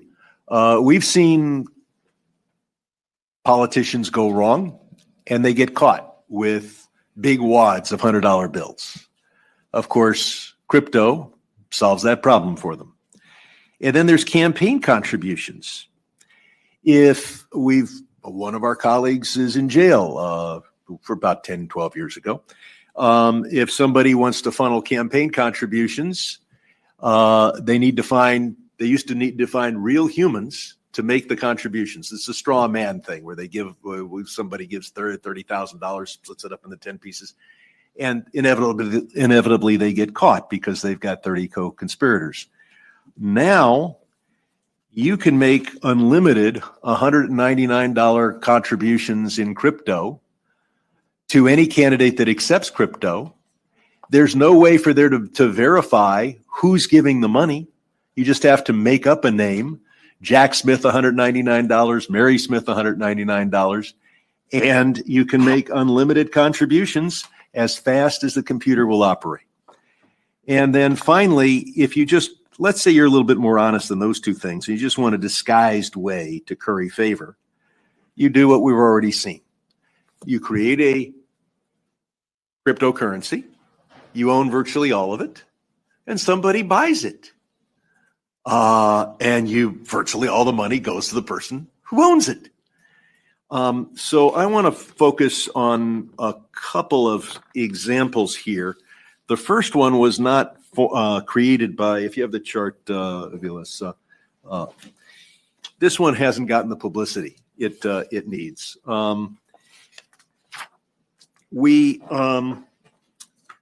The day that Trump was elected was a good day for crypto.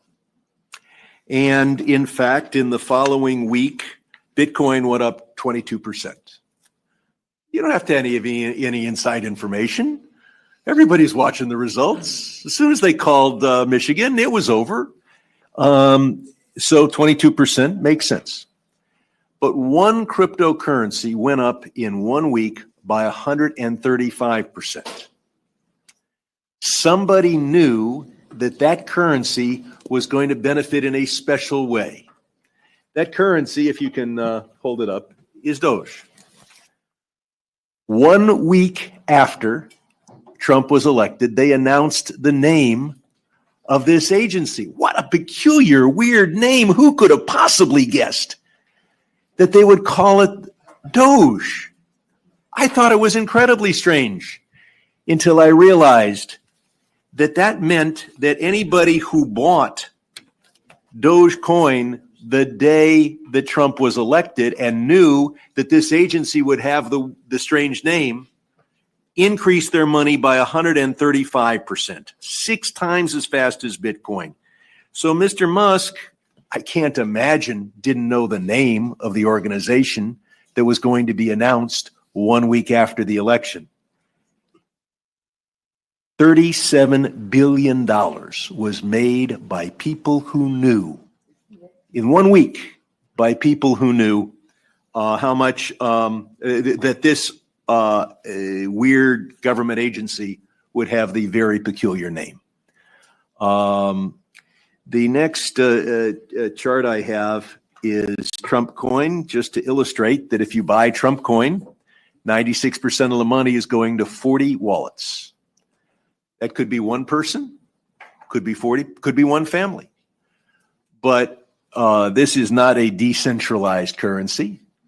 And anybody can walk up to Donald Trump. Well, you actually have to give $1 million, $2 million to get in the same room. But once you do that, and just say, I'm account number 1347632, and I bought $100 million worth of Trump coin yesterday.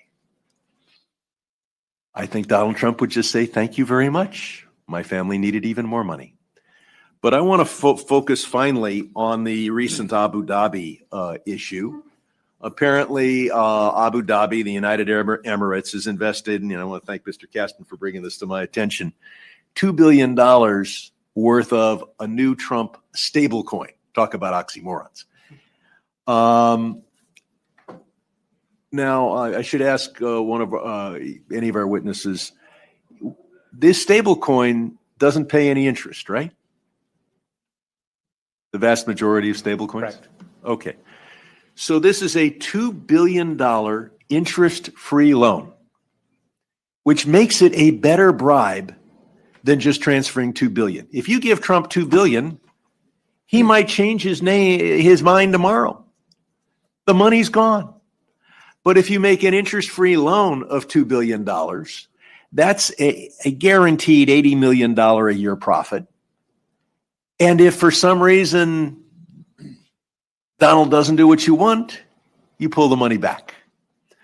So we see here, I mean, I used to think that crime is something that happened in the dark that nobody saw.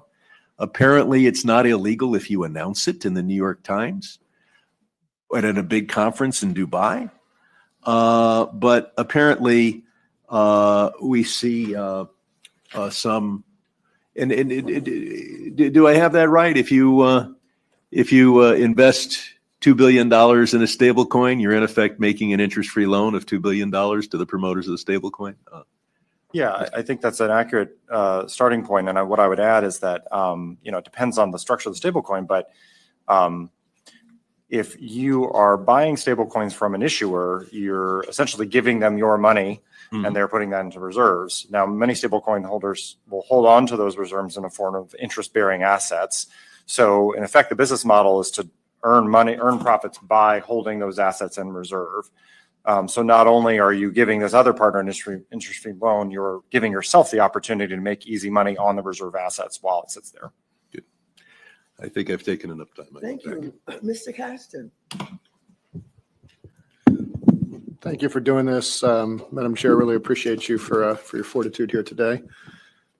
I want to just, I don't know if you all noticed, there was this little funny business before we started. We all had these water bottles in front of us that don't have labels on them. We had labels at the start, and House ethics rules required us to get rid of them. There's two takes we could have on that, right? We could look at what we're doing here today and say how remarkably naive these members of Congress are, that they took away bottles with names because we don't want to use the power of our office to put a bottle of whatever brand it was in front. And we're just naive. Or we could say, thank goodness that somebody in Congress is actually standing up for ethics.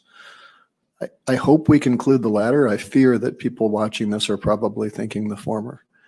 And I say that because there's this tremendous gap with all of this crypto regulation. We're talking about this as if this is some complicated thing that unless you understand all the acronyms, you don't understand it.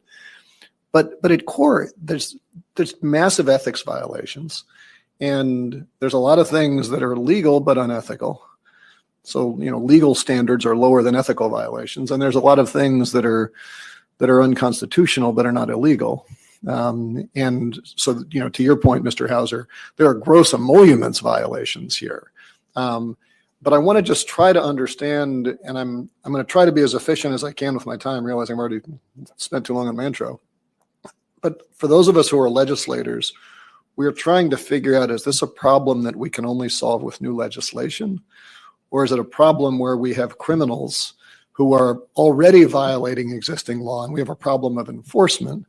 And, because as we think about how to aim our fire, is our problem primarily the criminal? Is our problem primarily our colleagues across the hall who are refusing to do oversight? Is our problem primarily the DOJ? And I just want to make sure that we understand as we think through this, recognizing that not all of you are lawyers or, have those experts. I think we have to understand that. And I guess, Mr. Massad, I want to start with you and particularly some of your testimony before the Senate Banking Committee.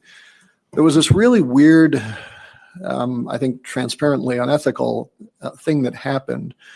There was this meeting in the White House where they brought 220 people in who could buy Trump coins that coincided with the issuer of these Trump coins, being the Trump family, said that we're going to extend the lockup period. So they had simultaneously depressed the supply of Trump meme coins, unbeknownst to the market, on the same day they were creating an event to increase demand. So I guess you had talked about this, and I'd just welcome your chance to sort of walk through, some of the conflicts of interest you see there. But within the context of my first question, this is obviously unethical. It sure looks like a pump and dump scheme, right? Or is the real play here that we should be worried about that there's this goofiness in Trump coins in meme coins, where you can be the broker and the issuer, and therefore, even if it's not about pumping the securities, it's about making the brokerage fees. Can you just walk us through where your concerns are and where we should be focusing? Certainly, Congressman. Thank you for the question. I would say that before the events of the last several months, none of us thought we needed a prohibition on a president engaging in businesses while in office, particularly businesses that could benefit from his actions as president. That's where we are. Whether Congress can do anything about that, I leave to you all. But I think ideally one would prohibit that. That's a current problem. We've had another problem, though, for now more than a decade, and we haven't done anything about it, which is we have this technology, which may be very useful.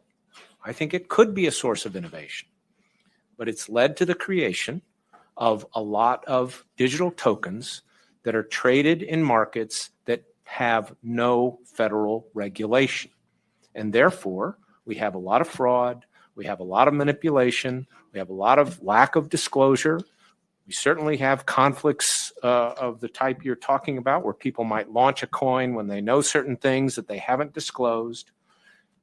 And the question is, what are we going to do about that? And we do need to regulate it. And I'm saying, if you regulate it, you might tamp down not just the fraud and the manipulation, but you might tamp down some of the speculative activity.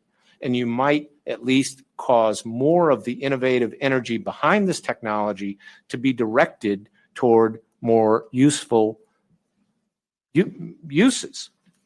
And I'm suggesting let's try to regulate it in a way that doesn't screw up our capital markets. So I want to just pick on that for a second, because I'm all for innovation. I also, I agree with what Brad said that, not all innovation is clean. I tell people all the time, Walter White was an amazing innovator. That blue meth was really remarkable.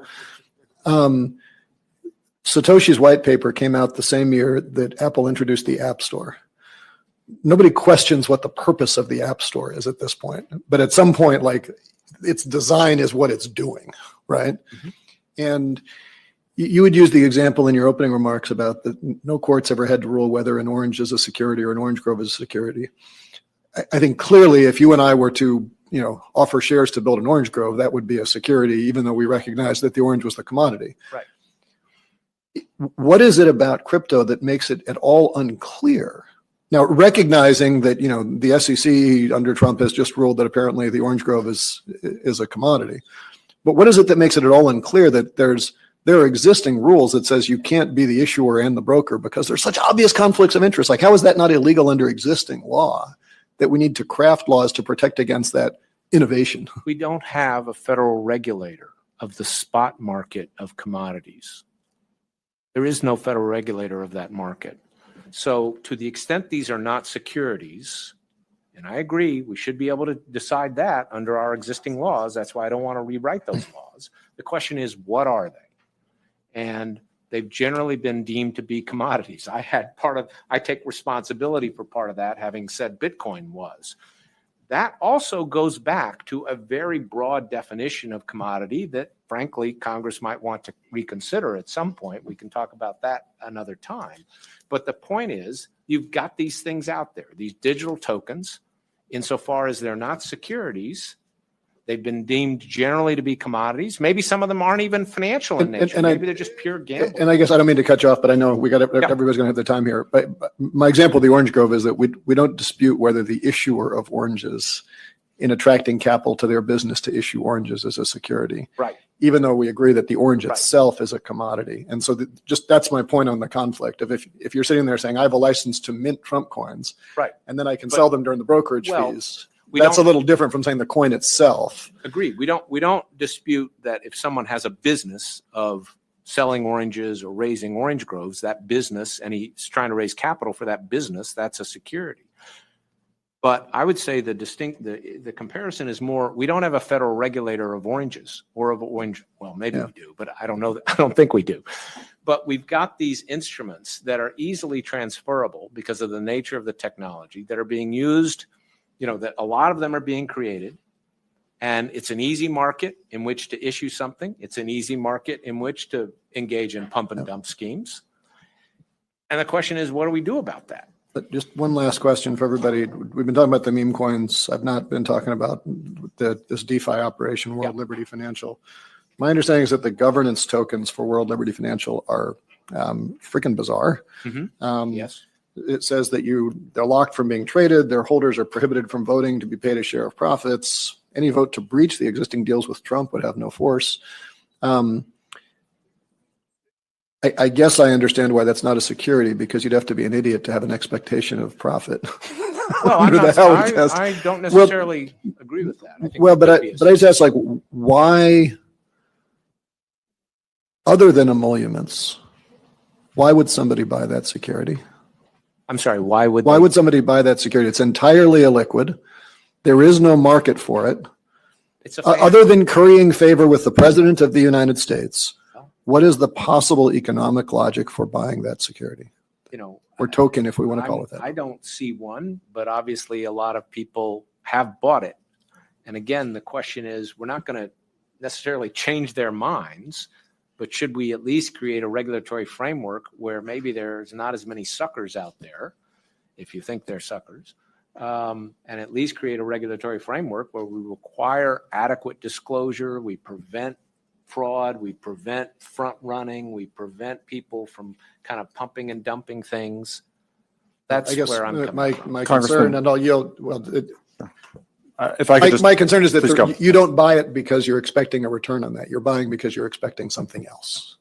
Probably so. If the chair will entertain, I'm sure I'm out of time, but go ahead, Mr. Hayes. Well, very quickly, I appreciate the time. I was just going to say, one could argue people are buying it because they have belief in the platform itself, right? They believe that their investment will return profit based on that. And that actually comes closer to the definition of investing in security, because you're expecting profits from the efforts of others. In this case, the efforts of others are a platform that's hopelessly entangled with politics, and that profit is not going to come from a legitimate business activity, but from the ability to curry favors and influence to generate profit for the platform. So that might be another way into that conversation. It's not mere influence peddling. You're latching yourself to the coattails of a questionable enterprise, if I may. So that's predicated on the idea that you could trade the token, which you can't under the rules of that token. True. Well, or if I may add, if you even get some return, maybe, the Trump family is supposed to get 75% of the return, whatever, or 60%, I guess, from operations. Even if you just get a little bit of a return on that token and can't trade it, it could become very valuable precisely because he's the president. I can see World Liberty Financial engaging in a lot of things where they could make a lot of money, unfortunately, and you might do quite well. I mean, that's another reason why I think it's a security, even if you can't trade it. Investing in Walter White for the dividends. I yield back. Thank you. Thank you very much. Ms. Garcia. Thank you, Madam Ranking Member, and thank you for your leadership in recognizing that the joint hearing, as it was called, because our rules don't provide for joint hearings. I guess it was just one huge round table, and I, for one, appreciate the square table because I tend to get a little dizzy with anything round. But thank you for putting this group together, because I think it's important that we really focus on it. And, you know, there's no other reason but influence that World Liberty Financial Team exists. And to underscore that, all we have to do is visit their own website, and we see Donald Trump listed as Chief Crypto Advocate. So that's just to remind anyone who even just researches or looks, or even is kind of curious of who is leading this team. And then next to him are all the sons, Eric, Donald, and even Barron now. He's not even out of college, and he's already part of the team. So there's nothing in my mind that this is meant to do, but to remind people that the President of the United States is the top gun here. And of course, we've always had, even in the first term, concerns about his dealings. I think he signed some sort of agreement. I'm sure all of you are aware of it this time around, but he didn't say he was not going to be in control of any of his companies, which is the bottom line here. So the last I checked, he's supposed to be focused on being our president. So clearly the general public needs to be concerned about whose interests he has in mind in any of his dealings, whether they're domestic or foreign, or anything to do with waste, fraud, and abuse. I think it begins within his own companies. So instead of prioritizing his job as our nation's leader, he is using his position to strip financial regulators of their independence, all to line the pockets of his friends and his family, many of whom now are listed, as I said, as members of World Liberty Financial Team. This is such a direct, obvious, in-your-face conflict of interest that I too agree. I think one of you said that, I think it was you, sir, from Harvard, that it makes no sense that there's no bipartisan outrage on this. There should be. You know, poor Billy Carter had little Billy Beer, and everybody got all excited about it because he was using the prestige and power of his brother to try to sell beer. I don't think it even sold. And it certainly wasn't much for a six-pack compared to what we're doing here in talking about billions and millions of dollars. So I think it's just outrageous.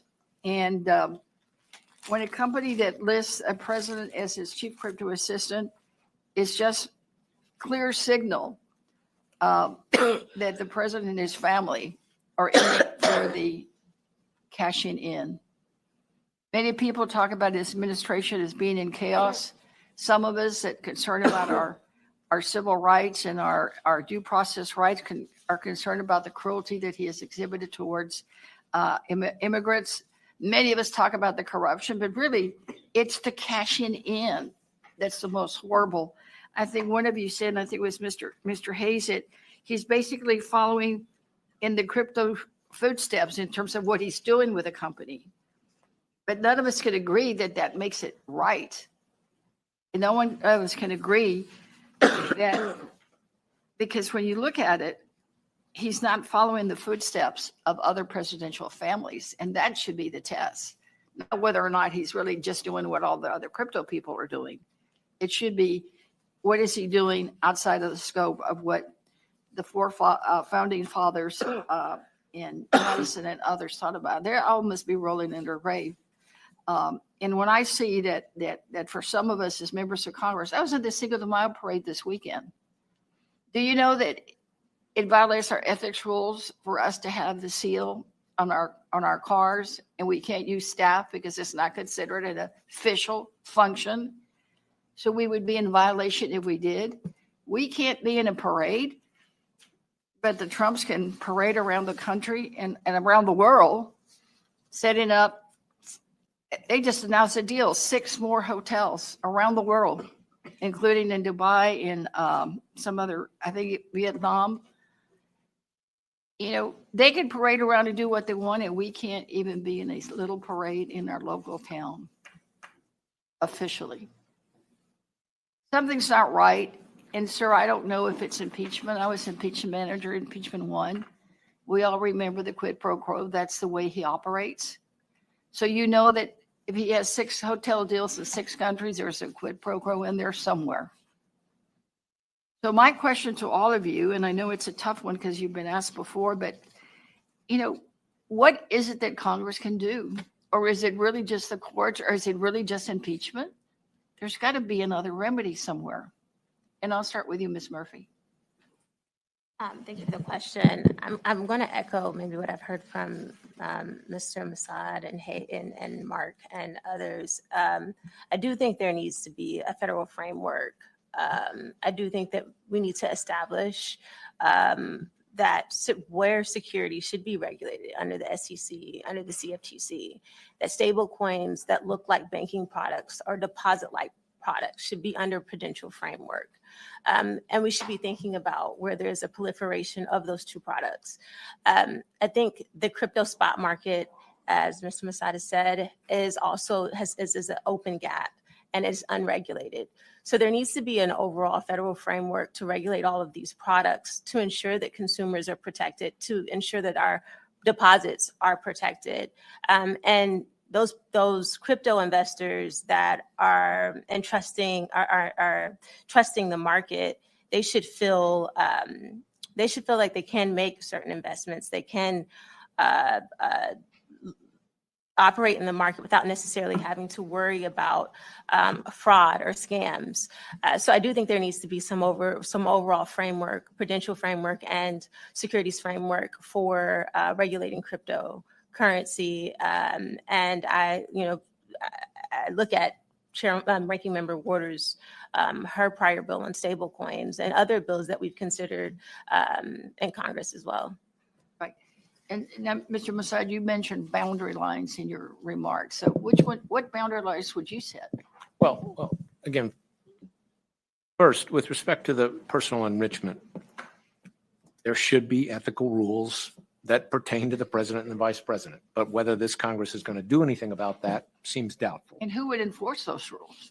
You've got an attorney general that blindly does Well, let's start whatever with Donald whether we can. says. Let's start with whether we can pass the rules, I guess. But at least you'd have rules if you could pass them. But given that that seems highly unlikely to happen with this current Congress, I'm focused on what can we do about this crypto market, which is where the Republicans do want to pass legislation.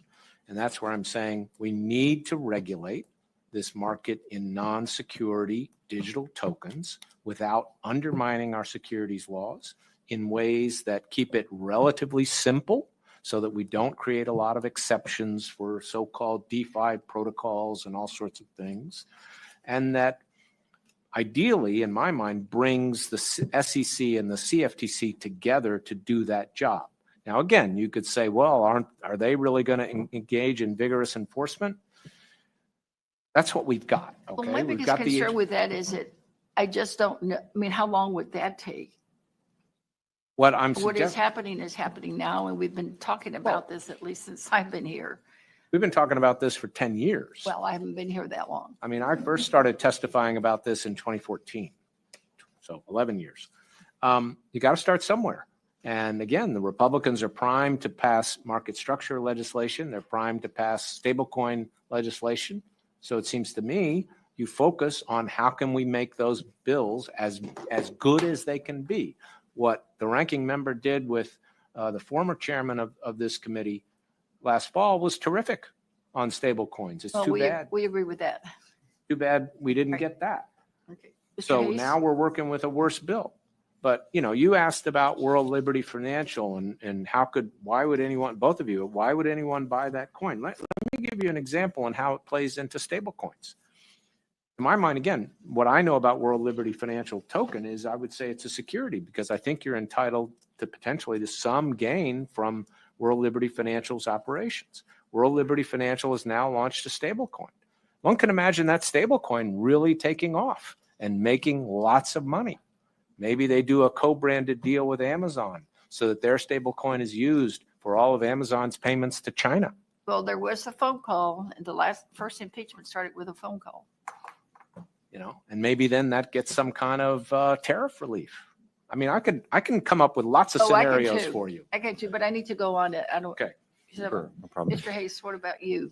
Well, a couple ways to answer your question. Business is unusual in the crypto world, but it's not acceptable in the presidential. Of course. Thank you, Congresswoman, for the question. Yeah, I think one addition to some of the comments others have made here, which I'll offer, I agree with a lot of points that Mr. Masada said, but I think one area I'm a little different is if we're taking the adage of first do no harm seriously, which I think was a good point that my gentleman raised, it's important to get financial regulations right the first time because we've seen often how inadequate frameworks end up amplifying some of the risks we're trying to address. We saw that in lead up to the financial crisis. We saw that in the lead up to the passage of things like the Commodity Futures Modernization Act, other things like that. We don't often get many opportunities, and in this environment, it's going to be very difficult to pass rules. It's difficult to imagine a piece of legislation that the president right now would sign that would also meet the standards that we expect from independent financial regulatory agencies, that also meet the standards of this body.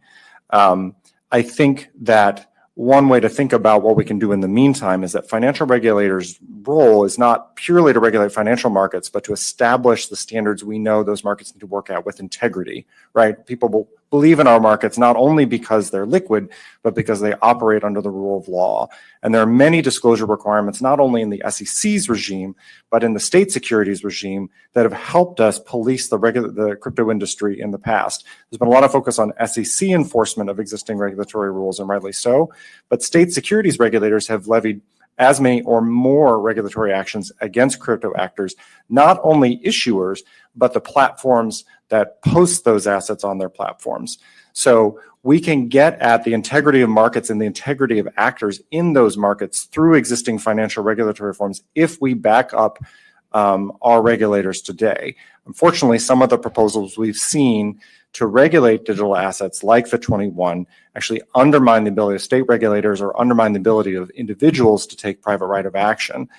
So we don't want to go in a direction where not only are we creating loose regulatory structures that we know federal regulators may not enforce, but that undermine other regulators' abilities to protect their citizens and fulfill their obligations to the people they represent.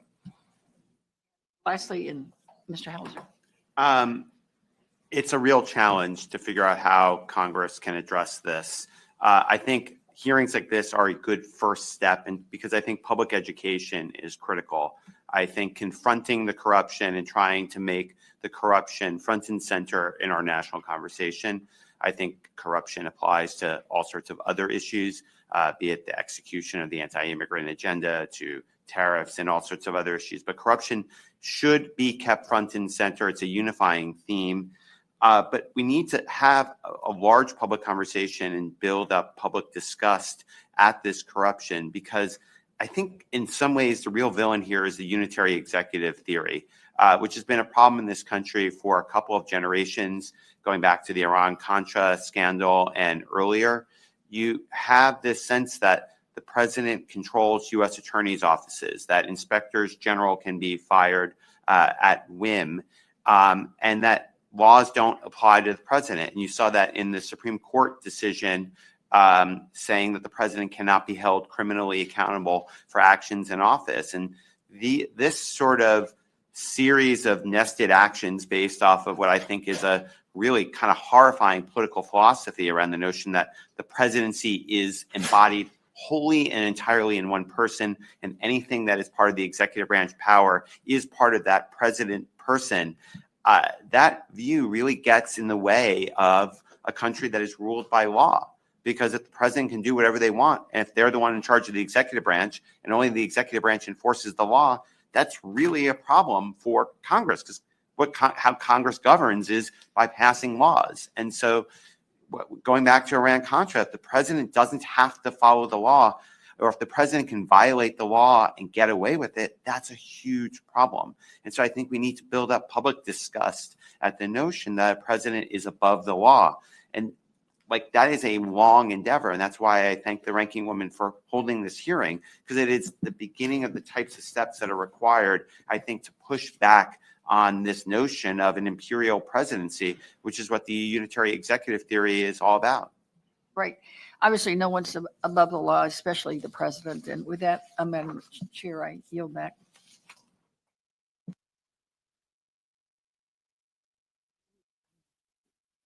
Let's see, who do we have next? Mr. Lynch?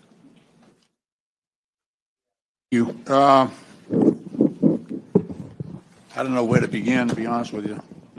Everything that's going on here, I don't want to repeat what others have said. Mr. Foster, Dr. Foster, have you asked your question about, this license plate type theory where we would actually remove some of the transparency? Why don't you do that? Oh, okay. Well, so, one of the issues that I've been struggling with ever since crypto emerged, well, actually, the two main issues were anonymity and finality. And we have never gotten straight answers on either one of those. I think absolute anonymity is a disaster. You can't stop ransomware. You can't stop corruption. You can't stop anything.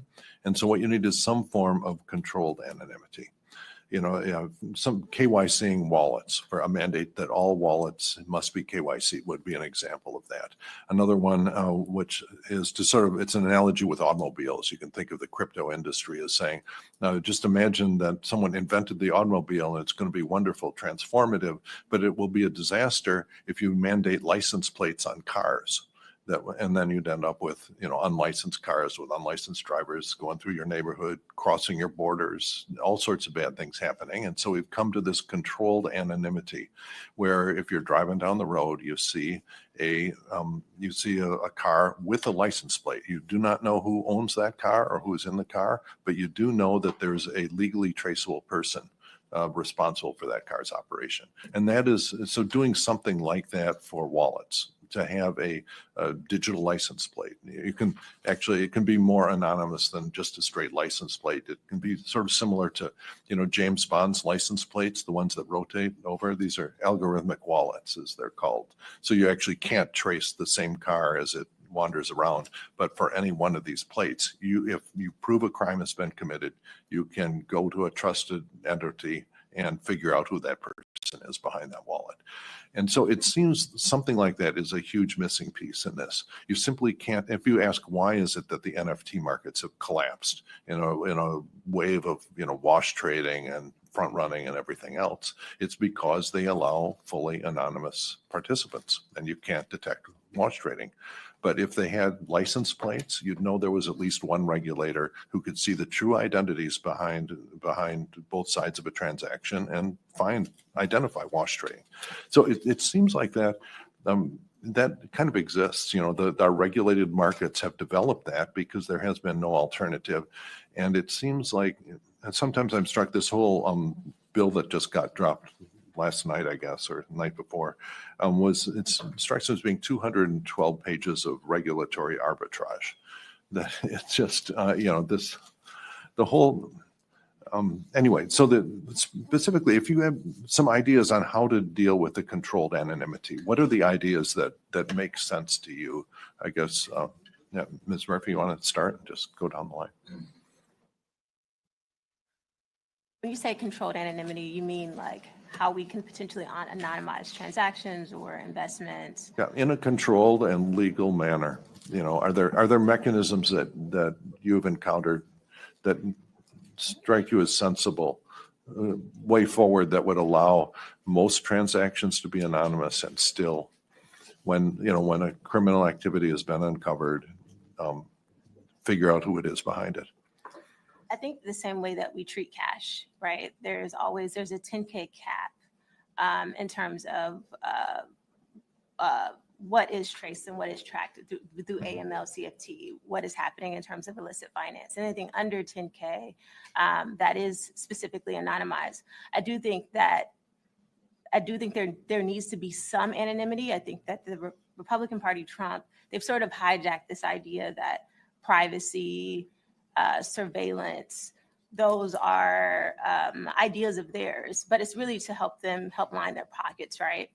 There is another side of this discussion, right, where there are people marginalizing communities, low-income communities that are facing some level of surveillance that do need to be anonymized, who have questions around privacy, who would like to transact and not necessarily have to worry about if their information is going to be, sold or shared with DHS, and that they would be potentially deported. So there's two sides of the coin. I think one side of the coin is I've seen sort of Trump, his allies, the Republican Party, sort of say, there needs to be anonymity, but for the reasons that they promoted, fraud, scams, for them to privatize our public goods in a way and access our data and market that stuff to us.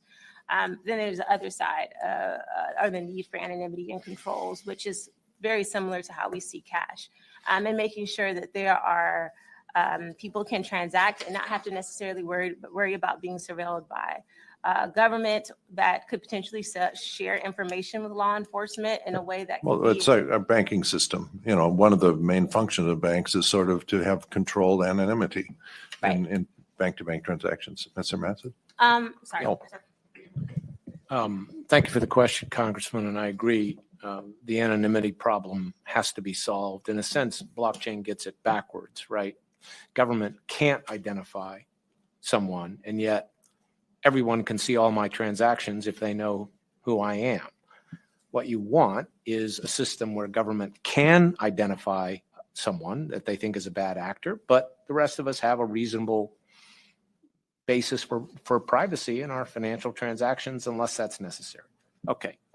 One is the technical solution, right? That we develop technology where people have to have a verified identity in order to transact on a blockchain. You and I have talked about this before. And, a lot of technology people tell me, oh yeah, that's doable. So maybe we need to think about how do we create legislative incentives for that to be adopted so that. I think the tool at hand, most of us have probably gotten our real ID by now. And putting that on your cell phone gives you these so-called mobile digital driver's licenses, allow you to authenticate online as a legally traceable person. But you could write into the stablecoin bill, if we thought this technology was at hand, we would say stablecoin issuers have to program their smart contracts to not accept a transaction unless someone has that digital identity that they can ping, when the transaction is pending and verify they've been cleared. It's like TSA pre. Okay, that's one solution. If we can't do that, then we can create other incentives to push activity into hosted wallets. Imagine if we said, banks, yes, you can have custodial wallets for your customers to accept stable coins, but they can only accept payments from other hosted wallets, not from unhosted wallets. Or there's some kind of regulatory disincentive to take payments from unhosted wallets. Now, that will run us headlong into those who say the right of Americans to transact in unhosted wallets should never be limited, whatever. We're not limiting it. You just have to have that credential. So I think that's how we have to start thinking. Either come up with a technical solution or push activity into hosted wallets. Thank you, Congressman. A lot of the comments I've heard, I would agree with. I think I'd add a couple layers. So first of all, technologists in the crypto space recognize the tensions that you've identified and others identified between anonymity, security, and stability. I'm not going to render it exactly accurately, but it's often referred to as the trilemma, right? Opposing values that the industry has embraced around anonymity versus ability to transact versus stability and compliance. And if you read that material and outside of kind of a more public debate, you'll realize that people acknowledge that it's very difficult to resolve that trilemma or that tension without making some concessions in one direction. Either you're going to create a system that is inherently dependent upon sort of pseudonymity. It's going to be very difficult to ever find a way to deal with some of the problems caused by it, or you're going to have to accept some sort of concession around intermediation. And what I would argue is that often the industry presents regulatory compliance with things like anti-money laundering laws or other forms of compliance as inhibiting innovation. But when you look at regulatory activity in other spaces, like I used to work on vehicles, for example, robust, consistent regulatory standards can actually drive innovation, can make those products better. And I think that if the industry were really willing to sit down and recognize, okay, these are the standards, they apply to everybody, how can we innovate within that? You would find solutions to explore some of the technological things you're describing. But until members of the industry recognize that there has to be some move in that direction for consistent compliance, we're not going to find a tool that provides some degree of anonymity and some degree of transparency that is commensurate with what we're all looking for. And the last thing I'll say quickly is I also think there's a notion that we're assuming blockchain is the tool for this, right? There are hardware solutions that we could use that mimic the properties of cash. Congressman Lynch, I believe, has introduced legislation before around eCash, where if you are looking for a way to transact anonymously without getting embedded in this broad international system that facilitates a wide range of much more systemic problems, we can find ways to use hardware that don't rely on blockchain that still provide a degree of anonymity for the most vulnerable without allowing it to be abused at the scale that is being used in blockchain today.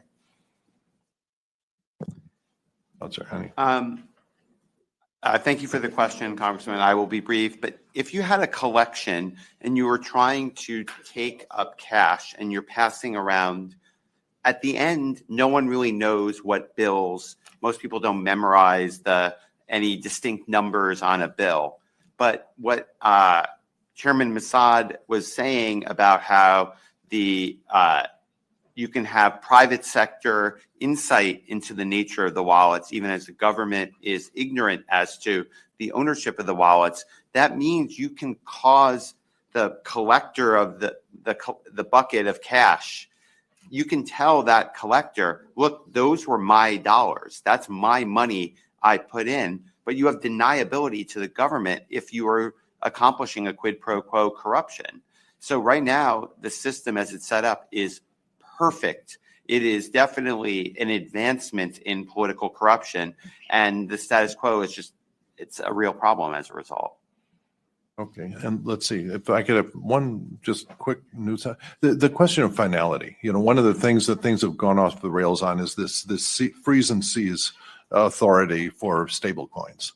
Because the advanced ones in the United States apparently have built in, and they don't like talking about it, but they have the ability to freeze and seize their stable coins, all right, which through a centralized operation. All right, this is an anathema to all of the crypto purists, but it's essential to making that a usable product in the United States. Well, I was unsuccessful at convincing my Republican colleagues to mandate freeze and seize into their stablecoin concepts, but I think it's really essential. If you have some crypto assets on your cell phone and someone puts a gun to your head and drags you into an alley and says, transfer all your crypto to me, are you really screwed? Or can you go to a trusted third party and reverse that transaction? And I was wondering if any of you have thoughts on the implementation of that and how you would implement something like that through freeze and seize or some analogous. I think for me, when I think about stablecoins, they to me really do mimic deposit-like things that we would see in a deposit that we see in a bank. And so it's very hard to wrap my head around anything that would not put stablecoins under a prudential framework.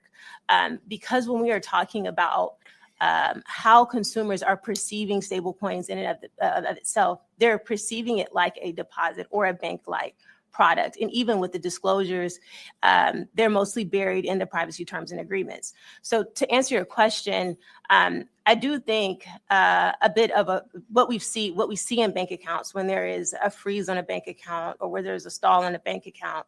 I think if we were to mimic something like that with stablecoins, assuming that it would be under the prudential framework, that would make sense. But I think for it to operate independently of any sort of prudential framework or any sort of narrow banking thinking around how to deal with stablecoins, it could be risky because who's to say that when a bank is making an assessment on a transaction or a bank account, that it's not getting flagged for other reasons that might not be as evident or as clear for certain communities or certain people who are wanting to use their deposits. And so I think we would have to think about the controls and how we could potentially use the freeze without it necessarily having a direct impact on certain marginalized groups and communities.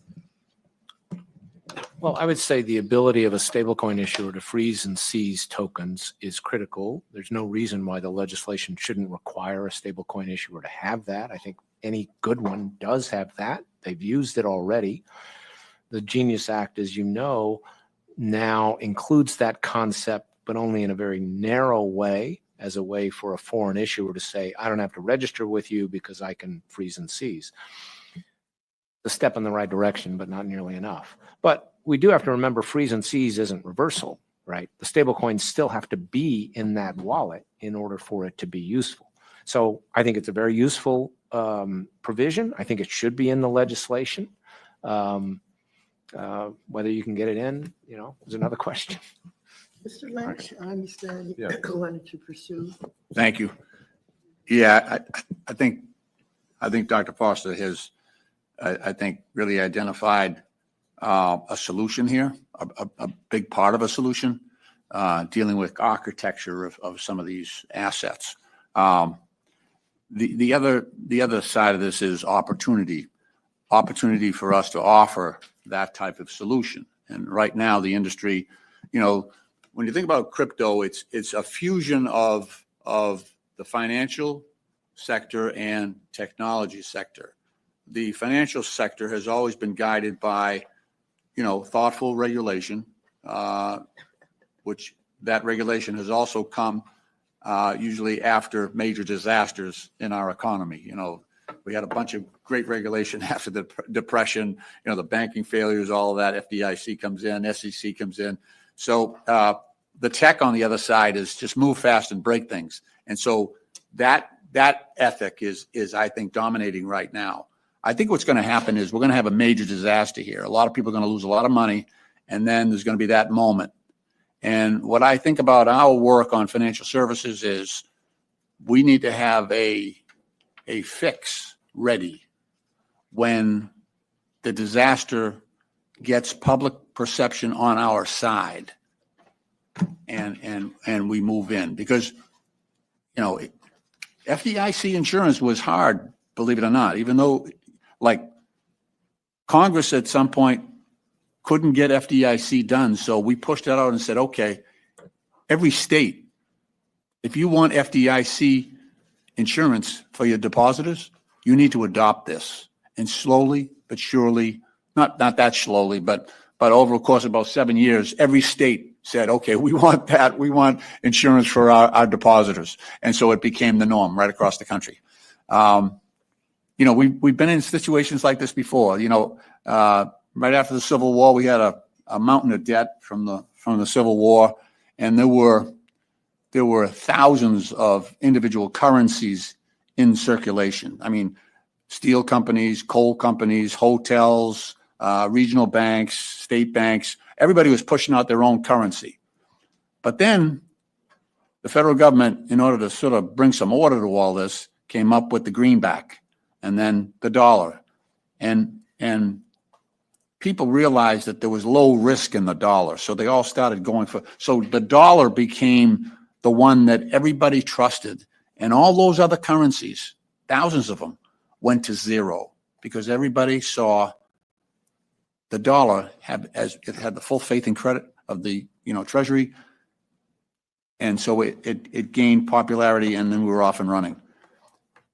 I think that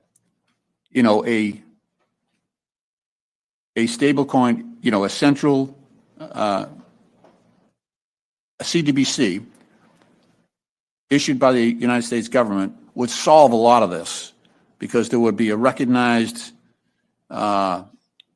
unit that people trusted, that the world trusted, but the architecture has to be right on that. It can't open up the opportunity for full spectrum surveillance of everybody who uses it. It has to have some level of anonymity for people who are using that, at the same time having some transparency so that we can identify bad actors and guard against that. So that's sort of how I see the solution rolling out here. Unfortunately, we have to, like Congress does often, we have to wait for that big disaster to provide that moment of clarity and public perception. Can you just punch holes in that? Can you tell me why I'm wrong? Or I'm just learning every day. And I'm just looking. Let me ask you a more exact question. Here's the way I think. Trump is scamming us. Okay, he is committing crimes. He is committing crimes, and I think it involves conspiracy. I think he's using his influence on others to proffer a fraud upon his investors, the people who are buying his meme coins, people who are investing in his company, people who are, buying his stable coin. I don't think there's full disclosure there, and I think the case could be made that he's committing there's a conspiracy to commit fraud here, and I think the more rope an acquiescent Republican Congress gives him, he will eventually hang himself, basically, in legal terms, not physical terms, in legal terms. And that's the opportunity I think we have to wait for, that he is so blatant. The Republicans think they're helping him by not holding him responsible under the law. It's the worst thing they could be doing, because he thinks he is above the law. He's convinced of that. Thinks he's the Pope last week. But, he's completely flouting every single regulation out there. And look, we've had some good court decisions that have identified instances where he has violated multiple sections of the Constitution. But what do you think are the most salient and viable opportunities to bring him to justice in terms of the work that he's been doing with stablecoin and with meme coins and things like that?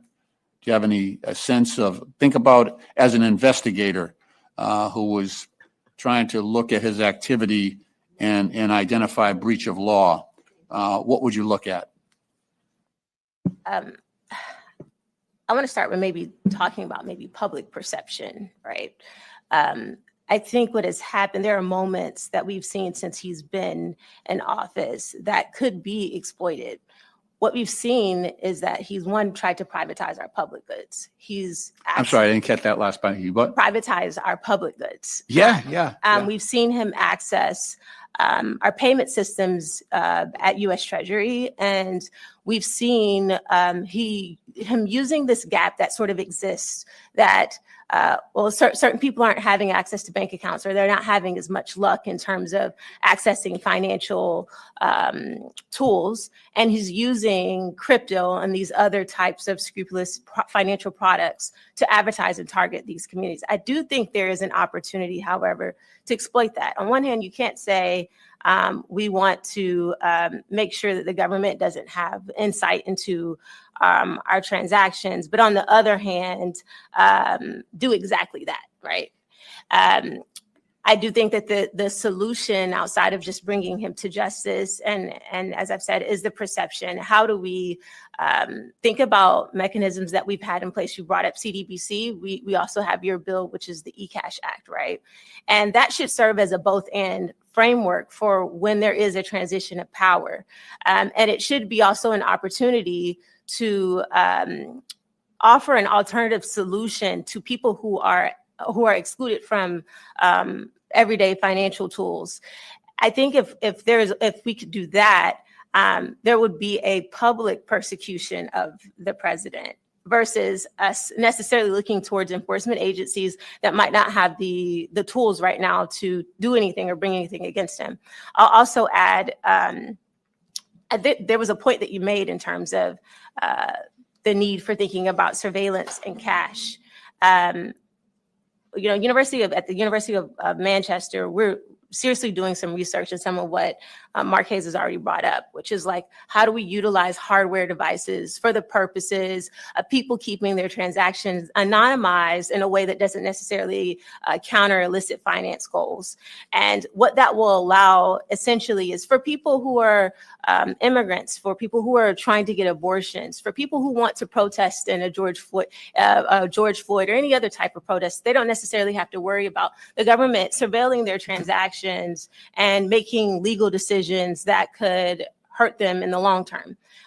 What that also means is that if there is a both and options in terms of retail services, which is what a CDBC would offer, then, or maybe even treasury accounts, which I believe Mr. Masad is mostly known for. I think there is an option for people to also transact with the same types of securities that you have with a bank account. But there needs to be a both and. There's a both and right now with a bank account and cash. There needs to be a both and in digital infrastructure. And it also solves for other issues like the digital divide, like other types of issues that people are facing right now. And I think that Trump has completely exploited that. And now we need to exploit the contradictions in him saying that he wants to surveil transactions, but not his transactions.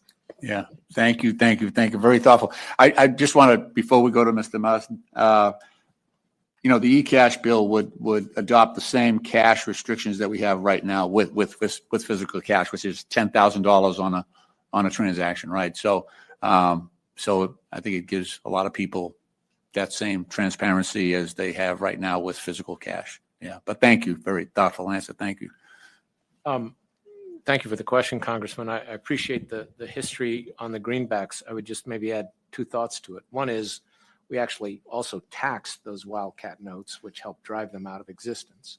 And that led banks then to develop checking accounts, right? And today, what most of us use, are not these, right? It's these. It's private money. It's commercial bank money. It's not a liability of the Federal Reserve, but it's backed up by a regulatory system, as you know. That's, to me, the way we should be thinking about this technology. I don't think the Fed should become a retail bank and issuing some digital currency directly to people. I do think the Fed should make sure the system, the electronic system with banks works well. And you can even imagine the Fed creating the rails on which private innovation takes place, right? Project Hamilton was a very good project and looked at how they could create rails, that weren't exactly blockchain based. Now, again, I'm not talking about a CBDC. You'd still have private stable coins, but built on some system that the Fed oversees. Short of that, we just need to enhance the stablecoin legislation before us to create a very strong framework for this private innovation so that it doesn't pose all the risks that we've noted here. Again, similar to what we've done with banks. We're not talking about insuring stable coins, but we are talking about creating a strong federal regulatory framework. And as to the personal enrichment part, again, to me, the question of Trump's activities comes back to, again, can we get bipartisan support for restrictions? Because I don't know how else you do it other than making sure the laws we're writing for stable coins and for market structure don't create more opportunities for loopholes in evasion and arbitrage. Yeah, that's great. Okay. Mark Hayes. I'll thank you, Congressman. I'll be quick because I can see the ranking member would like to move forward. Very quickly, I think there are two things that you all can do and are doing to address, I think, the question you posed, which is how do we make sure people understand the harm caused by the kind of personal enrichment we see with the Trump administration with respect to crypto and prepare for that disaster. And I think the first is zeroing in very directly and concretely on how those actions are going to cause personal benefits and profits for the Trump administration and the crypto industry that will likely come at the expense of ordinary Americans. And the reason I say it this way is when you look at what academic studies have shown about the past boom and bust cycles in the crypto sector, and for that matter, investment in other kind of speculative spaces, the tech boom, what often happens is a set of insiders get early information, invest early, benefit early, and many retail investors invest late, invest at the top of the bubble and get hurt. You see that in studies looking at the fall of Bitcoin prices in 2022. It seems very likely that that sort of thing could happen or will happen now. There is a tremendous amount of activity and interest in the space, even if it's coming not necessarily from mom and pop investors, but from a lot of institutional investors. And that bubble is going to go up. That's going to enrich a set of people, and inevitably, people are going to jump into the market for fear of missing out. And when they do that, I think the second thing Congress needs to do is to hold firm and not accept regulatory approaches that are anything less than what investors already have. Because if you create an environment where people believe these products are safe and that there is meaningful regulatory oversight, when in fact there is not, when in fact people behind the scenes in the crypto industry have defanged the regulators and created sort of a garden path for them to get access to things, you are going to see a repeat of those crises. So if you all continue to do what you are doing, was calling attention to these conflicts of interest, continue focusing on private enrichment at the expense of public gain, then the narrative is going to create the opportunity for public interest voices to step in with a better solution, or at the very least, and hopefully we don't get here, help clean up that mess. Great. Thank you, Congressman. To be very short, we advocate at Revolving Door Project focusing on the material effects of corruption. Now, foreign policy is unfortunately not really front of mind with most voters, but the United Arab Emirates has a clear agenda in Africa.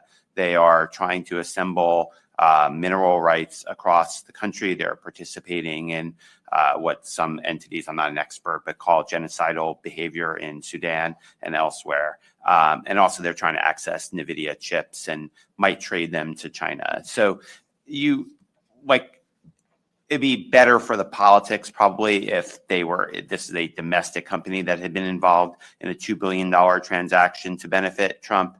But I think we just got to keep tracking what are the material impacts, why are they being corrupt, and why should we all be concerned? Thank you, Madam Chair. Thank you for your courtesy. Wow, wow, wow. I want to thank our panelists here today. Each day we learn more, and today has given us an opportunity to think additionally about some things. Let me just say, Mr. Mossad, when you talk about whether it's a commodity or a security, what have you, we can work that out. That can be worked out. I mean, I think there's some things we can do. What I cannot work out is Trump's corruption. We just can't walk away from that. We got to have guardrails. Thank you so much for being here today. I appreciate your presence so very much. Thank you, members, for participating. And this hearing is adjourned. Thank you.